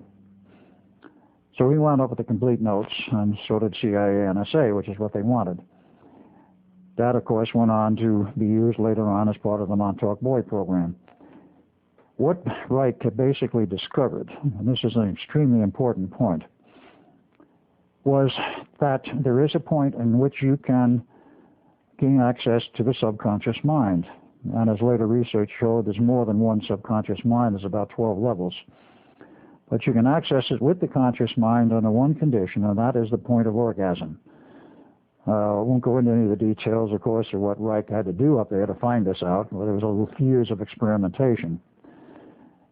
But at that point, the two minds join, and you can remove information from the subconscious through the conscious, or put information in, and then you can give instruction with the subconscious.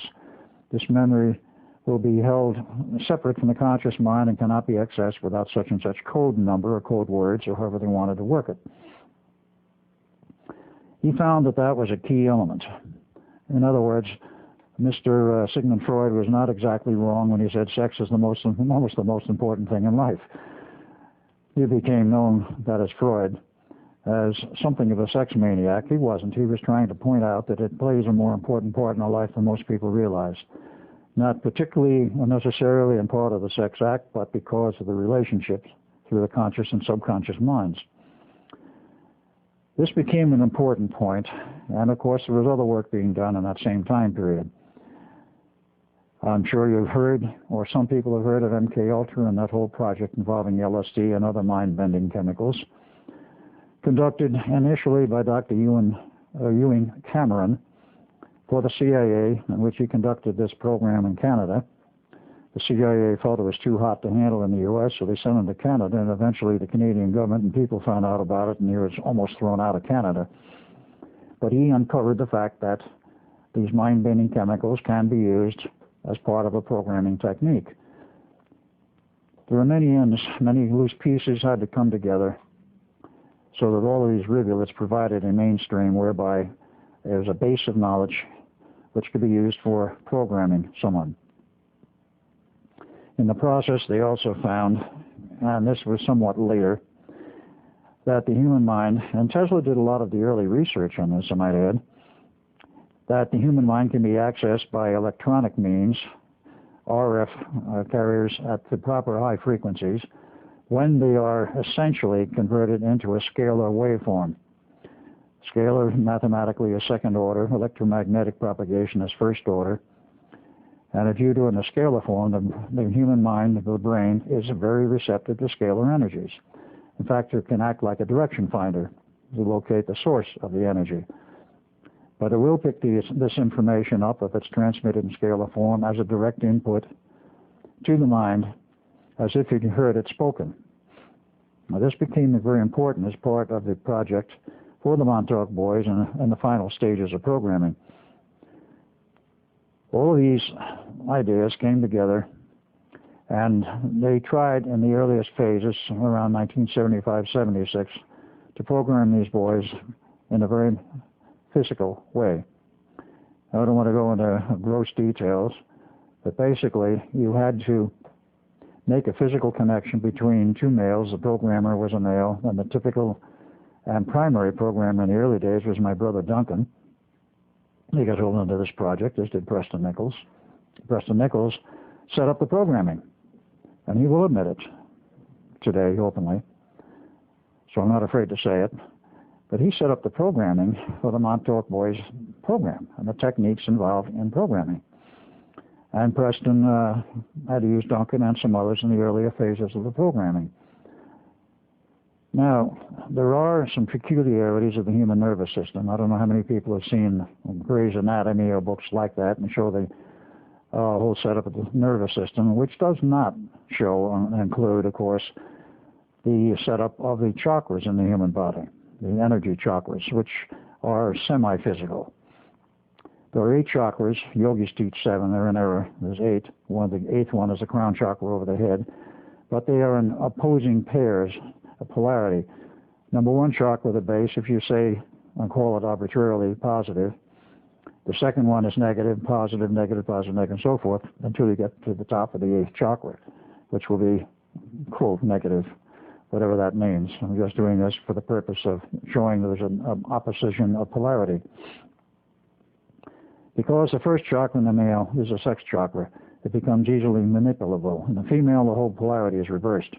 Females could not be used in the techniques used for the Montauk boys, not until very much later. The programming being quite physical, and they pick these victims, and I do have to use the word victims, around the age of puberty, because at that point, the male or boy, well, for that matter females, but particularly males, are most amenable to mind manipulation. After the age of about 17, people start, particularly males, to get a mindset, and it becomes much more difficult to modify their mind and put in this mindset that they want, rather than the one which develops naturally, and bury all kinds of things in the subconscious. So typically they're all chosen around puberty, which can be anywhere from the age 11 to 16, depending on when the person becomes sexually active. Puberty in the South is much earlier than in the North, and of course there are all kinds of personal variations, and a candidate who is sought out, of course this is one of the things they have to look at. They have to make sure that he's gone through the puberty period and that pubescence has already occurred. They select also on the basis of IQ, at least 100. They wanted somebody who's at least normal IQ. If they're up in the 200 region, that's fine. They were useful for other projects, other than the normal ones. And they all had to go basically through the same process, but they also looked at them in terms of genetics. When the program originally started at Montauk, they were all Caucasians. White-skinned, fair-haired, typically blonde-haired, blue-eyed. And in the process of recovering my memories, after this was all over in 83, phase 1, of course, in 83, and I started reviewing this and coming up with the information, I said, well, this, to me, smacks like one of the old Nazi projects, the super race projects. And in some respects, that was true. The candidates were chosen on that basis originally, at least at Montauk. As I found out some years later, there was a parallel project being run by the NSA directly in their own way in a nursing home in Jamaica, Long Island, between 1976 and 1979, where for some reason it was terminated.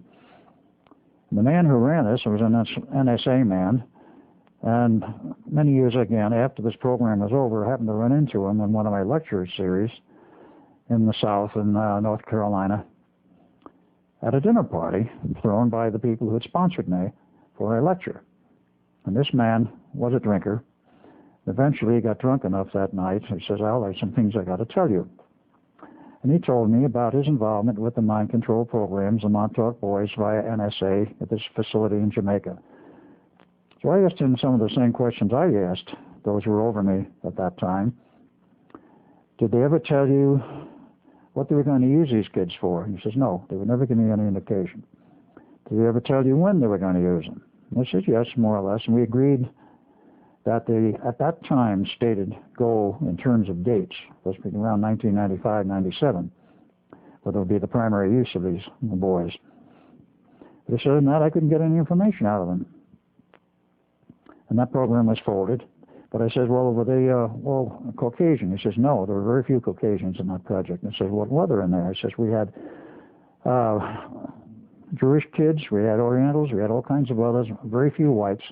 Apparently it was a program used to find out whether or not you could program other than Caucasian for the same end, which did prove to be true. So that the race was not important. This was apparently a chosen factor by those who ran the program at Montauk. Not essential that they be white. That was a very interesting side piece of information. Well, this program, as originally set up with very physical programming, caused a lot of problems. One of the other problems that occurred, which was very obvious in a matter of a few years, was that approximately 70% of the boys programmed there in the Montauk Boys program were programmed as homosexuals. It was very easy to shift the sexual orientation under those type of programming conditions. Why they wanted 70% or so of homosexuals, I don't know. It backfired on them for the simple reason that homosexuals get together, they create enough Kundalini energy usually that it breaks the program. So they were deprogramming themselves, and that's not what the government wanted, or those who ran the program. When I say government, understand that we all assumed at this point in time that this program was government-sponsored and government-run. We eventually found out it was not. Government used various elements of the government, departments of the government used the program in terms of the output. They did not run it. They had overseas and overseers of it, and of course the intelligence community was in on it. Along about 78, 79, various electronic techniques were developed which would do the same thing. So they dropped out this whole physical business. Because it had a very low output, many of them had to be beaten into submission because they didn't want to go through with the program, and they quite literally were beaten someone to death. And let's say the yield was not what they wanted. So along came the electronic techniques using essentially EEG-type equipment, or in reading the brain waves, of course, you put pads on the head in various locations to pick up those sensitive energies, very low-level energies, but easily picked up by the amplifiers and the pads. And this was turned around so that it became a machine like an EEG machine, but the pads were put on sensitive points of the body, including the genitalia, and energies were put in instead of taking energy out, the purpose being the use of this special programs developed and put on floppy disks, usually took 2. They would create the orgastic state by means of this machine, and they could hold it as long as they wanted. And with that, of course, they could then program either verbally or by means of Pat Flanagan's machine, which I showed in a recent lecture. His patent goes back quite a distance to about 1968. The government seized it because there was a means whereby somebody could talk into a microphone through an amplifier with oscillators and certain other equipment, fairly simple. Put 2 pads on the body in any location, essentially. Now you could put it on the wrist, you could put it on the chest or the back, and the person would hear the sound spoken into the microphone, even though he was not getting it through his ears. It was going through the nervous system and winding up in the auditory centers. Flanagan got patents on this. It was one of the first patents of its type. And it didn't take long for the government to recognize the potentialities, and they seized it under the interests of national security, and it took them an 11-year court fight to get it back. They gave it back and let it be released into the normal stream when they found something better. That's what it really comes down to. But by means of a machine like Flanagan's or verbal instruction directly, these kids were programmed as to whatever they wanted while in this state. Then, of course, code words were put in, or numbers, or whatever the keying technique was they wanted. And it's all closed off. They were told they won't remember anything, which likened them to hypnosis. You don't. Because the state was similar to hypnosis, but it was not identical. And they would be released and sent back to wherever they came from. All right, what kind of boys did they use? Where did they come from? And what was the implications of all of this in terms of, let's say, the reservoir of personnel required? Initially, the boys were taken almost off the streets of Long Island. Some of them came from rather prominent families. And quite literally were picked up physically, taken to the station, processed, and brought back. But I pointed out to them before I even became involved with the program. Early on, they wanted me in, and I refused to become part of it after witnessing one of the failed programming attempts. They picked them up off the street, and I told them, I said, you better be careful about this. Some of these kids come from prominent families on Long Island who have a lot of clout, and it wouldn't be doing the program any good for it to turn up in the Long Island Press or the New York Times. So they started picking them up at greater distances and finally focused in on homeless kids, street kids, if you will, who had no home, broken from their homes for whatever reason, broken all association, and many of them were down and penniless, broke, didn't even know where the next meal was going to come from. A serious problem in New York and a lot of other cities. So they started picking these kids up because they were quite literally homeless. When they were done programming them, they would send them back to where they had come from, waiting to be used. About 1979, with the electronic system fully operational, I went to Jack Pruitt, the station master, and said, look, we've got to change this program. You're beating half these kids to death. They're being treated very badly. They refuse to become part of it. Let's change this whole thing around. First of all, it can be done electronically now, so that cleans up that part of it. And secondly, instead of beating them into submission, offer them a carrot. Give them something. And he says, sounds good, but that's out of my reach. It's definitely out of my jurisdiction. You'll have to go higher up. I went up the line to the technical director, Dr. Herman C. Unterman, and others. Finally wound up someplace near the top for the man who I recognize today, but he is still alive, so I won't use his name, and told him what I proposed. And he says, I haven't got time for this. I don't want to hear about it. I says, well, maybe the Long Island Press, the New York Times would like to hear about it. Well, he froze at that point. He says, wait in my outer office. I got to make some phone calls. So I waited about half an hour. 40 minutes later, he pulls me back in. He says, you can guarantee this program will work the way you outlined? I said, yes. He says, go ahead and do it. I says, I want it in writing that you have given me permission to do this. And she wrote up a letter and signed it. So I went back and we threw out the man who was doing the beatings and offered essentially this kind of program. They picked the guys up. They'd run through a pre-screening process. And then we'd say to them, we know most of you are homeless and have no money and can't even go back to school. If you will join this program voluntarily and become part of it, after it's over, you will not remember that you have been here and been part of it. But we will do this for you. We will give you a bank account. We will give you money to live on. It will be expected you will go back to school and finish your schooling, because most of them hadn't finished high school, and some of them weren't even quite up to high school. Go back and finish your schooling, and said if you want to go on to college, go right ahead, the money will be there. And if you want to go get a PhD and think you can do it, fine.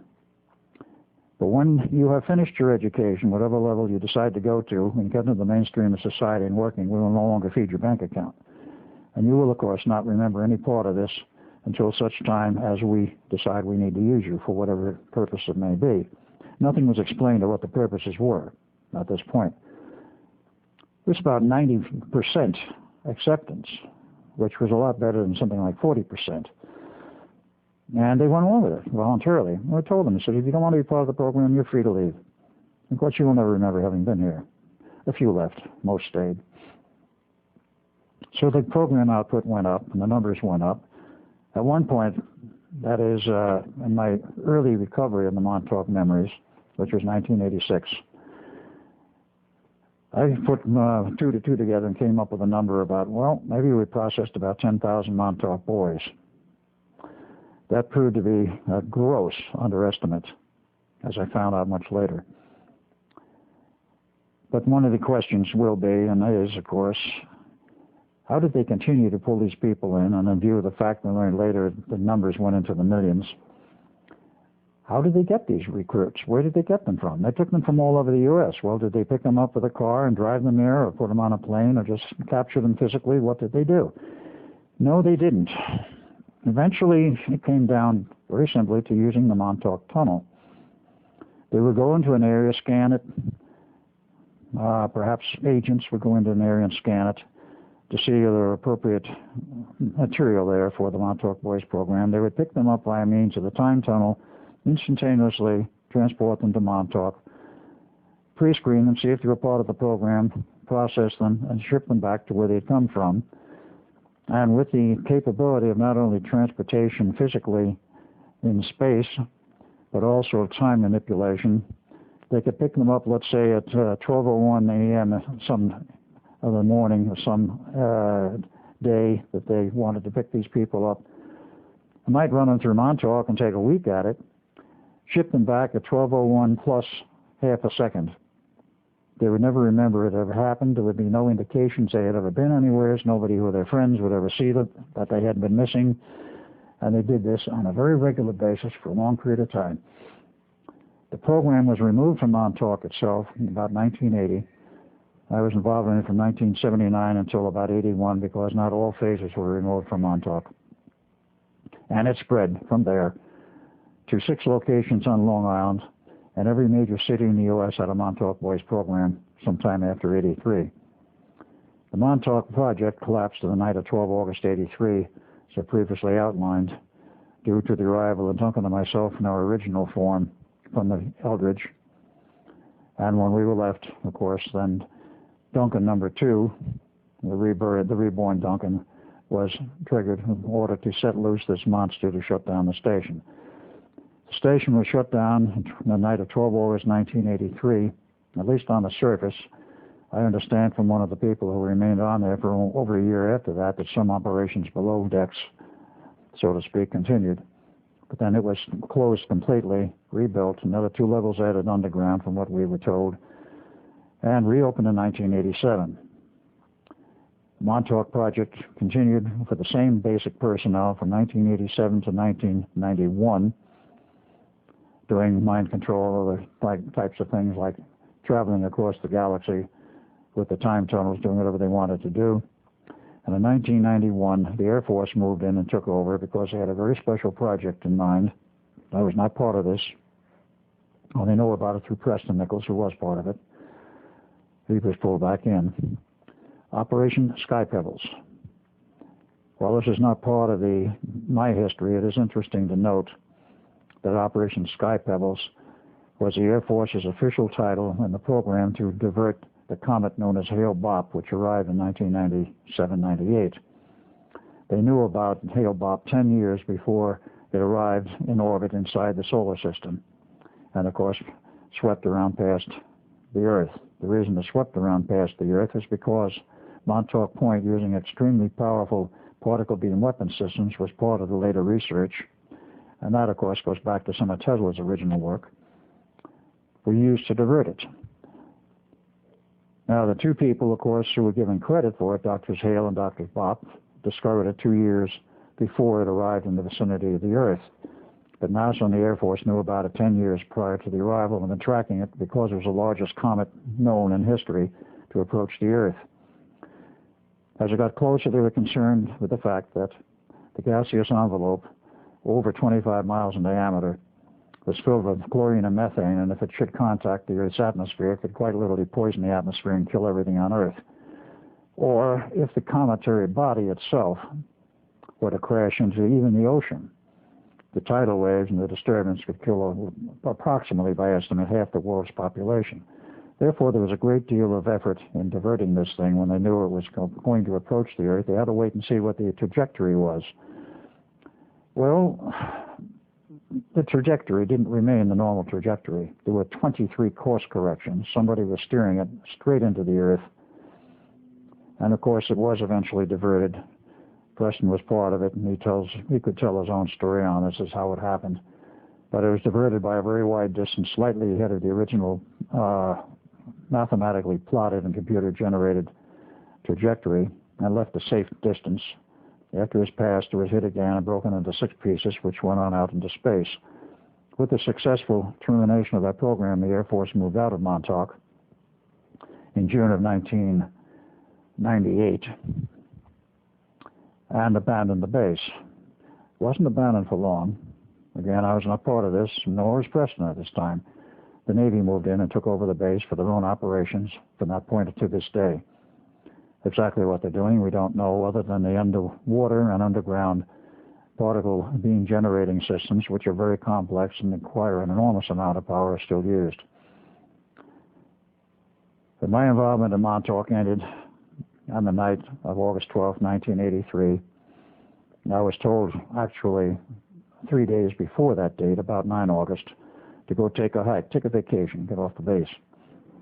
Duncan was diverted into another area of the base for the project, so there was no possibility that either I, as Al Bielek, or Duncan number 2 could possibly meet Duncan number 1 or Ed Cameron, myself, and cause a possible time paradox. So we were kept well apart. They were aware of this possibility and avoided the problem. After the station collapsed, of course, it was no longer used until such time as I indicated. But I was never again part of the Montauk project.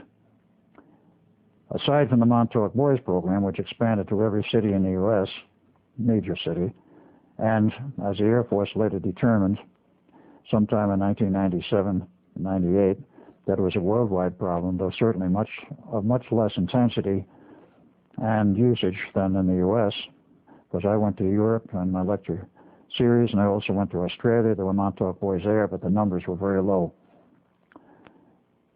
Before getting into some of the other aspects of Montauk, to close off on the subject of Montauk Boys,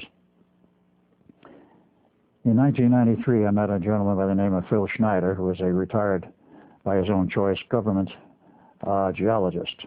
He was at one of my lectures up in Seattle, but his home was in Portland, Oregon area. I told him about the Montauk Boys thing, and he became rather incensed. He said, "This to me smells of pedophilia." I said, "Well, perhaps you could say that in a manner of speaking." He says, "I want to look into it." He did. He went to the Portland Police Department, asked them about it, and they says, "Yes, we've heard of the program, and we would advise you it would be best for you not to poke your nose in business that doesn't concern you." They were quite telling him, "Go get lost and don't come back." He became quite upset about that, and he went to the FBI. The FBI, he went to the office, and he met one of the people who had been in the service there over 20 years, a senior FBI man, and discussed it with him. He said, "Yes, we know about the program." "Oh, you know about it?" "Yes." "What are you doing about it?" "Nothing." "Well, why aren't you?" "We can't." "And why not?" "Because our hands are tied." Let me give you a few statistics. And this is where I became very interested when he came back to me with these statistics. And this is common knowledge, if you know where to look. It's not suppressed. So every year in the United States, approximately 2 million kids disappear. And this has been ongoing for at least 20 years. We investigate, of course, where we can. Eventually, we find out what happened to at least 1 million of those kids within that year's period. Some of them are found and returned to their parents, but the other million, we never find anything out about whatever. It's just like a blank slate. We don't know where they went or what happened to them. This has been ongoing for some 20 years, essentially. Well, it doesn't take too much mathematics to figure 20 years times 1 million is 20 million kids have disappeared in 20 years approximately. Suppose half of them were picked up by the Montauk Boys program. That's a very large, shall we say, a secret army under somebody's control. Well, I told that to Phil, and Phil said in the process of discussing it, he saw that possibility, but I went back to Preston, and when the first Montauk Boys programming site under Sag Harbor, Long Island, was broken into by the Air Force sometime in 1997 because of what Preston told them and the things we were doing there at that time, the Air Force got into it, and they closed the base. They got all the files and the records. Preston was allowed to see them. They had 30,000 dossiers from that one location alone with photos and the complete history of the Montauk Boy had been processed. The one came from as far away as Australia to be run through Sag Harbor. The personnel were all low-level personnel in strange gray uniforms with no rank, no bars indicating name, but strange red threads, epaulets or whatever it was on their shoulders. But the desk hardware was the most interesting.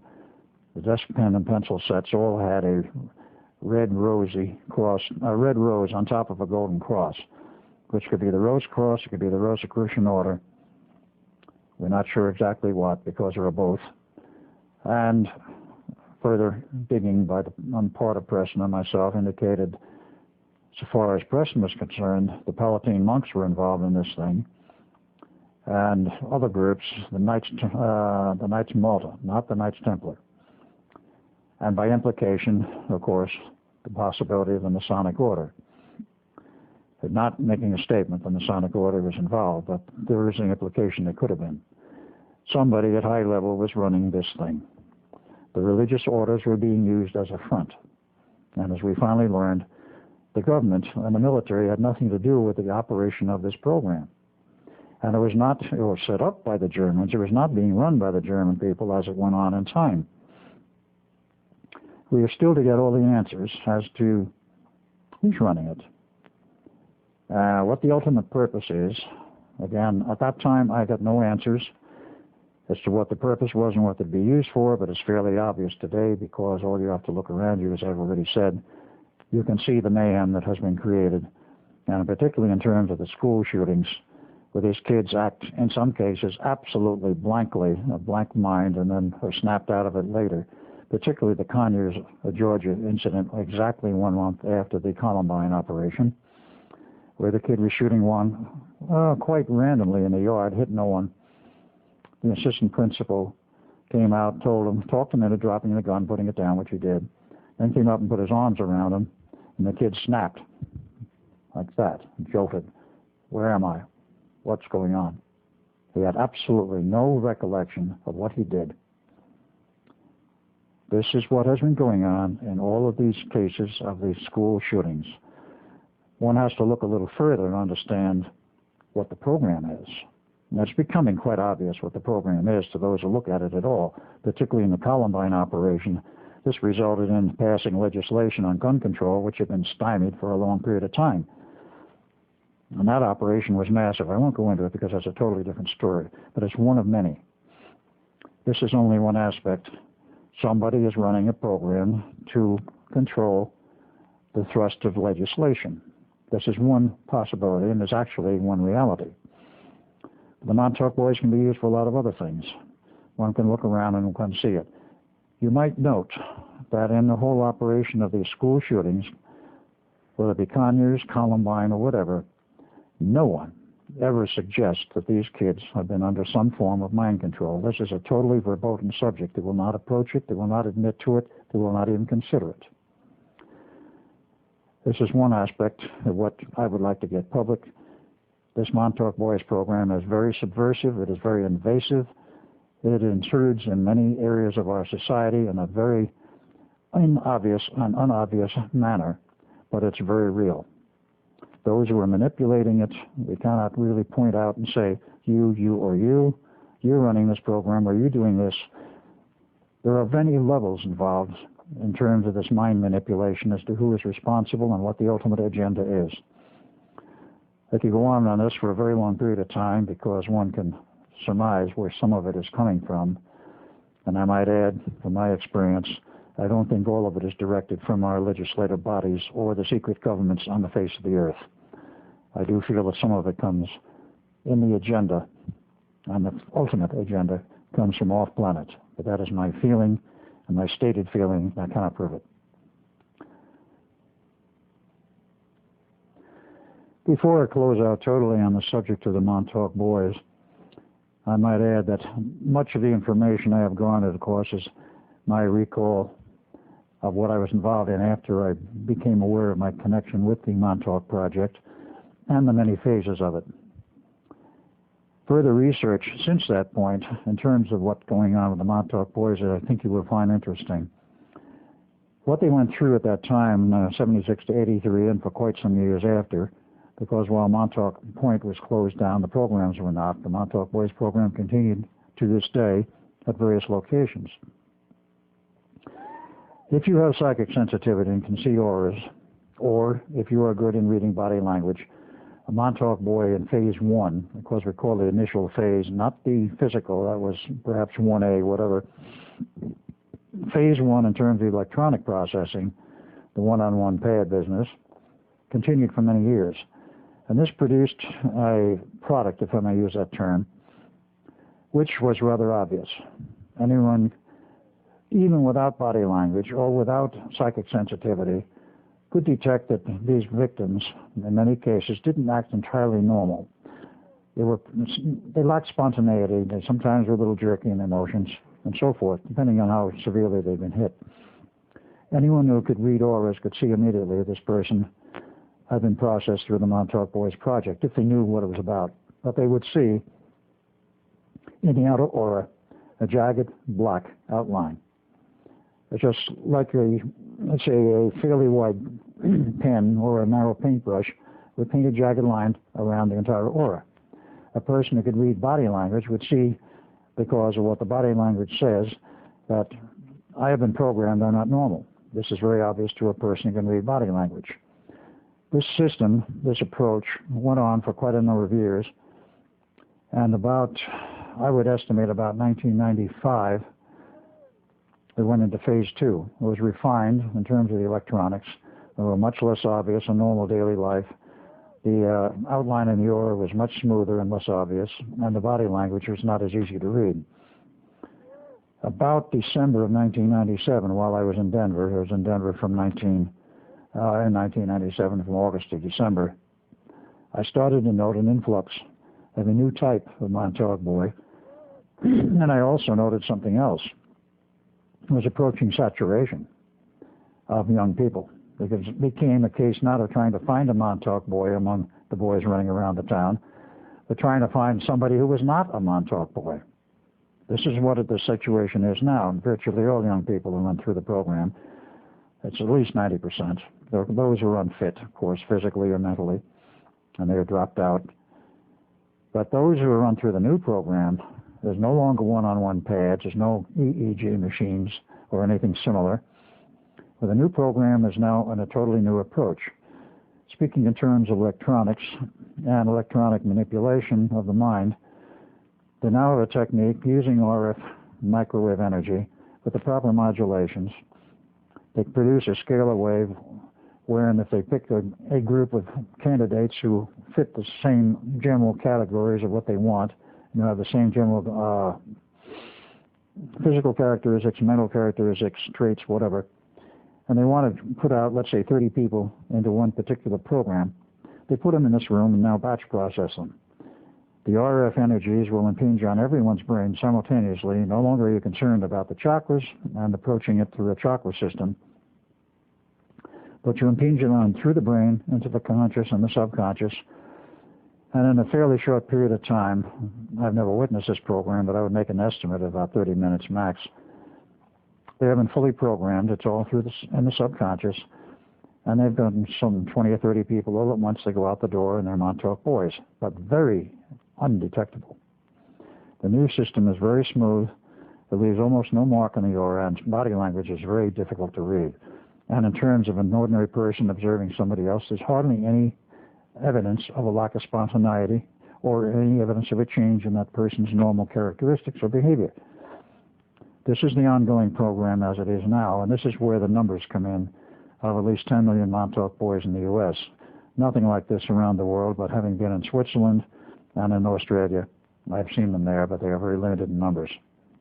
I would say not over 10%, perhaps not over 5%, if that much. But in the U.S. today, it's approaching 90%. The programming now includes girls because no longer are you concerned about the chakra polarities, and no longer are you concerned about approaching it with a pad or the electronic machine, but you do it with an RF system. You impinge directly on the brain. It doesn't matter whether they're male or female. You can impinge the same program through a male or a female, and now Montauk girls are showing up in larger numbers. And I might add, one of their primary functions is to keep a Montauk boy happy in the very physical sense. Sex between the male and the female will lock in the program that boy has received or the girl has even deeper. That was the major problem with the homosexual approach, is they would deprogram themselves. This is not wanted. But with a male-female relationship, it locks in the program, so if somebody is particularly important, and I know of at least one friend of mine who's in this category, who's been programmed, he had a girlfriend who was a Montauk girl, who wished to keep him in line. And see, he would do certain things. She's no longer with him. He married her. That broke up. He's remarried to someone much better, I'm happy to say. But this is a wrinkle on the program. There's an even more additional wrinkle, shall we say, to this program now. They've branched out. In the matter of the Columbine operation, and before that, of course, one of the things that showed up was a group called the Trenchcoat Mafia. Now, this term actually came out of Eric's mouth and also Dylan's mouth. They consider themselves members of the Trenchcoat Mafia. Others showed up at the site, which is not publicly reported. And I might add, my number 2 son considered himself a member of the Trenchcoat Mafia, and he had personally admitted that he was in a government employ as an assassin. This is one of the things they use the Montauk boys for. And I'm not happy to say he was my number 2 son. I won't go into how I found out he was, but I did. And This whole operation of Trenchcoat Mafia can be traced to an Air Force base now closed upstate New York. The same air base where Eric Harris's father in the Air Force came from and was stationed with his family for many years. Now, what are the Trenchcoat Mafia, if I may explore this slightly? They are considered an offshoot of the whole Montauk Boys program, which is specifically, shall we say, guardedly, religiously oriented. They're Satanists. The whole 9 yards of the Trenchcoat Mafia are Satanists and Satan worshippers, as was Eric and Dylan, which was never made public, and they have taken great care not to make that public. This whole group is considered of satanic relationship and origin. If you remember in the public discourse, the videos and everything that was shown on TV, and the little bit they showed about the diaries, one of the things that happened in the shooting in the library, and it was noted in the public press, when Eric or Dylan, doesn't matter which one it was, went up to one of the girls, grabbed her around the neck essentially, pointed the gun at her head, and says, "Do you believe in God?" This one particular girl said yes. Bang, shot dead. If she had said no, she would have lived. This was, among other things, a satanic operation in terms of the orientation of the boys being used. This is not good news, and I'm sure not sit pleasantly with a lot of people, but I wish to implore you to examine the facts and do it for yourself. There's another side to the new Montauk Boys program, and that is now what they call the Jesus freaks, pardon the expression. But they're the ones who are going off the deep end of religion in the sense of the Christian orientation. Of course, the two are opposed, but they're both used, and they have their place. I do not know what the place is. And there's still the group in the middle, shall we say, midline America, the middle cross-section of society, totally not out of line, fitting the norm. And of course, there's still Montauk Boys in that group, and now Montauk Girls. They are very unobvious because of the fact they fit into the mainstream of society. So much for the Montauk Boys and the Montauk Girls. It's an ongoing program. It's not fun. Nobody knows when, where, how they may strike next, or whether there may be some major operation in store for the future. To this date, I have not seen a massive operation. There was only one other I could report that was, to my mind, indicative of a massive Montauk Boys operation, and that was back some years ago, I believe around 88, 89, where on one night, large cities across the U.S. sprung up with fire simultaneously, from Los Angeles, not to New York City, but to many other cities, all the same night, riots and burning the city. And the police were hands off in Los Angeles. I do not know if that implied the same action in the other cities. They let it go for a period of time, and then they were told to close down on it. It was an orchestrated demonstration of something. Don't ask me what, other than it was obviously, to me, and to my understanding, Montauk Boys. Let's get off the subject of Montauk Boys and go into something else.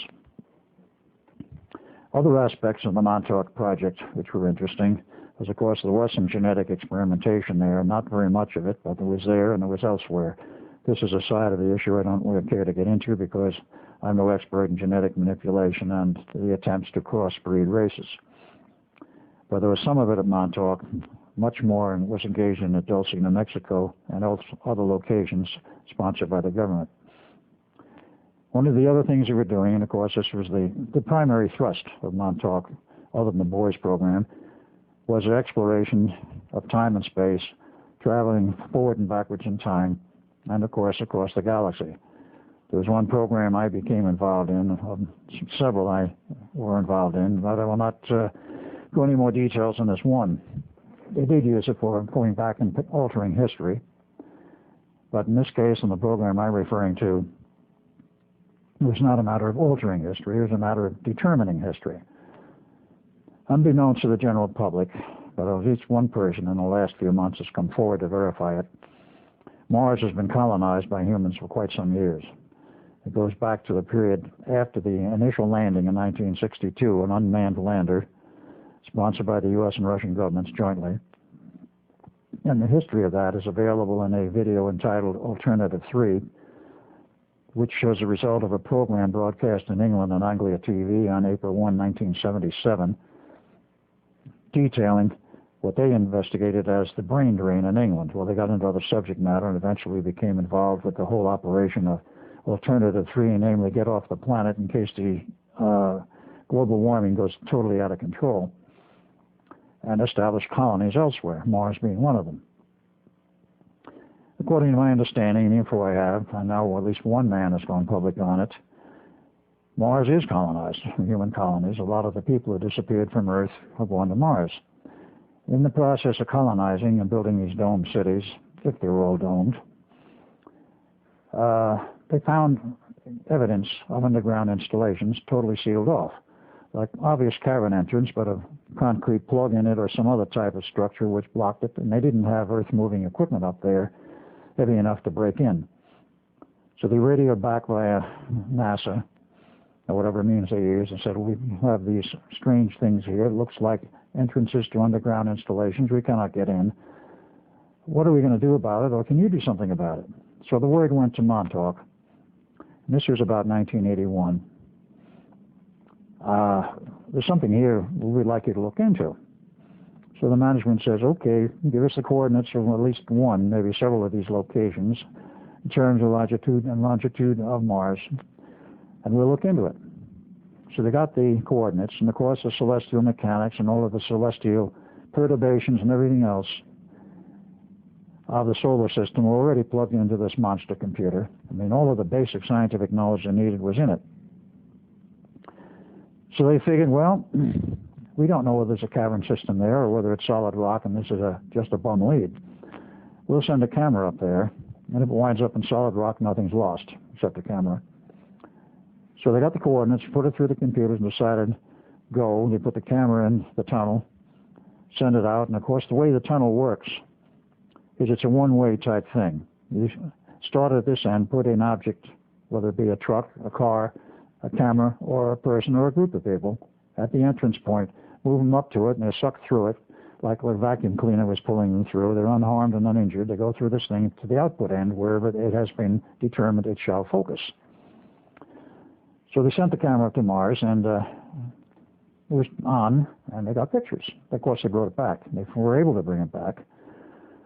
And what they do is they reverse the polarity of this tunnel after some period of time, and whatever object is up there is brought back. Or if it's a person or a group there, they're told be at the entrance point on reverse polarity if you want to come back, which of course everybody did essentially.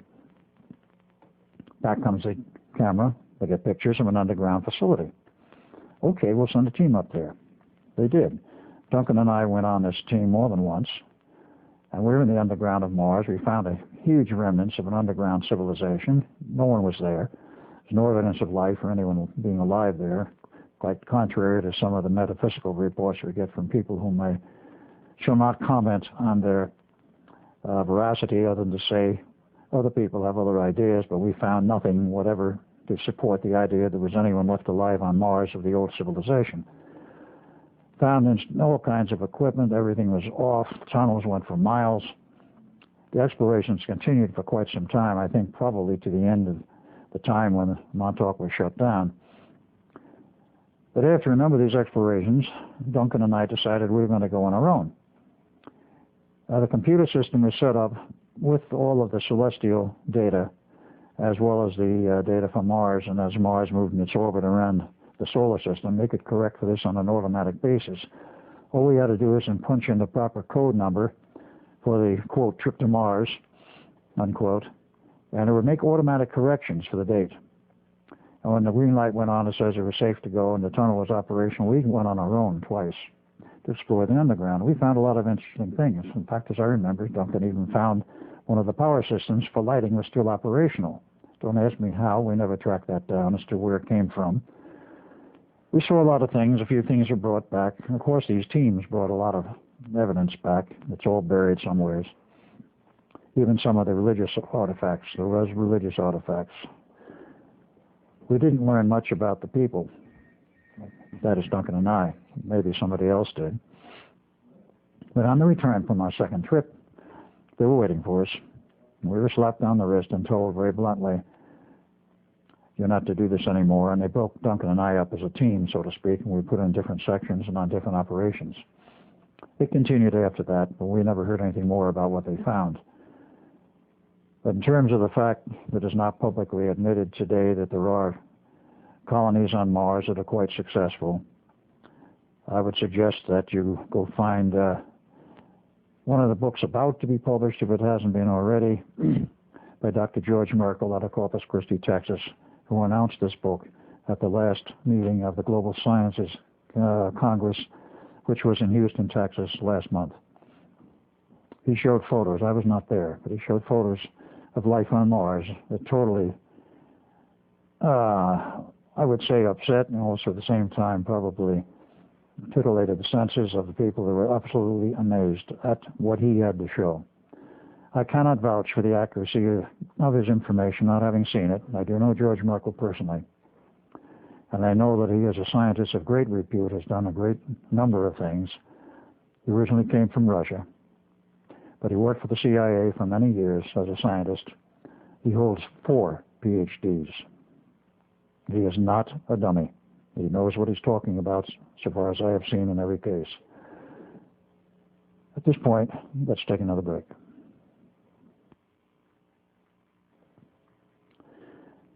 In going through the history of the Philadelphia experiment and the Montauk Project, I've yet to explain how my memories of my involvement with both of those came back.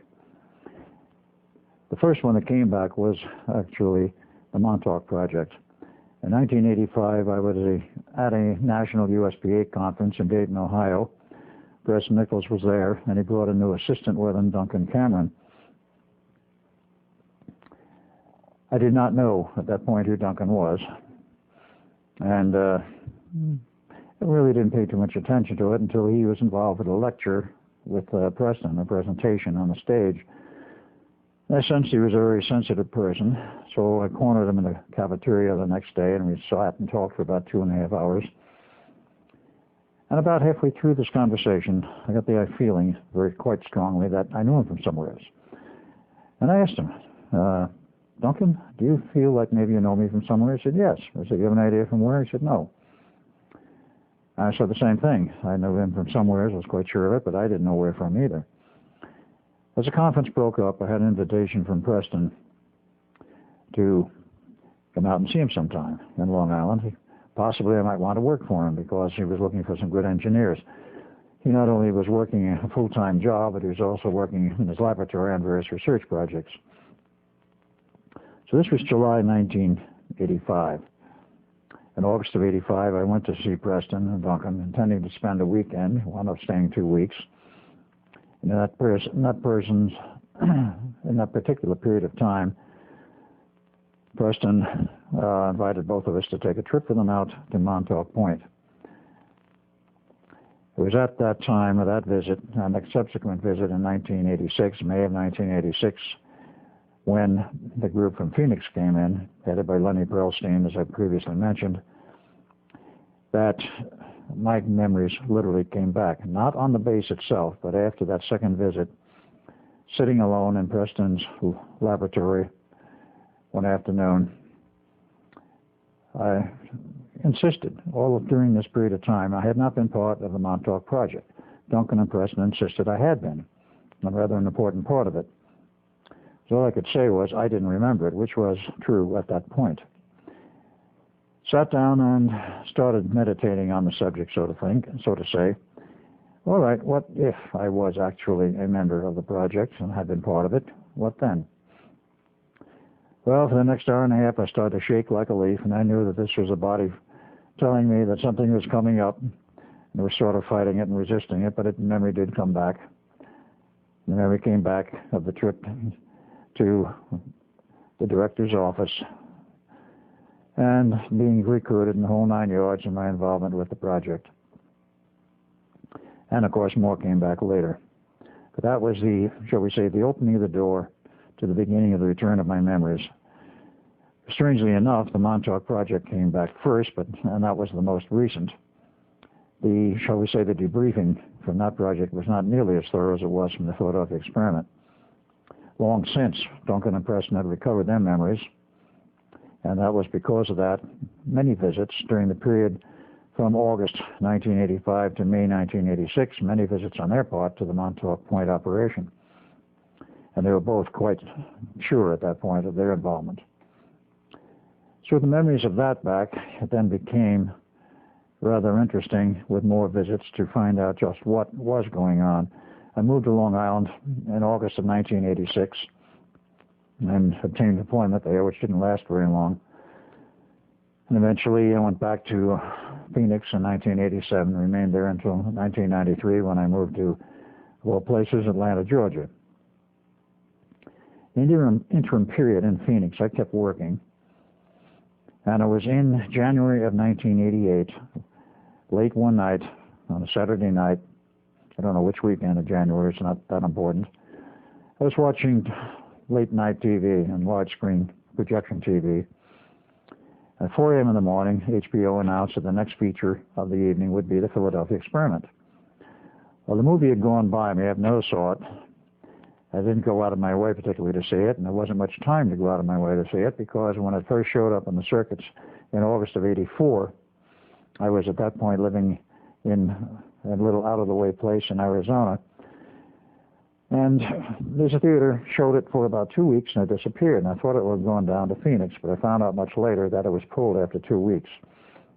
In 1986, EMI Thorne acquired the rights for television and for video, and produced literally a complete video of the movie, The Philadelphia Experiment. And apparently added some footage, which was not in the original movie, according to those who saw it. Strips off the cutting room floor they managed to salvage and add in. What I saw that night, starting at 4 a.m., the first 15 minutes was almost dead on what actually happened in the original rendition of the true facts in 1943. There were 2 or 3 minor errors. One was they showed a complete complement of the crew of 150 boarding the Eldridge. It was not 150. It was nowhere near that. It was a test run, and they didn't need the full complement. Number 2, they showed it was October of 1943. Out of the Philadelphia Navy Yard, it was actually August for the second disastrous test.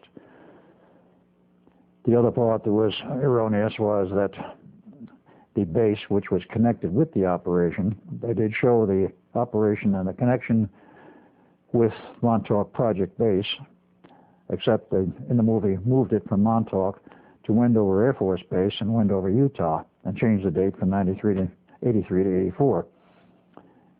Other than that, the fact that we went underground and all of this was partly correct, and most of it from that point on was correct. Going back to the Eldridge smashing equipment, all of that was portrayed in the movie. Needless to say, it had a rather strong effect on me, and I knew that I was involved. It took some time after that to sort the pieces out and to get more of the memory to come back. The initial part that came back very quickly was that, A, I was part of the experiment. B, I had a brother who was part of it. And the interesting point was, at first I thought I was the good-looking guy in the movie portrayed by Mr. Perret. Turned out that that was a role model that fitted my brother quite well. The runt that was there, who was the friend, actually was me, but I was a brother. That part was not correct. But I did have a pregnant girlfriend, which was correct. But what came back immediately afterwards was that I did have a family. John Van Neumann was the director, and that he had made me a promise that if I ever remembered my involvement with the Philadelphia Experiment, he would try to call me on the phone within 72 hours. It took him 48, at least to try. At that time, I was still working in Scottsdale, Arizona on a project. And that particular day, he, from Preston's office in Long Island, that is the company he was working for, tried to call me. He didn't know where I was. Preston did, had my phone number. Tried all afternoon to reach me, and the operator connected through the secretary in the office for the section, and she never bothered to make a note of the calls or to call me and say that somebody had tried to call me. That night, Preston calls me and says, well, where were you? I says, I was in the lab all afternoon. Didn't you get a message? Nope. Secretary never bothered to give me a message. Why? And he told me why. He said, you'll never guess who it was who was trying to call you. I says, no, I have not the foggiest idea. He says, it was John Van Neumann. Well, I got very upset at that point because That was a first attempt, and it had been thoroughly thwarted by a very incompetent secretary. Whether or not it was her incompetence or whether there was outside mind control involved with this, because from that point on, things became very strange and very erratic in my life. I did eventually visit John von Neumann upstate New York. I have extensive slides of me, more than one visit. On the first visit, rather an elderly man with a beard, and did not appear to be in the best of shape. The house was a wreck. The whole area lived in was a shambles of old electronic equipment, deserted cars, what have you. He owned a piece of property there. Lived in a trailer that was relatively new. Talked, about 2.5 hours on the first visit. And like a phonograph record, he repeated his history in New York during the war years and afterwards as an electronic surplus dealer, the name of Howard Decker. Well, the records show there was a Howard Decker, and there was a man who did all this electronic salvage, bought and sold a lot of stuff, made money at it. That was a fact. But the fact that von Neumann was saying that he was Howard Decker was rather curious. How did this come to pass? It took a while for us to figure it out, but obviously he had been worked over at some time after his usefulness for the government was over, which was not 1983, at the end of the Montauk Project, but later on, about 1986-87, with his involvement with JPL, designing a piece of equipment for them for the Voyager satellite and the Voyager trip. He did not anymore remember that he was John von Neumann when he was on location of his property. Occasionally he would take a wild whim and get in his car and drive to Long Island, because he at one time had a home on Long Island, and perhaps he remembered this, or for whatever reason decided to take the drive. When he got out of the area of his home, let's say about 20 miles out, whatever electronic system was being used to hold him in that altered state of awareness and that altered reality, wherein he felt knew he was Howard Decker. When he got far enough away, he was again John von Neumann. He went straight to see, of course, Preston Nichols. And he was looking for me, but that first event was by phone. There were subsequent trips when we managed to not connect, but eventually I did with him upstate. In the interview, the discussion back and forth, I finally asked him, Howard, do you remember the Philadelphia experiment? No, I don't know anything about it. Well, do you remember me? Yes, but I have no idea where from.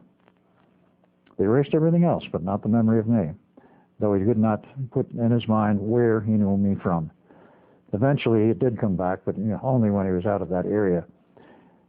I have not seen him now in almost 2 years. The last time I saw him, he was deteriorating physically. But usually when he got too far downstream in terms of his health, he would take a trip to Europe and get himself put back together and get, perhaps the word is refurbished, and come back in much better physical shape and be okay for another year or two. I know he's still alive, but I do not know in what health or what condition. But at least we did connect, and that was after, of course, of my recollections. The recollection of the Philadelphia experiment and all of the involvements, and of course all of the other side projects, has taken many years and has been an ongoing process that is still not over. One of the other things which I wish to go into a little bit more later are some of the other side projects I was involved in. It was not only the Philadelphia experiment, it was not only the Montauk Project, but in the time period between 1986 and 1988, the Montauk Project being reopened in 1987, I was involved in other projects upstate New York involving the government and the person who became my roommate, or more correctly say I became his roommate in Atlanta, Georgia from 1993 till he died in 1996 in June from strange and mysterious causes at the age of 44. The only thing I can say in addition right at this point is that my life has been a hodgepodge. It's been a very strange mixture of things. Having been an engineer for 30 years, my engineering career ended, by the way, in June 1988, just before I went public on a lecture in New York City, before a private group about quote, Project Rainbow, unquote, which was the official name of the Philadelphia experiment.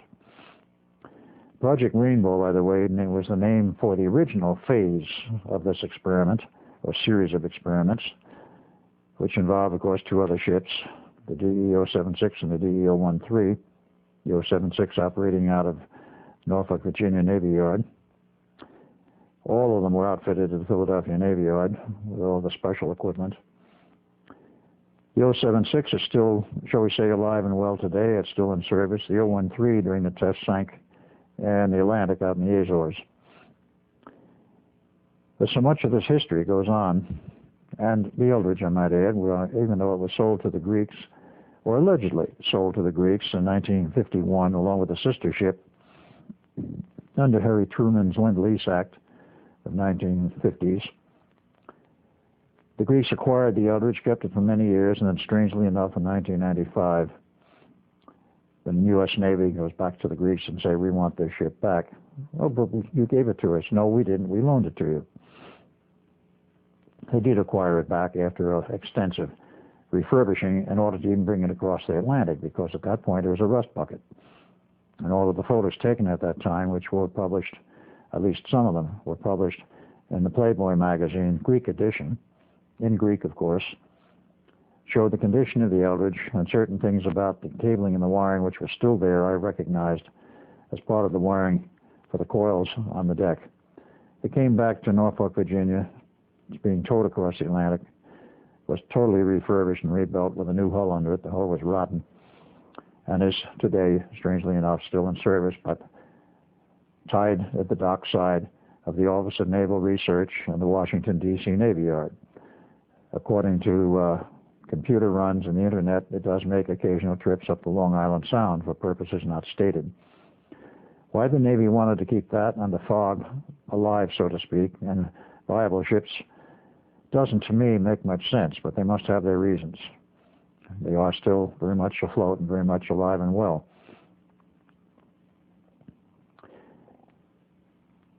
The history of this is very strange because not only my involvement, but those others who were involved, some of whom remembered their involvement after many, many years. One of the aspects of the suppressed memories and the brainwashing is if you wait long enough and live long enough and have no further instructions as to what to forget, it will eventually come up and you remember it. In my case, it was the movie and the visit to Montauk. In the cases of other people, it may be some other thing. Many of the elements which have come back to me over the years have involved a revisit, whether accidental or deliberate, and if it was deliberate, it was by design of my subconscious, to the site of some part of some missing piece of my life, some project I was involved in. Go back there to the area, you relive the atmosphere, you touch certain things in the area, and suddenly the memories involved with that area all come back. It is a rather strange phenomenon, but it's well known psychologically that this does take place.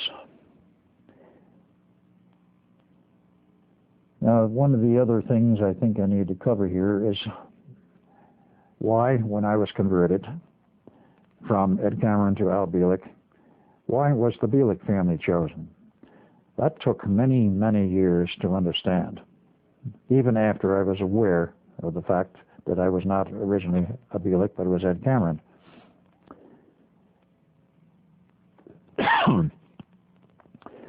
Many years ago, having an interest in astrology, I went to a friend of mine. This was before I became aware of my real history.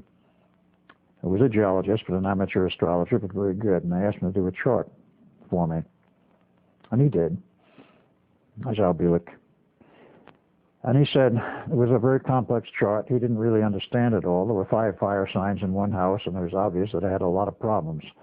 And he went through the list of them, but needless to say, there was quite a number of problems, which he was quite correct in his analysis. He simply didn't understand it. Quite some years later, after my recovery of the memory of Ed Cameron and the fact that I was born on 4 August 1916, I went back to him. And I asked him, would you mind doing another chart for me? I said, I have some new information that my original name was other than that. I was born on 4 August 1916. I said, okay. So he did up the chart, looked at it, and says, I don't believe it. I said, well, what is it you don't believe? He said, this is exactly the opposite of the one as Al Bielek. I said, what do you mean, exactly the opposite? He says, well, it shows here you had good social standing, good social position, you had no problems with money, you had every opportunity open to you, and it was sort of like a wide open book of somebody who would be highly successful. Well, it was quite true that that was the case, and the family had a lot of money, good social position, and I did through the period that I was Ed Cameron.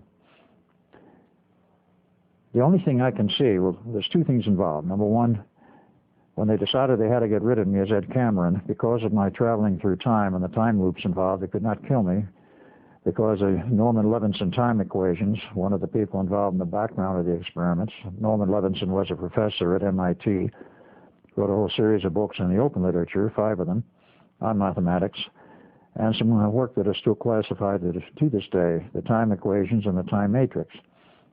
He indicated from his work, the classified portions, that if a rift developed in space-time, in the time field, it would be unstable for a certain period of time and then would start to settle down, and it would take another 20 years before it actually became fully stable of itself.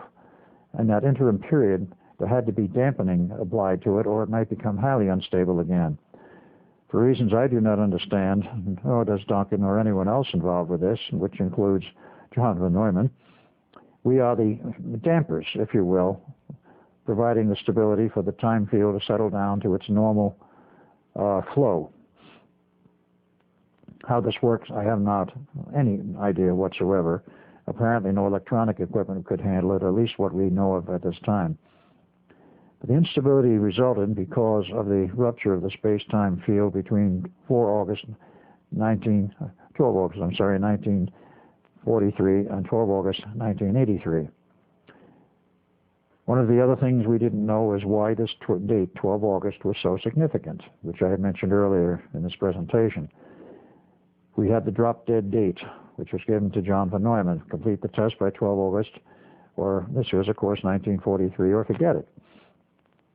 And the other end of it, 12 August 1983, the Montauk Project was operating, and we wound up there after we jumped off the ship. The ship was yanked out into hyperspace. John von Neumann explained to us that because the two systems were operating on that same date of the 12th of August, 40 years apart, that they locked up. There were certain reasons why, and the primary reasons why we did not know at that time, nor did John von Neumann. In approximately 1986-87, after recovering my memories of the Montauk Project and talking extensively and visiting extensively with Preston Nichols, I came up with something which I'm not even sure where the information came from. But I was aware of that fact that other people, having done research, were quite certain that the Earth, like the human body, has its own biorhythms. The human body has 3, and they are easily charted. And they play some role and some significance in our psychological makeup and behavior. The Earth has 4 biorhythms, and strangely enough, all 4 only peak out once every 20 years. Preston Nichols did a lot of research with his battery of radio receivers. He has an antique receiver museum, if you will, and he cranked them all up, put them between stations at various frequencies, and took a measurement of the noise background. He found it fluctuated on a periodic basis. Talked to the people at his office and his boss, said there may be some significant information here, and his boss agreed and gave him a little bit of money to continue the work at home and bring it in to the office, and eventually all of his information was crunched on their main computer, and they came up with the 4 biorhythms. Lo and behold, all 4 peaked out at one day every 20 years. I don't think I have to say what day that was. It was the 12th of August, plus or minus half a day, 1943, 63, 83, 2003, forward and backwards in time every 20 years. Well, we finally figured out that this had something to do with the fact the lockup occurred on the 12th of August, 1943, with the program at Montauk on 12 August, 1983. Because on 22 July, there was no such lockup. There was no evidence of any kind of instability of this type. And the fact that the records of Montauk showed that they turned the station on 1 August, or approximately 1 August, 1983, 24 hours a day, 7 days a week, with no let-up, was very significant in itself because it had never happened before in the history of the Montauk operation. And it definitely was on that night of 12 August 1983. Because of the synchronization, I think would be the proper term, due to the biorhythms of planet Earth, it provided the link, the cross-link, if you will, between 12 August 83 and 12 August 1943. The 63 point in this particular instance didn't matter, even though it was possible to lock up there because you were 40 years apart for these two programs. They both use similar math, similar technology, and similar field generators, not exactly the same, but similar. And they were both playing games with time. So with that additional synchronization, the locked up boiler, the Eldridge left the harbor, disappeared into hyperspace, which was possible to create. The math shows that it can exist, but normally it doesn't, except as a mathematical creation, but it became a physical creation because of the energies in the Eldridge, and they took the generators and the power systems with them. So the Eldridge was there in hyperspace, generating the field, which became a hyperspace field around the fields of the Eldridge and held it in that area. We didn't understand why this could happen. I don't know whether John von Neumann even understood why, but it did happen. And of course, we had to go back to the Eldridge and smash the equipment so the ship would return to 1943, which it did. The primary reason for this to happen was not anything that we knew about, was not anything which the civilian and government personnel at the station knew anything about as to what was going to happen or why this was allowed to happen. One has to take another look at the agenda of the alien groups, and the person who was the leader, shall we say, that represented all the alien operations and the alien interests in Montauk was a very tall 7-foot Draco who was quite haughty, but I did get to talk with him after a while, and he finally came off his high horse and became sort of friendly. Exceedingly intelligent individual. I found out from interviews with him he had 12 degrees, equivalent to the doctor's degree, a doctorate here on Earth, of a doctor of science. As he said, we have 16 disciplines we can get a doctorate's, or what you call a doctorate's degree in. How many do you have? 12. What are you doing to get the other 4? He looked at me straight and he says, I don't know. I haven't gone back to get the other 4. In any case, he represented all of the alien agendas. The alien agenda was approved in advance by the government interests as the price for getting the technology to build this station. So they set it up so it would operate on the 12th of August, 1983, and produce a rift in space-time 40 years wide for purposes which we didn't understand then either, or didn't we understand for some years after that, even when we were looking at this in the face. What does this really mean? Finally figured out in the 90s that the alien agenda was deliberately designed to produce this rift in space-time, which caused a lot of problems, and had to have a solution for preventing a major cataclysmic reaction in May, for any period of time around 12 August 1963. We built equipment, or I should say, Dr. John von Neumann and certain other scientists built equipment in May of 1963 to prevent the backlash from the time field, because it, in a certain sense, is like an electromagnetic transmission line. In an electromagnetic transmission line is perfectly standard electrical theory.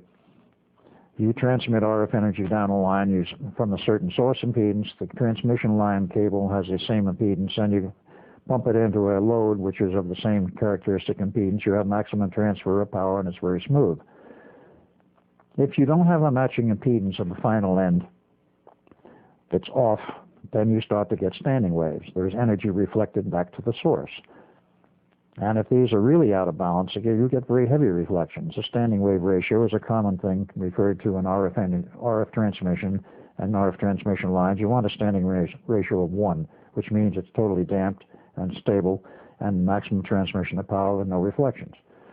Anything other than 1, you lose power and it reflects down the line. It becomes quite a mess. The same thing is true of the time field.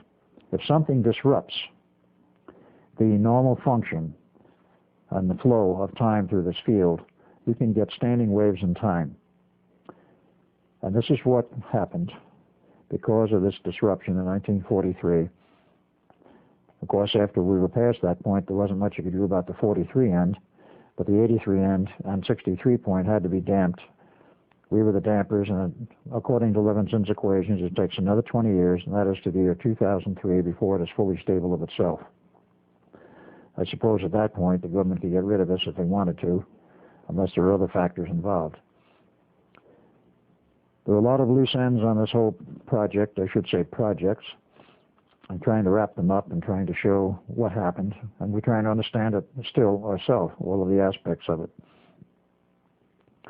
Montauk was shut down on 12 August 83. It was rebuilt, reopened in 87, and as I've stated earlier, of course, it became involved in Navy projects, Air Force and then Navy, and is still operational to this day.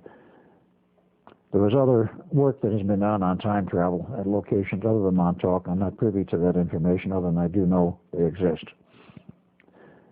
There have also been attempts at what could probably best be called re-engineering of history. Science fiction, of course, is replete with these stories and with ideas of how to re-engineer history and change the future. All I can state is, and my information is, this has been done, and we would not, of course, be aware if it was successful. The only way we would possibly be aware of it is if some of us, a group, were off-planet, far enough away to watch and record the change in history from a distant point, that suddenly everything changed. Because if you re-engineer history by changing the past, the present, so to speak, and the future will be altered. And since it has been changed completely, no one is going to remember that it ever happened. This is one of the strange facts about it. And, of course, the textbooks change, everything changes physically. This begs a question. How real is this reality? We write books, we make monuments, we carve in the stone, and this sort of thing. If we can re-engineer history by going back into the past and changing some major element, does all of this change? And if it does, then how real is our reality? It's an interesting point. I think I will leave it at that, except for one other item. Not the Bielek family of my parents, but the Bielek family of mine. When I married in 1943, of course, there was a son due. We didn't know at that point it was going to be a son or daughter, but in February 1944, a son was born, Jeff Cameron. And as time went on, there were other kids. I'll have to say, honestly, that Jeff Cameron was a legitimate son, number one, and the rest of the kiddies that came along were not exactly legitimate. Being in the Navy, and as the Navy had me traveling in the period when I was at Los Alamos, I was all over the state and all over a number of locations, and I had a problem like my father. The girls wouldn't leave me alone, and I couldn't say no. So like my father, there were a few additional children around. And I've only been able to track down number 2 and number 3. Number 2 I've seen personally, a man by the name of Morgan. Number 3, at this point I'm quite sure, David. Number 4, I do not know where he is, with the first name of John. Number 5, maybe a daughter, but I have no data or whatever on that.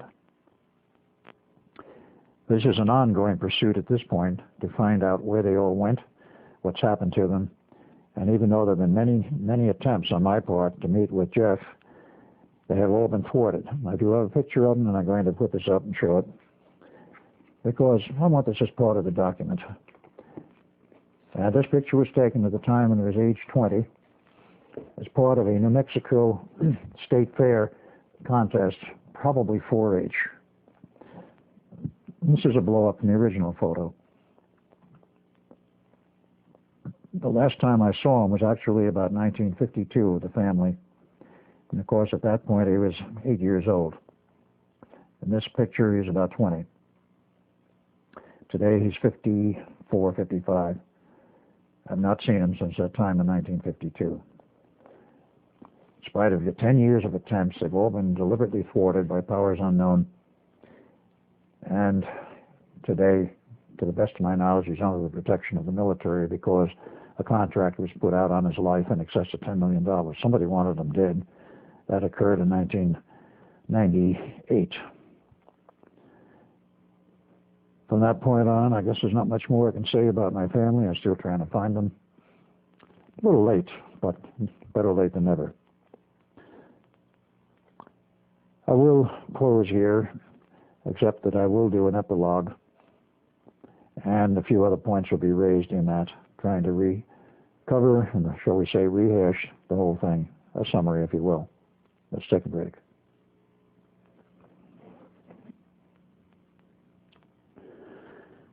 I could put a small epilogue in here, looking back over the history of this past century, the 20th century, this now being the year 2000, in April of the year 2000, actually the 21st century, though some people will dispute whether it is yet the 21st century.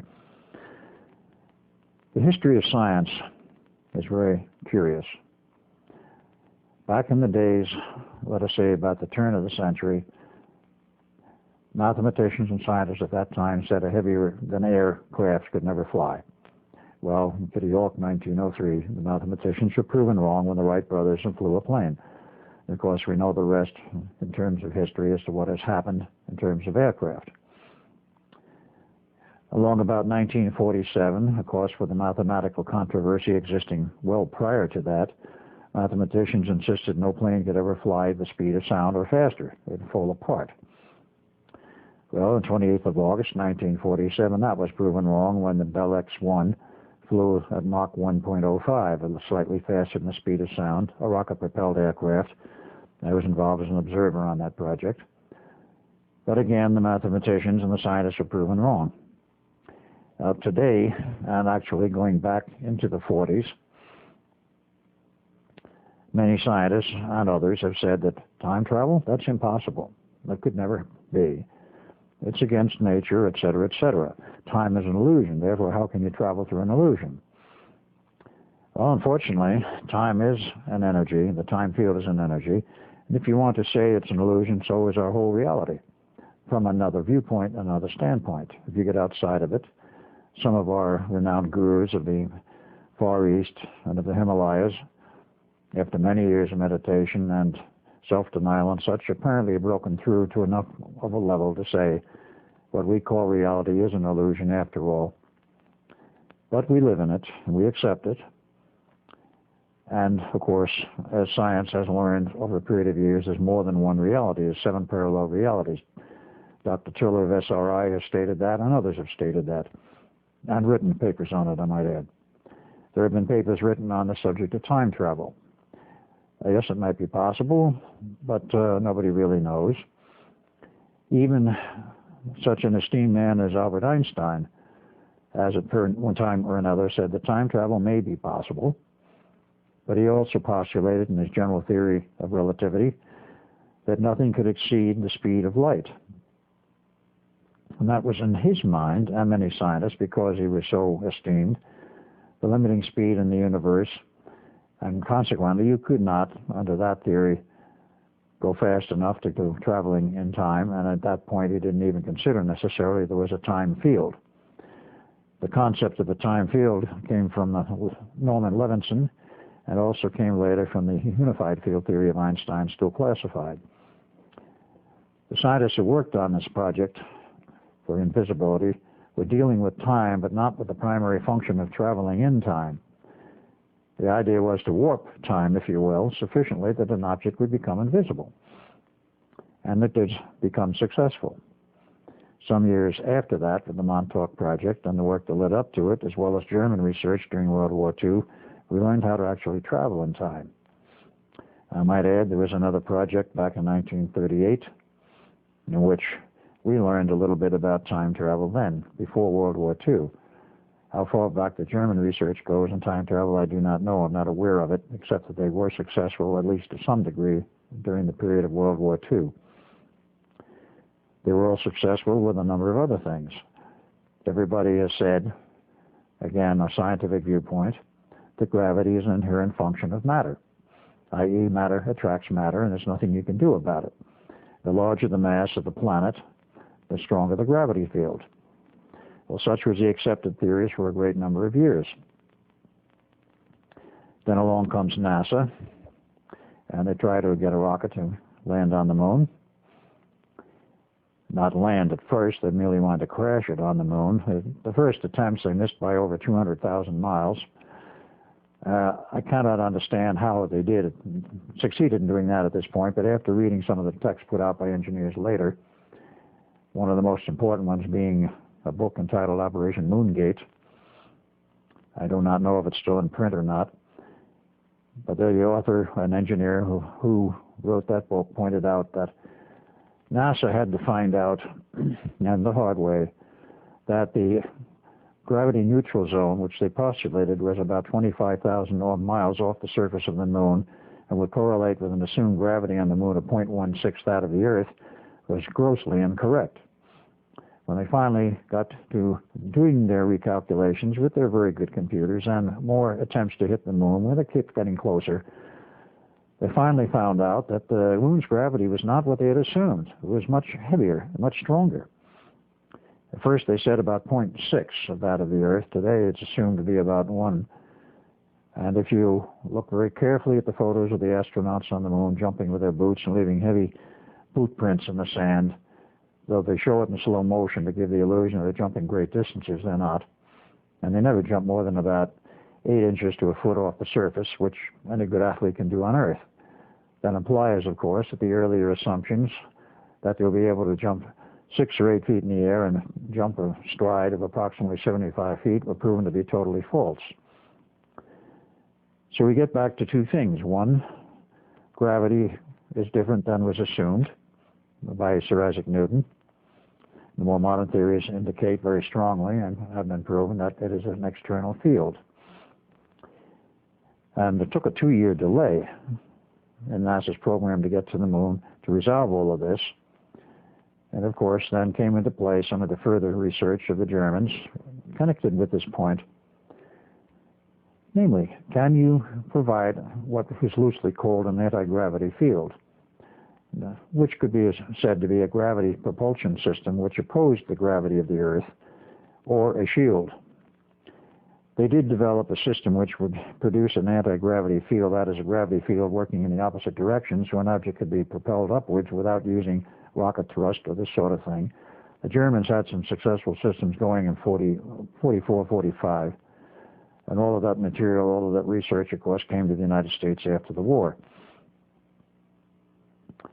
All of the reports indicate not only did the Germans build some, quote, UFOs, unquote, circular-foil aircraft would be more accurate in description, but they have built a lot of them, and they were all anti-gravity drives and float around the Earth, and many of the so-called UFOs seen in the Earth's atmosphere in the past 40 years or so, many of them are probably German craft because they did master the technology for anti-gravity. There were 2 systems under development during the period prior to World War II.